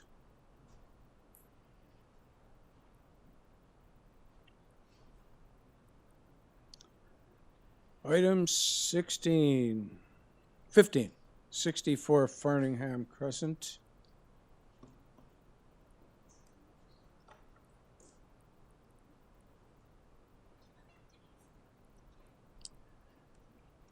purpose is to construct a second-story addition above the existing dwelling containing a secondary suite. There are 2 variances. We have no comments from agencies. We do have 9 letters of opposition. And we have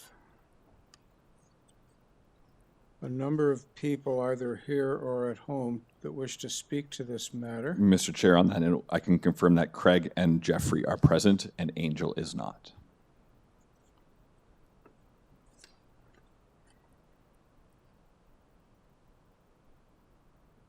Angel is not. Correct. But Craig and Jeffrey are? Correct. Jeffrey's And in they're in the chambers room? and Craig is virtually. Craig is virtual. Okay, so we'll hear from Jeffrey first. But of course, before that, the agent. Oh, yeah, I'm sorry. We need to hear from the agent first. Jan Petrikowski, we'll hear from Jan first. Hello. Hello. Yes, my name is Jan Petrikowski. I'm the applicant representing the client. And what's your company address? It's Job Design Studio. It's 170 Redgrave Drive in Etobicoke. Okay. So in light of the fact that we have a couple of people that want to speak about your application, I think a little presentation would be potentially helpful. Yes. It's pretty straightforward. As you know, there's only 2 variances. Yes. Okay, let me start with variance number 2. It's in regards of the minimum required setback. It's basically, if we look at the site plan, you see what we are trying to do is put the second floor right on top of existing footprint.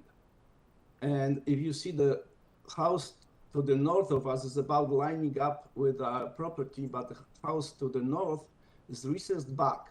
So the house is recessed back is about 14.12 meters from the property line. The other one on top is 766. So the bylaw requires that my second floor be placed on the average of the 2. So the average of the 2 required is 10.89 meters. This would result in the second floor, instead of being straight up above the garage, being moved about 5 meters back, which looks silly and it wouldn't benefit anybody. Otherwise, you see this second floor. Oh, coming back to the units, this is an existing duplex. So basically what it is, there's one existing unit in the basement, and the second floor, basically it will be the same unit, just expanded, so the owners will be just using the main floor and the second floor, okay? So this is variance number 1, and it's basically technicality, so we cannot maintain this. Otherwise, we can build it, but it looks silly if we place the first front wall 5 feet from the wall with the garage door. The second one is the building height, which is basically 9.5 meters required. We are at 9.76, so about 10 inches higher to the highest roof. And this is basically because this is measured from the average grade. And because the grade from the front of the garage to the street is sloping down, on the left-hand side, there's like a swale. So basically, if you look at the elevation, the average grade is about 2 feet lower than the base of the house. So if you measure the height from the base, the way you perceive it from the street, it is only 9.20 meters. So it's like 1 foot lower than the maximum height permitted. And nobody sees the house, views the house from the street from the average grade, which is basically some imaginary line. You see it from the base, and as perceived from the street, it complies with the zoning bylaw. So this is basically the 2 variances I would like for you to look at the proof. Okay, thank you. Panel, any questions or comments for Mr. Pestrikowski? Nope. Okay, then. Now we can hear from Jeffrey Jackson. Sir, if you could just repeat your name and give us your address before you speak, that'd be good. Yes, my name is Jeffrey Jackson. I am the current homeowner at 6 Ashford Drive, which is the house behind the subject property. Just to start with my comments, I'm going to just give the panel a little background. About 31 years ago, while my wife and I were house hunting, I actually went up and knocked on the door of this house. It wasn't listed for sale. And I told those former homeowners that if they were ever interested in selling the property, to reach out. I thought I had about a year or two, but they actually called us a couple of days later, and I ended up figuring out how to buy the house, and I bought it. The reason that my wife and I bought that home, there were a number of reasons. Number one, the house was a bungalow, and it was nestled amongst bungalows in all of the houses in the immediate area. The second reason is the house was east-facing, which meant that the backyard was west-facing, which would get the sun in the afternoon and the evening, which was extremely important. Thirdly, the house had a backyard pool, which is something we really wanted for our children, and we didn't really want to buy a house and put one in because that's a lot more expensive. When we bought the house behind us, the subject property, had an elderly couple living in it. They lived in the house right up until about 4 or 5 years ago. The wife did pass away 10 or 15 years ago. The husband passed away, I think, just before COVID. We did communicate with the niece, which seemed to be the beneficiary of his estate. And she'd indicated to us that she was unsure what she was going to do with the property. The reason we were inquiring is that we were looking for a house for my daughter, who has 2 children and is single, and wanted to try and keep her close, if I could swing it financially. The property then changed hands. We were unaware that it changed hands, and I think that was about 2 years ago, and we started seeing people living in the house. We thought they were homeowners, but we soon came to learn that they were tenants. There were at least 3 separate tenants in the home, which we thought was strange since this house was a single-family dwelling. The things that occurred, Adam, if you wouldn't mind bringing up the photo of the notice. He'll bring that up, but what I'm going to talk about is some of the activity that occurred after the current homeowner took over the property. The first was there was a renovation done in the front of the house, and the renovation seemed to be taking the front entrance and separating it into 2 entrances, one specifically and solely to the basement, the other being to the first floor. They then closed in the front porch so that it still gave the appearance of just one entrance to the door. I had in my submission a copy of a status report on the compliance from the building inspection. It seems to us that, number one, the work was started without a permit, and we do note that from that report, which I took off the online site about a week or 2 ago, fire separations have not passed, and interior final inspection had not passed, and they were dated September 18th of 2023. One of the things that I find odd is that this house has been presented as a duplex. Well, it's not a duplex, and the fact that it doesn't have the fire separations would confirm that it's not been approved as a duplex. So it's a single-family home at this point. The next thing that occurred on the property was the backyard, which had a, oh, Adam, could you pull up the picture of the backyard that was, no, the picture that was submitted with the plans from the homeowner. That's from my backyard.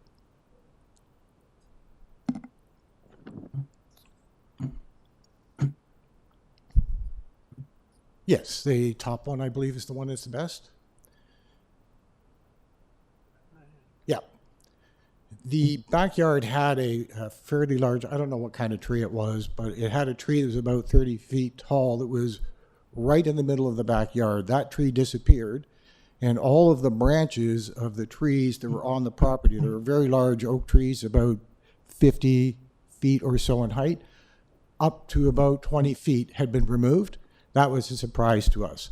And what that did is, if you go to the picture, Adam, that you first pulled up from my backyard,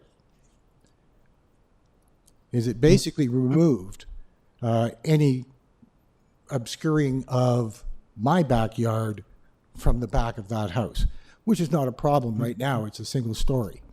The backyard also had foliage along the back fence, which was about a foot and a half over our fence line. So that was also removed.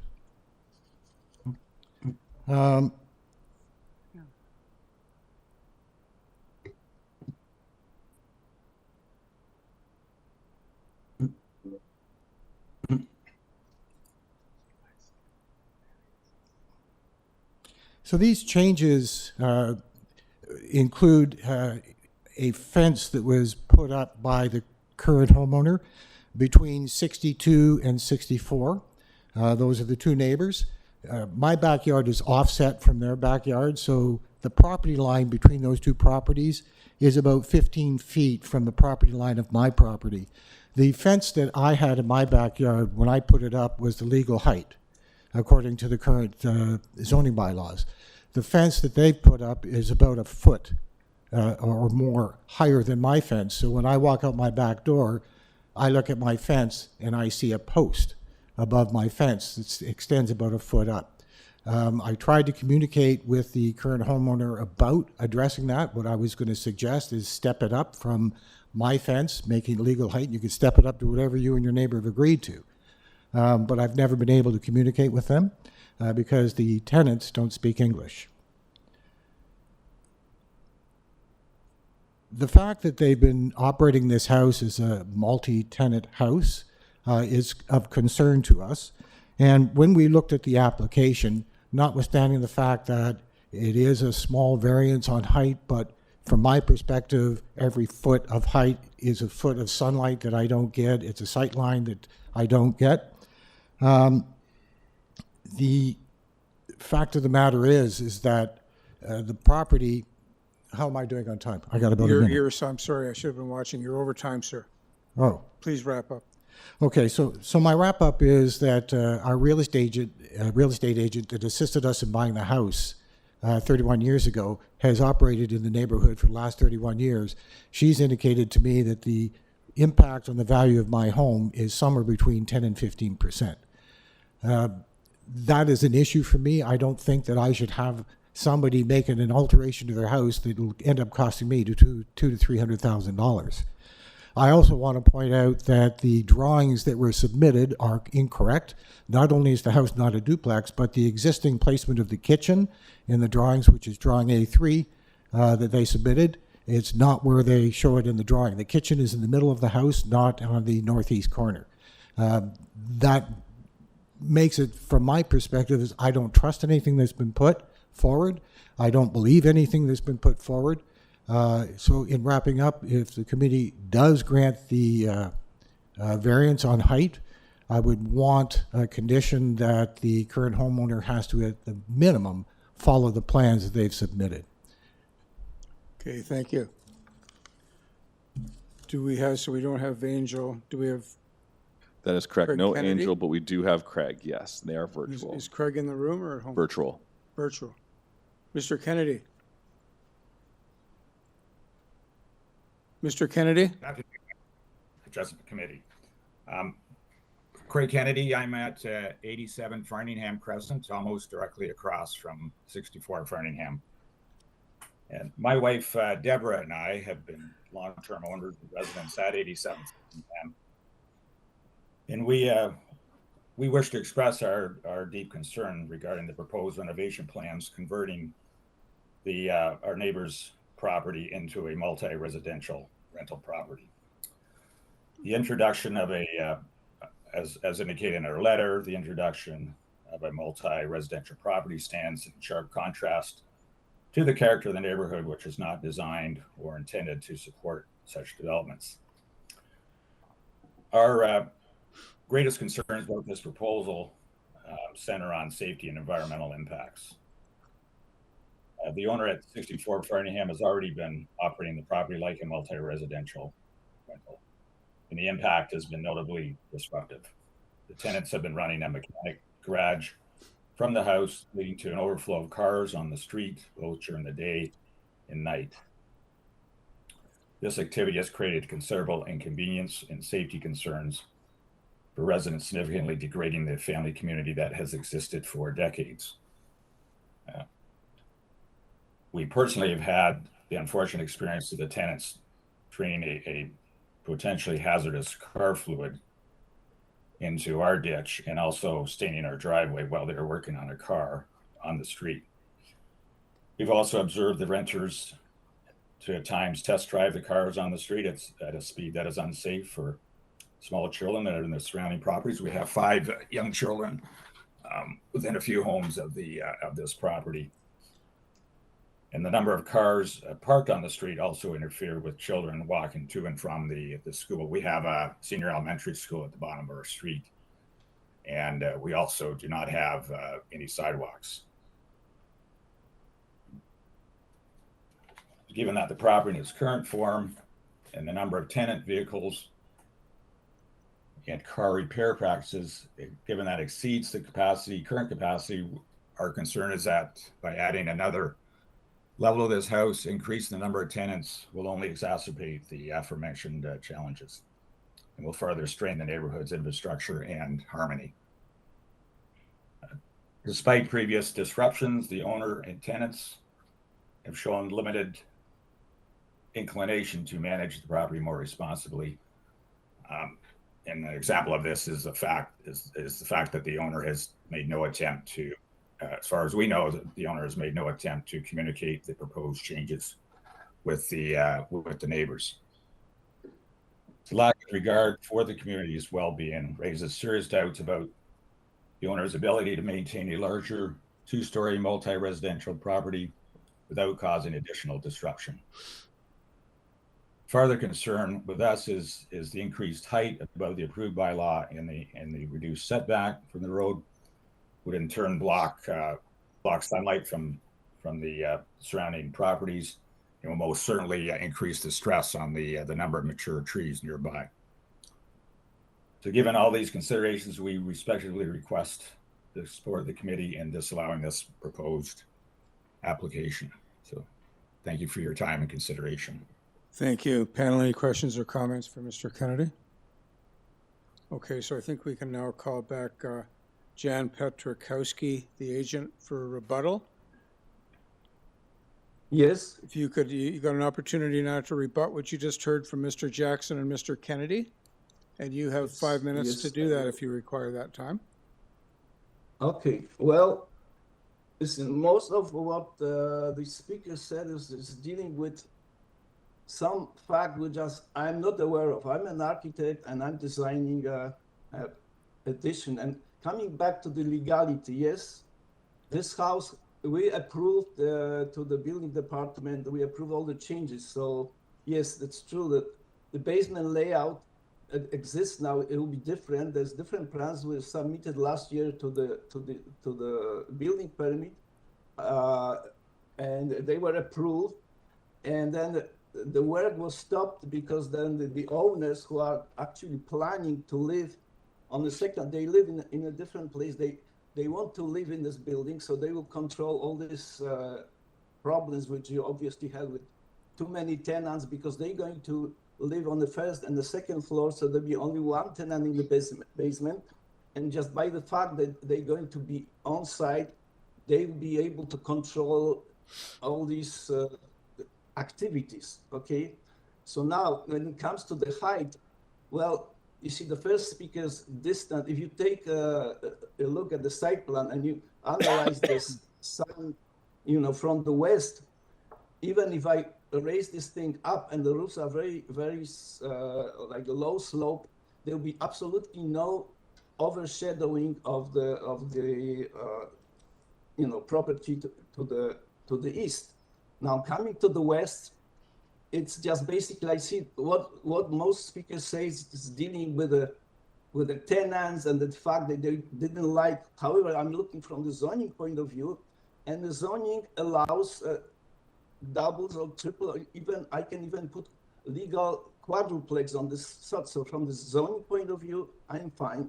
Now it comes to the fire separation. Yes, we submitted the set of drawings. I think it's 21st. I can find you can find the application number. Now I applied for the second time with all the changes, and the floors, everything be fire rated, brought up to code. So now I have two options, because I understand sentiments, but on the other hand, I may say, well, I'm going to lower the roof by 10 inches. I put the front wall 5 feet from the garage, which would look grotesque. So instead of nice looking house, I just give the neighbors something which doesn't look right. And from the legal point of view, I'll be fine. So, you know, this committee is not dealing with the sentiments and feelings, and this deals with the zoning. And from my point of view, I'm not asking for anything which is out of ordinary. I'm 76 years old. I've been doing this for like all my life, and I don't see I'm doing anything wrong. And you see, the city of Etobicoke, people need place to live, so they just basically they allow the extra, you know, space, so people have there's shortage of places for people to live. So I don't know what to say. You see, I may talk to my client, and may ask him to just approach you, and if you have any grievances, yes, definitely you can pass this. So these are something which is absolutely nothing to do with what I'm proposing. That's basically all I can say. And if you want to check, you can go to City Hall, and you can see that we applied for the legal permit, and the layouts that are shown are the layouts we are planning to show. We're going to provide all the fire separations. So everything which is shown is true. There's nothing we're trying to lie about. And see, I'm too old. I designed over 1,000 buildings. I don't getting involved in some shabby business. No, I have a very good reputation. I designed over probably 50 houses in Etobicoke. Anyways, that's all. I just leave it in the hands of the committee members who just basically, you have make your decision. See, it's all I can say. Okay, thank you, Jan. Panel, any questions or comments for Mr. Petrikowski? I have one question, Mr. Yep. Chair. Mr. Applicant, can you please speak to the neighbors' concerns and some of their letters that it appears the tenants have been using the driveway as of a garage or a mechanic, or running a mechanic's garage? Well, like I said, I'm not aware. I cannot comment on something I'm not aware of. If it's a mechanic garage, definitely I'm going to talk to the. You can put it in a condition of this application that the garage must be used for the vehicles, not for the mechanic garage. You see, my tenant, my client lives in a different house, and it just basically he's going to move to this house, and he's going to control. So if there's something, like I said, it's just between him and the neighbors, and so it's I don't know what to say, because you know, like I've been living in different houses. Sometimes I like my neighbors, sometimes I dislike my neighbors, but you see, the relationship, human relationships, have nothing to do with the zoning. Zoning is zoning, and it's all I can say. I cannot say more, because basically what I said is okay, sir. All I know. You've run out of time. Thank you. Thank you. So, any other comments, questions? So let's go into committee to make a decision on this then. Chair, we have two variances before us. One variance relates to the side yard setback. The other relates to height. Side yard setback issue. Sorry, members, I think the first variance should say front yard setback. If you look at the second line, it's the altered dwelling will be located 8.2 from the front. So we'll fix that. Yeah. The two variances, the first one relates to the front lot line setback. Second relates to height. The front lot setback that they're requesting only affects a small portion of the garage, even less than a third of it. It doesn't apply to the whole property. With respect to the height, we're talking 10 inches. Both variances are very nominal. I move that the application be approved as presented. No conditions. I think that other activities that could be going on in the property, particularly with respect to automobile maintenance issues, can be reported to bond enforcement. Move approval, no conditions. Thank you, Mr. Gully. Is there a seconder for Mr. Gully's motion? Mr. Ross, thank you. All in favor? Opposed? Okay, that's unanimously approved. Thank you. We can move now to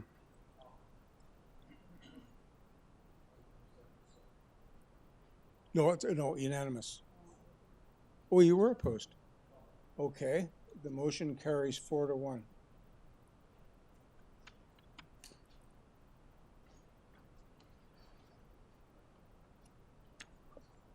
Okay, item number 17, 175 Brentwood Road North.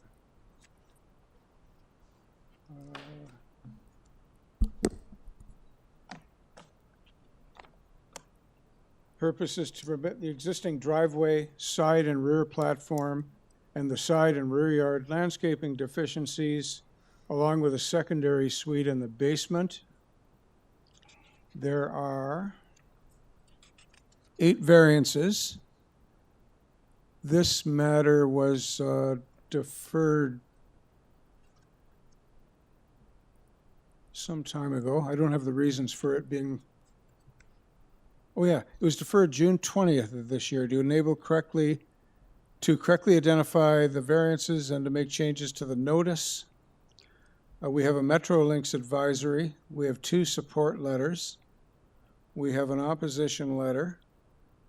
We have photos for response to objections.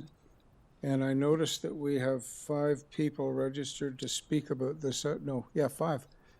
And we have a recommendation to refuse from the planning department. The agent is Peter Miltson. I think, sir, in light of the neighborhood opposition and the recommendation from planning, we need to hear a presentation from you. Thank you, Mr. Chair. Good afternoon, members of the committee. My name's Peter Milchin, 192 Lakeshore Road West, Mississauga. As you outlined, we're seeking 8 variances. They are generally related to the exterior works of the site. The interior garage parking space is also subject to 2 requested variances. The house was originally constructed in 1947 and was not altered very much, if at all. It was originally developed with a small rear yard, not complying with zoning requirements.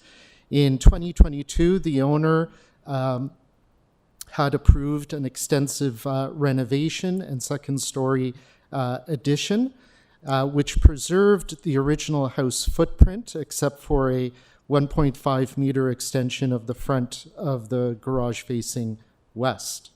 I submit to you that the requested minor variances do meet the 4 tests under the Planning Act, and I want to begin by addressing the planning staff report dated June 10th. With all due respect to the planning department, I suggest that their analysis was extremely simplistic, without any apparent review of neighborhood character or existing conditions of the site. It was a very abstract interpretation of the official plan without contextual analysis as it relates to policies 4.15 and 4.18, which are about prevailing neighborhood character. They also did not differentiate among any of the variances. I'd be curious to hear from them how the garage dimensions do not comply with the official plan, but that's a separate issue. The house is consistent with many corner houses in the Kingsway area. The entrance is on the flanking side. There's an attached garage at the rear. There's a small rear yard. Many homes in the area have non-compliant driveways, extensive paved areas, and structures or decks in the rear yard. I suggest to you that it is consistent with the official plan policies 415 and 418 relating to neighborhood character. The other policy which planning staff identified was 2.3.1.6, requiring measures to mitigate against storm water. So You have before you before and after pictures. So you can see the before pictures related to the driveway, to the rear yard. The before and after is virtually the same. The material is different. Previously, you had poured concrete for a driveway and you had concrete slabs in the rear yard. All of that was replaced with permeable pavers. There was a over 20 square meter drainage area put under the deck, which is in the rear yard. So there is the opportunity for water to go into the ground. Under the front porch, which is facing Valiant, there is a large French drain that was installed there where the sump pump and downspouts drain. And the applicant planted 10 new trees and 67 shrubs and plants on the property to assist with water retention. I suggest all of that shows compliance with the official plan policy. So the crux of the issue here is the owner assumed that because when they purchased the house, there was this large expanse of driveway and the rear yard was essentially entirely paved over. They assumed that they could continue doing the same thing, but they replaced the materials with something more environmentally sustainable. The front yard stairs, that's their main entrance, they have moved forward about 2 feet further than they were before. Also, very minor variance, imperceptible. Mr. Milkson, you have 30 seconds. Okay. Wrap up. Thank you. Thank you. Passers-by. The rear deck platform was built up against the east and south lot lines because of the small size of the rear yard. There's broad-based support from neighbors, although one abutting neighbor is opposed, and I will address that opposition after their solicitor speaks to it. Okay. Thank you. Before Mr. Milkson leaves, panel, any questions or comments for him? No? Okay. I had one really fast question. Mr. Milch, can you please just address variance number 4? 4.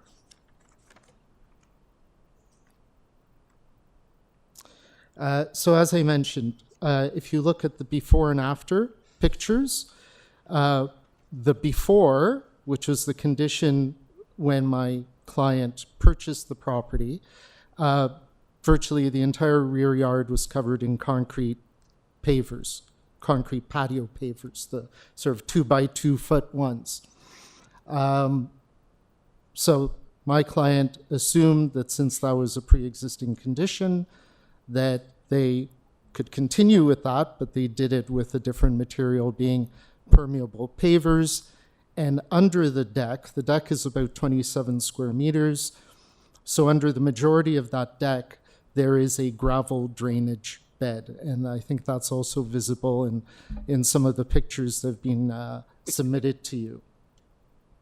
Okay, thank you. Thank you. Okay, is there anyone in the hearing room that came to speak about 175 Brentwood? There is, Mr. Chair. Before we get too carried away, though, I just want to bring to your attention, I think there is one objection, which is here, and the other folks that are speaking are all virtual. They are supportive, if I'm correct. Oh, okay. So I don't know if you want to kind of balance that out, but... We'll check that out when the time comes. Okay, so sir, if you could identify yourself and give us your address. William H. Roberts, barrister, solicitor. I'm the solicitor for the next door neighbors, the Bells. My address is 203A/881A Jane Street, Toronto, Ontario, postal code M6N4C4. The Bells address is 29, I think it's 29 Valiant, just double check. My brain's gone a little to mush. It's been so long today. Yes, 29 Valiant. Sorry, 29? Yes, the immediate to the east. I've looked at the various material. The only comment I can make about the series of letters that came from the applicant is, one, my clients originally supported the proposal based on the plans they saw back in 22. And when you look at those plans, you see large portions of grass where apparently there was no grass, but the plans filed with everybody at that time showed grass. My clients, when the work was being done, presumed because there was a building permit and because they assumed the building inspectors were inspecting, they couldn't object to anything because it must be built in accordance with the bylaw. It's only when they got the notice of the variances and they suddenly saw the amount of soft landscaping that was disappearing, the light bulb went off. Res ipsa loquitur, to use a legal term, they had some water always flowing on their property, but not very much. Now, they made a direct correlation between the water flowing through their property in large amounts and the amount of paving that occurred. And while the pictures seem to show most of that backyard was hard, when you look at some of the pictures, and they're not really that great, there appears to be on the east side and the south side some soft landscaping, which would mean there was a place for the water on the lot to go before it got off the site. 4.15 says the prevailing pattern of landscaped areas and side yards. Lots of pictures have been put in, but what you don't have and what is required to prove prevailing is that the most frequently occurring form of development in this area, or physical characteristic, is the rear yard mostly paved over, the front yard mostly paved over, and the side yard about 70% paved over. I doubt you would find anywhere in the Kingsway anything like that other than some of the old apartment buildings. And in fact, the examples they give would be from what would be classified as the larger geographic neighborhood, not the context. And the context is the block on either side of the development and then Brentwood, one street going south because north, it doesn't go anywhere. All the examples given are not within the context area. Therefore, it doesn't meet the test of prevailing. In terms of the pictures of driveways, yes, you've got these wide driveways, but when I look at those pictures, what I see is large bits of landscaped area that are not included in the picture. And so what you would need to show was what the percentages were of those driveways to the lot. I can find you a 12-meter wide lot on a 30-meter wide property, but that doesn't support a 12-meter lot on this property or a 10-meter lot on this property. So what they haven't provided with you is planning evidence of the prevailing character. There's some here. That's not what the test was under 4.51G. The other issue is stormwater runoff. Do you honestly think in this day and age we should be sailing, because somebody's going to quote this decision down the road, that 0% in the backyard is appropriate? If you look at the objection letter, what it said was, refuse these variances. We didn't touch the garage or that because those are interior. They all related to soft landscaping. And what we also said was, surely a better balance between the public realm and the private need could be achieved. We didn't say turn it down. We were half hoping that the applicant would catch on the hint that if you made a smaller, elevated deck, if you allowed some soft landscaping adjacent to my client's property, that they would accept that concept, but it's not our job to tell them what to do. It's their plans, they want to go with it. So the response was quite negative. I know I only have about a minute left. But basically, in terms of the official plan, the zoning bylaws were brought in to carry out the intent of the official plan.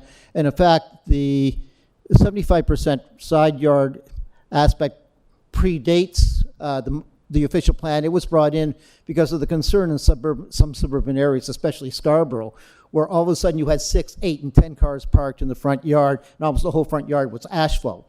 So they put a maximum size of a driveway, and said everything else after a 1 meter or so walkway should be soft landscaping in anticipation of what we have now. So in this day and age, with all the storm runoff we have, surely a better design could have been done. Lastly, I note sump pumps, and I did landscaping through university. And usually a French drain works, but not if you've got sump pumps. Normally then you need a dry well to make sure the water goes down 10 or 20 feet before it starts spreading out. And the city's been put to expense for culverts and ditches on that side of the road since this project happened. You're now over time, Mr. Roberts. I know. I can see you looking at the clock. Yeah, that's why I was wrapping up. Good, perfect, thank you. Before you sit down, panel, any questions or comments for Mr. Roberts? Okay, now, Adam, I believe you suggested to me that the 4 other people listed here may be, or you know they are in favor? Or? I think they're in support, but we should go through them, of course. Let's anyway. just check in, okay? So first of all, Linda Stein. Hello? Yes, hello. Okay, I couldn't hear you for a moment. Oh, I'm sorry. Can Yes. you hear me now? I'm good, yes. Okay, and your address? My address is 173 Brentwood Road North, Okay. Etobicoke, M8X2C8. Okay, and do you have any comments, concerns with respect to this application? Just that my husband and I have been in support of the work that was done. We live directly east, next door to the Solanke property. Mhm. We like what he has done with the property. We think it is tasteful and appropriate, and given the constraints of the corner lot, that is always a challenge, I'm sure. We find the balance of hardscaping and softscaping seems reasonable. Certainly more attractive than the previous very dated materials and appearance. And as we understand it, that now the permeable stone should help drainage. I'll add that we have, on our property, we've had for decades, we've had drainage water issues unrelated to that property. And since all of the Solanke's hardscaping has gone on the patio directly adjacent to our yard, and especially given some of the extremely heavy rains we've had this summer, we have seen no detrimental effects from that at all. No, we're not affected at all by the water drainage system. Maybe it's even improved. I don't know how to tell that, but certainly nothing negative. We are very happy that the city is actually doing some culvert work now around our corner in front of our house. That will help too. So yes, just to say that we've been, that we are fully in support of the work that's been done, and we particularly appreciate the way that Emil and Gabby have been very, very communicative throughout the entire process of doing all this renovation. They've gone above and beyond, keeping us informed and checking in with us as the adjacent neighbors, and more so than I would have expected from any neighbors. So that has really been exemplary on their part. And yeah, that's about it. Just that we think the property and the development has been very well done and very appropriate. Well, thanks for your input and for being a good and understanding and supportive neighbor. Thank you. We'll next call on Marianne Bourbon. Marianne, go ahead. Marianne Bourbon, 161 Brentwood Road North, Etobicoke. Hello to all, and thank you for the opportunity to speak. Okay. Mr. and Mrs. Solanke have built a beautiful home on a very small and restricted lot on Brentwood Road. Any variances that they have requested are minor in consideration of the size of the lot. They have eliminated all concrete, providing permeable interlock, installed landscaping at a significant cost, installed excellent water management, for example, sump pumps, retaining wall, careful positioning of downspouts, and catered to the needs and requests of their neighbors on Valiant. And the other side, as Linda said, as a daughter of a former building in Etobicoke, I have to say, I know only too well template of this type of neighbor. To have these issues raised now when work is complete is unacceptable and really should have been done much earlier. So it bears thought for me, could there be a tinge of jealousy or perhaps discrimination in their agenda cloaked beneath their so-called concerns? I certainly hope not. And all of the homes in this area, the old homes, need to have, with the water issues, they need to have their drainage system checked. The old pipes around the house are all clay and probably cracked. And that should be done by every older household if the costs allow for that particular neighbor. That's all I have to say. I'm so glad to have these new neighbors on the street that have actually enhanced the value of my home as well. To all, have a good day. Thank you. Thank you very much, Ms. Byrne. Very well stated. We can now call on Eric Giorgio.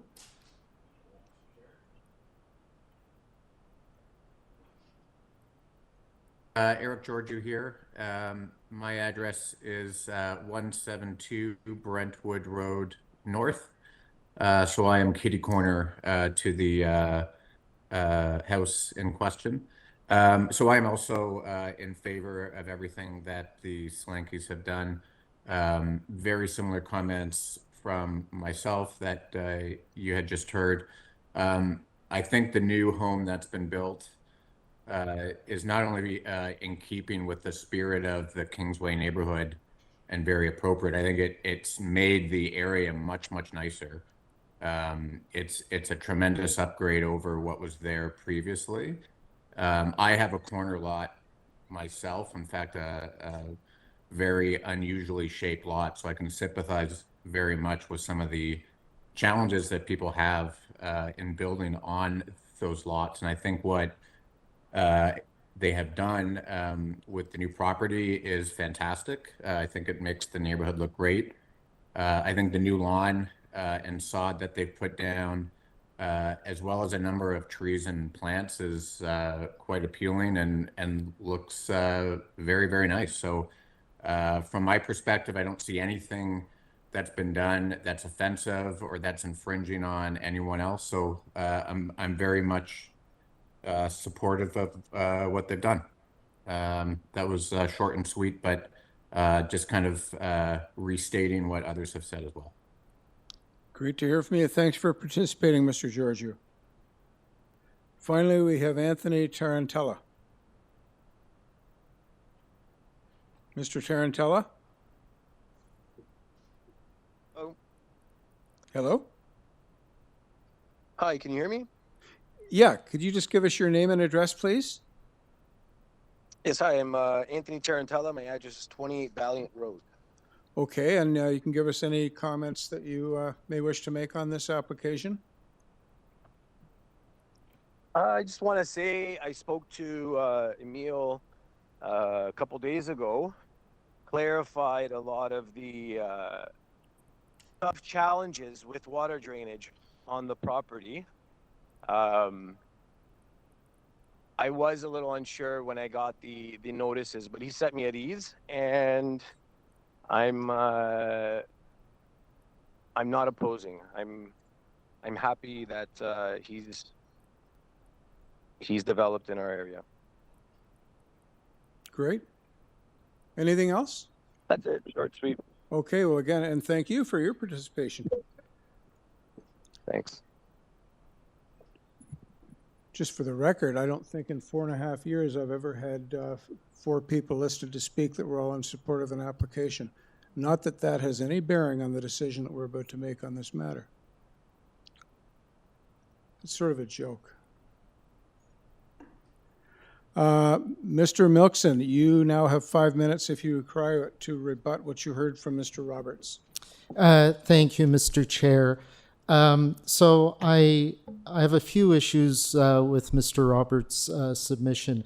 Both in his letter and in his comments today, he made reference to the front yard, which is the yard between the house and Valiant Road. That is not the subject of any minor variance request before you today. And as far as I know, it's zoning compliant because it was compliant in 2022 and it appears to be still compliant based on the zoning review. So those concerns that are raised in the letter about privacy and about drainage at the front, if you look at Mr. Roberts' own submission and the photographs contained therein, it shows that my client's downspouts are pointed away from 29 Valiant. They actually put them over top of the French drain, surrounded by a retaining wall, precisely so the water cannot go to the east, to the neighbor. Mr. Roberts also made a comment about the context and the context in which you would review this home to other homes. Every single one of the addresses which was provided to you in my letter, each of those addresses is within the quadrant between Royal York Road, Montgomery Road, Bloor Street, and the CP rail line on the north. That is that portion of the Kingsway neighborhood. It is a single neighborhood. There's no big differentiation between the north, the south, east, west. So looking at that larger block, that is the area context. And as I mentioned, there were existing conditions. My client has done extensive work to try to improve upon the existing conditions. I admit that numerically the variances seem large, but qualitatively, my client has done much to try to improve the situation. Permeable pavers instead of poured concrete, a French drain, a drainage bed under the deck, which was far bigger than any small strip of green space that may have existed in the rear yard before. It's over 20 square meters of drainage bed under that deck, so there's considerable room for water to penetrate into the ground. And that rear yard, the pavers do slope to the west, so out towards Brentwood Road. So the water would drain away from 29 Valiant. And finally, you heard the support. I believe there's 22 letters of support. And this is, I'm just conveying my client's feelings here. They thought they had an excellent relationship with the neighbors at 29. They consulted with them all throughout the process. They even, the neighbors financially contributed to building a new fence between the two properties. And they're quite taken aback by the sudden opposition. Of course, they have a right to their views, and that's fine. And you can judge whether it's fair or not. But I do suggest that all four tests of the Planning Act have been met, and certainly the official plan compliance issue is a non-issue. It is clearly compliant with the official plan. The other tests you may want to judge, whether they're minor and what the impacts are and their appropriate development for the neighborhood. It certainly is appropriate development for the neighborhood. You've heard that from a number of neighbors. It's consistent with the character of the area. The impacts are minor. Variances might be larger than normal, but the impact of the new 30 seconds. The impact of the new versus the old is actually less. Okay. Thank you, Mr. Chair. Thank you. Panel, any questions or comments for Mr. Milkson? No, we're good? Okay, then I think we can now then go into committee for a motion. So, Chairman, I'm prepared to speak on this item. Indeed, the number of variances appear to be numerous, but again, I do concur with the applicant's agent's presentation that you've got to look at the qualitative side of this. Besides that, when you look at the variances individually, 3 of them relate to traffic matters and parking, which Transportation Services has absolutely no issues with. 2 of them relate to the platform, which are also negligible in terms of any impact on anyone. And when you come right down to it, it's two variances really that deal with the issue of water percolation. And I believe the instrument used to deal with that issue is appropriate. It's been proven. The variances, in my view, are appropriate in this case. They are desirable, specifically at this location, a corner location like this. I'm going to move approval subject to move approval, Chair. No conditions. There are no UFC conditions. Metrolinx is just advisory.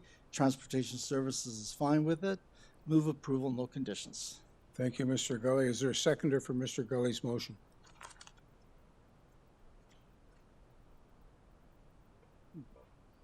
May I second a motion or not? As long as you don't cause a tie, yes. I don't think I can cause a tie. I'll second that motion. All in favor? Opposed? Okay, the application is refused by a vote of 3-2. We actually need a motion to refuse. Yeah, so we need a motion. So that motion has failed. We need a new motion. Yes, that motion failed. We need a new motion.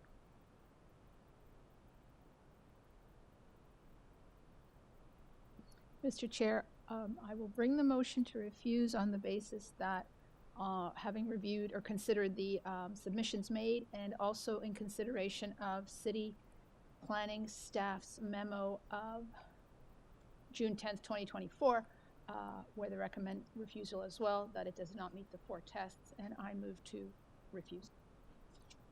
Thank you, Ms. Popovic. It's seconded by Ms. Alderson. All in favor? Opposed? So that motion carries 3-2. Motion to refuse.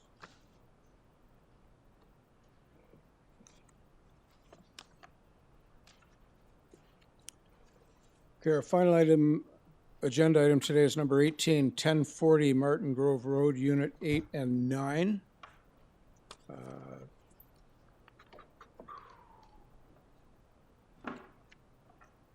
The purpose of the application is to permit a vehicle dealership. There's one variance to deal with the fact that the proposed vehicle dealership use is not permitted in an E-zone. We have 2 letters of opposition. We have, this matter was deferred last July to provide an opportunity to consult with the Condo Corp to ensure proper notice and to consult with the planning department. And finally, we have a recommendation to refuse from the planning department because the use is not permitted in the E-zone and it is not permitted in the employment designation in the official plan. So the agent is Joseph Plutino. That's correct. Which is you, sir.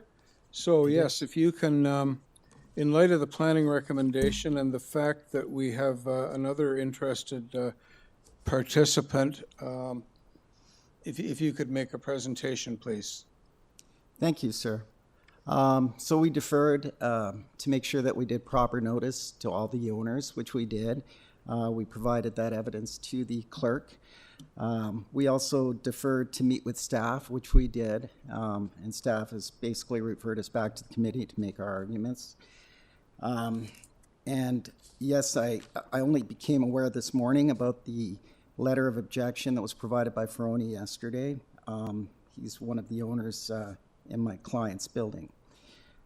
Anyway, so I'd like to, what I did was I prepared an informed and comprehensive backed up planning opinion with all the planning evidence that I think provides you the opportunity to approve this proposal in the interest of expediting things. So if I could just focus on the letter. The first 2 comments by Aviation Reproduction or Mr. Ferroni, in my view, are unsubstantiated. They lack foundation or some substance, and they're at best highly speculative. The owner is here to clarify that if permitted, this business location will be a new business that he has expanding on car rental facilities. It'll provide 16 jobs. which is the intent of an employment area. He's has a holding facility for his cars at his Mississauga location. 90% of the fleet is constantly on the road. They're relatively newer cars under warranty. There is no issue of chemical storage or fuel storage inside buildings. In fact, when cars are being rented, they're summoned from the holding facility into his stores, and they're cleaned up, if you will, and prepared for issuance to the customer. So at the most in his paddock at any time, about 20 cars, 90% of them are on the road. So, you know, it's like 20 cars. Anyway, the cars leased are washed at a car wash. All repairs are outsourced because the cars are under warranty. So there is no concern with respect to any of that. And I just wanted to point out that if you allow this, it's a new use, which means that he has to get a building permit for occupancy. At that time, he has to indicate what his needs are to the municipality and prepare the appropriate plans. And at that stage, it'll be reevaluated, if you will, with respect to fire codes and that sort of thing. The next 4 points, 4 to 7, are, you know, he's concerned, Mr. Ferrone is concerned about paying a disproportionate share of a water bill. All of the utilities on this property are bulk metered. However, you know, my client has no problem if it's the board's intention to put in sub-meters, that he would support that. He will pay his water bill. With respect to the rest of the issues, they're board issues. They're, you know, parking issues. We're not asking for a variance to parking. We have enough parking. Same goes for loading zones and any traffic on the site. The site conforms to the bylaw. There is no issue with respect to driveway widths, or, in fact, there's a larger apron in the back, about 50 feet between the loading space and parking spaces. If you will, there's 2 lines of parking, one in the front, one in the back, about 80 spaces apiece. I'm accompanied here today with Cavell. He's the Vice President, Management and Operations for the Condo Corp, and the owner, to answer any questions that the committee may have. I think I've addressed all the questions of committee in my presentation. I won't dive into that unless you need me to. And Alex, he's the owner of Iversta Car Rental. With respect to the final issue that Ferrone mentioned, staff is not supporting it. I get it.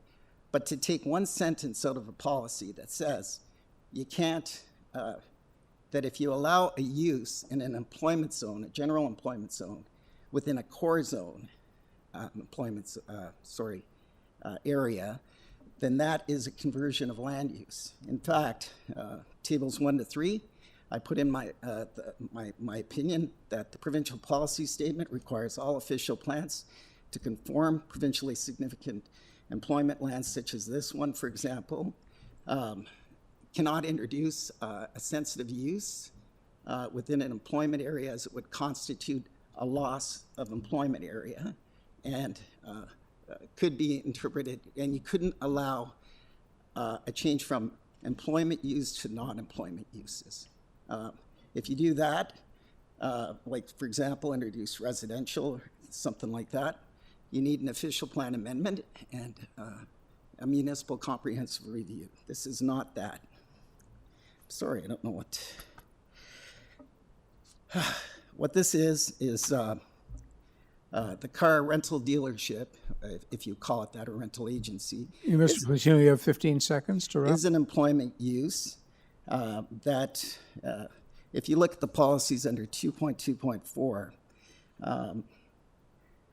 you can't, like what it's intended to do is not allow a sensitive use to be adversely impacted by an industry, and not to allow an industry to be impacted by sensitive use. So what it refers to in the policy is that if you're going to move an employment use like a Costco over 60,000 square feet, it's going to need a big building and a big property, lots of parking. That would be the same as conversion of land use. The other instance is if you, for example, Gonna have to ask you to wrap up very quickly, sir. yeah. Oh, like recreational facilities, arenas, they require a lot of parking as well. So the policy states that if you attract the general public into the interior of employment lands and possibly disrupt industrial operations, that's one way of doing it. You bring all these people in, the trucks can't get through, it causes chaos. We're not doing any of that. The use is indoors. There is no adverse impact on a car dealership from an industry, like a noxious fume that might, be an odor impact or noise that might affect a hospital or a resident or a daycare. In fact, it causes... Okay, sorry, I'm just employing my imaginary gavel here. I have to terminate your presence. We understand your point, and thank you very much for making it. Panel, maybe you'll have an opportunity to say more. Panel, any questions or comments for Mr. Frone, or Mr. Plutino? Chair, I have a couple of questions. So first of all, thank you so much for having summarized for us, for the panel, the questions that were raised the last time around. I'm satisfied that a lot of the questions that were raised, you've answered today.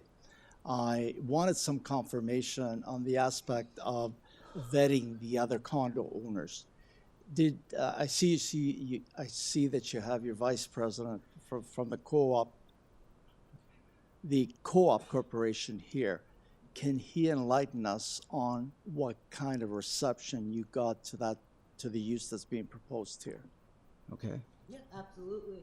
So a number of the uses that have been proposed. We need your name. Can you speak into the mic? Sorry, my apologies. My name is Keval Sedani from Colt Management, 5060 Spectrum Way in Mississauga. In regards to the other owners potentially coming in, a lot of the uses that we're looking at right now are contractors, warehousing, and mostly storage. There's not a lot of production that's happening in this building currently. I would say the majority of the building at this point is more along the lines of warehousing, and the actual parking lot generally has between 40 to 60% of vacancy. There's a lot of space in the parking. I manage a number of buildings with this type of use, and we have ways to deal with it if it gets out of hand, but right now there is no issue and there is ample parking at the state. And as far as the condo corporation is concerned, yes, if the applicant were to conduct any activities related to automotive uses, you would still require a Ministry of the Environment permit, would you not? You would actually, and I think that would also be covered in their occupancy permit if they're doing that. If not, we generally work with by law enforcement as well and would report them because our insurance premiums would be at risk as well for the building. So we wouldn't allow that. In our insurance policy right now, they've asked if there's going to be any automotive repair, and we've said no. So even that is a liability for the insurance corporation, as well as we don't have a environmental impact insurance policy, which you get with a lot of buildings that have automotive uses. So it is something the corporation would put to an end, and the board of directors would direct us to put to an end in most 99% of the cases. Thank you. Any other questions? Okay, so I guess we need to hear from Danny. Is it Ferrone or Ferroni? Ferroni's fine. Ferroni is Good fine. afternoon. Okay. It's Danny Ferroni. Yeah, hi. Yeah, I think you spoke to us briefly hi. a couple of months ago, right? I did. On this application, So, okay. So Well, now Danny you can talk Ferroni, to us again. I'm both owner. Thank you. It's good talking to you. Thank you for allowing me. Again, I'm at 1040 Martin Grove Road, Unit 23. I'm the owner and operator. So there's a lot of concerns that I did outline in my letter. I fully disagree with the amount of parking that is available on daily use. The frontage, I mean, ironically, even the person who came to give us the letter from Colt or from whoever, or from, he took probably 10 times to get out of the parking spot. Like, he wasn't doing a 2-point turn, he was doing a 10-point turn. I was actually counting and laughing at him with a small car. There's only a one-way at the end of the unit, number one. So the front is tight no matter how you look at it. There's bollards, You cannot back into the spot without doing at least a 2 or 3 point turn. Sorry, at the front of the unit. At the back of the unit, there is manufacturing. There are trucks that come and go. There are still a lot of empties, so they don't know what's coming in. So to say that it's just warehousing, it's not a dock level. So dock level is usually more for warehousing. It's a drive-in. So you do have a lot of people coming and going for whatever, if they're service vehicles, if they're delivery vehicles, FedEx, all the trucks are back here dropping off stuff, a few times a day, picking up, dropping off. And there's a lot of crews. With regards to managing the parking lot, they have not had any management opportunity because there's no signs here. There's not one sign saying private property, no parking, no overnight parking. There's no way to enforce it. So they haven't moved forward to even manage the parking that's happening right now. So for them to say that they're managing the parking, it doesn't happen. It's not happening. That's just the case. You can't manage it if there's no signs, if there's no signage. So then you're having people come into the unit that are not familiar with it, which way to drive around. It's just going to be overly congested, let alone the 2 exits are right at the exit of the 409 ramp. People come wrapped around very, very quickly. There was an accident there today going the other way. The road is still closed off because it was a large accident off of Martin Grove right in front of our unit, which will add to it as well. I didn't put that in there. With regards to how many cars are parked, I don't understand his math. If they're moving cars, are they moving them outside, inside? So you will have cars that are idling within the unit for whatever given amount of time. The adjacent units, without the fire protection, without the gas barriers, I don't know how you ask them to put up with it. So there's a lot there that is begging. There's a reason there shouldn't be automotive, aside from congestion, aside from the added environmental risk. No matter what, every car leaches, every car has salt, every car has gas. These are all issues that one day we'll have to deal with as owners when there is a leak. With the insurance that the owner was just saying, yes, once you tell the insurance company there's a rental, they're not going to say, oh, we trust everything you're doing, and there'll be no cars parked inside. No, we'll have to have an insurance impact. And again, then who's that going to bear on? Is it going to bear on all the owners? Again, he says he's going to put an oil separator in. Well, there's no plan. He never brought a plan forward. So so how do we take him at face value? It was not there. The last meeting, he was washing cars inside, then he was washing cars outside. Again, there was no plan on what they're doing or how they plan to run the business, this virtual car rental business that they're talking about. So I'm a little bit skeptical on how this is going to be, any of this is going to be mitigated, let alone the fire issues that we didn't talk about. So my understanding, if there's cars that are housed inside it, there has to be sprinkled. There's no sprinklers in this unit. Okay, is that it, and Mr. Did Ford? they talk to the planners? And there's,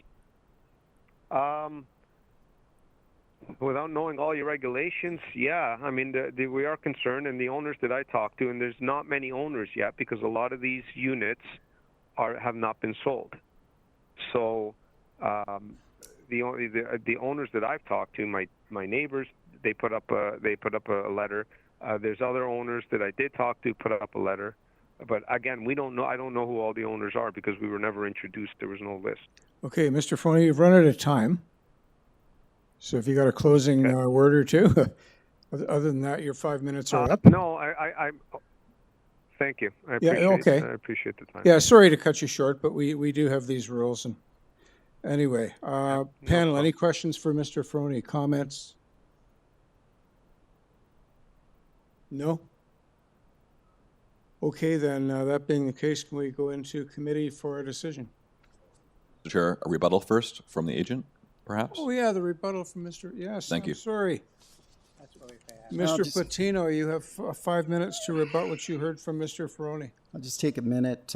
With respect to the parking lot, again, there's a 6-meter drive aisle at the back of these 90-degree parking spaces that are lined in accordance with the bylaw. The entire property was evaluated by the zoning department when it was converted to condominium, and again today.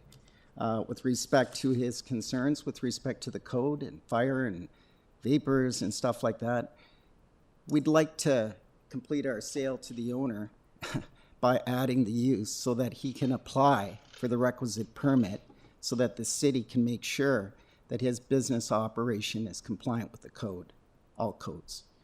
And I just wanted to add one thing just in regards to the parking on the property. We've only owned the property for about 18 months, Colt Investments property, Colt Management, the property manager. And in that 18 months, we've received 6 complaints of any kind of issue of a car that doesn't move from the property, or a car that, one time it was a stolen car that was dropped off at their property, and every time the cars have promptly been either towed or reported, or email sent out to all of the occupants of the building figuring out who the cars belong to. So I'm not saying that there are not going to be issues with a number of cars on the property, but there haven't been many concerns or complaints to date. Not only that, in regards to the truck entrance and driving around, one of the board members recently also approved putting up no truck signs along the front of the building because it is a thinner driveway to make it safer for the occupants. So there are things that the board members are willing to do to also improve the building for the other owners that have issues. So we're more than happy to help in all of those regards.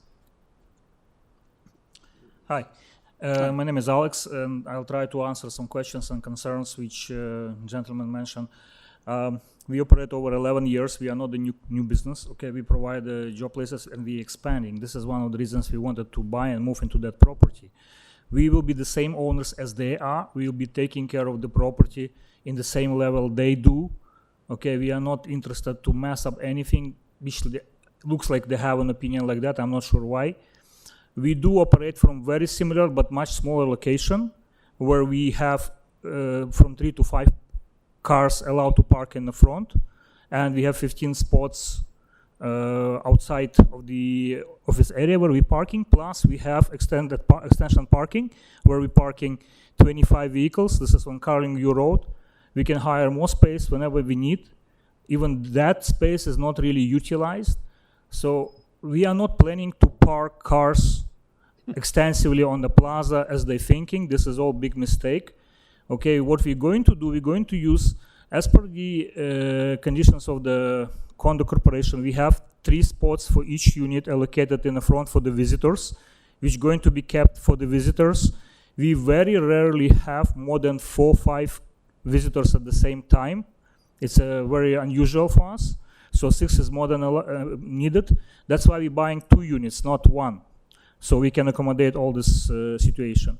We do have a loading dock area, which we are not going to load or offload anything. We're going to use it just to bring the cars in and out whenever needed. And we do have area at the back, which is again 3 parking spots per unit, so which is 6. Plus we can park some cars inside while they are being cleaned.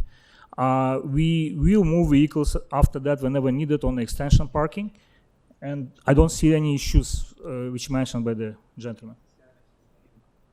My name is Alexander Snahovsky, and I'm the owner of the corporation, which is trying to expand the business and give more workplaces here and to sort transportation problems of the people, of newcomers who come in here. So that's basically all. Okay, and I guess Sorry, there's only one person, like one rebuttal, so you can't have everybody speaking. I can't make a final. And you got less than a minute, so. Well, he just I spoke. have a minute, no? There's only one person that is supposed to rebut. Sorry, I should have caught that. I'm sorry. Yeah. I have a 10-second comment. We're asking that no outside storage be a condition of approval. That is entrenched in the condominium corporation's rules and bylaws. No outside storage. So there will not be an impact either on our tenants or, to adjacent properties. Okay, thank you. Panel comments, questions for Mr. Plutino? None? Then let's go into committee and make a decision. So, Chairman, I think I'd like to speak on this item.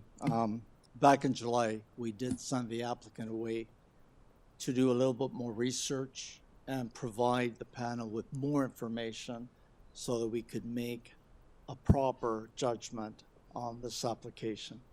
And I think today was the day that we received some information to my satisfaction with respect to the type of operation that would be there and also what the demands are.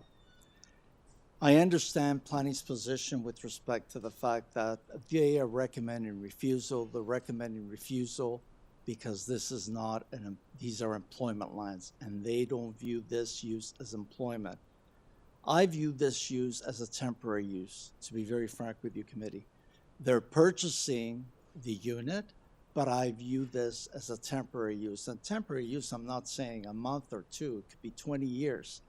The fact of the matter is that a lot of the units are empty, and this is a use that would not in any way have adverse impact, provided that no mechanical or auto body activities take place within that unit.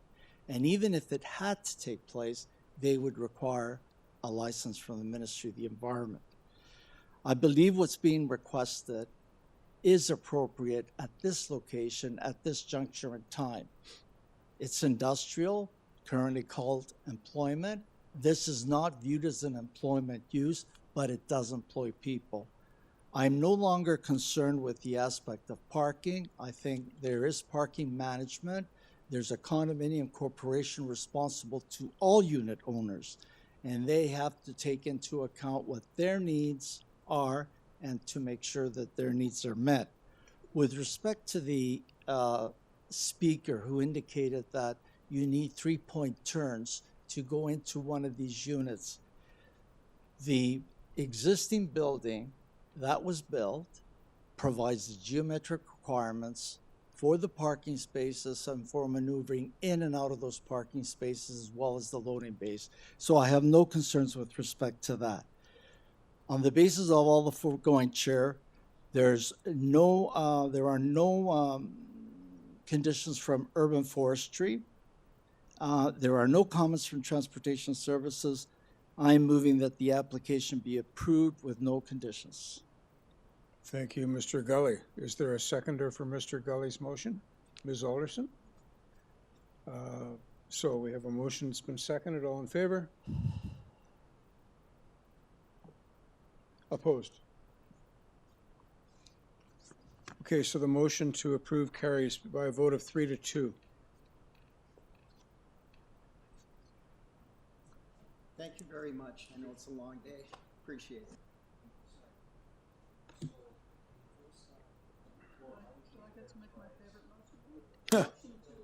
Turn at 4:23 p.m. Yes. It feels like a much longer day. 18 items.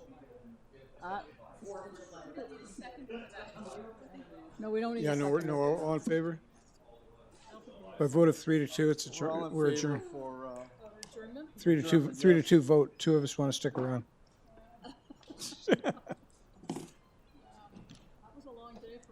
That was a longie. It wasn't even 18 items, it was 16 items. Is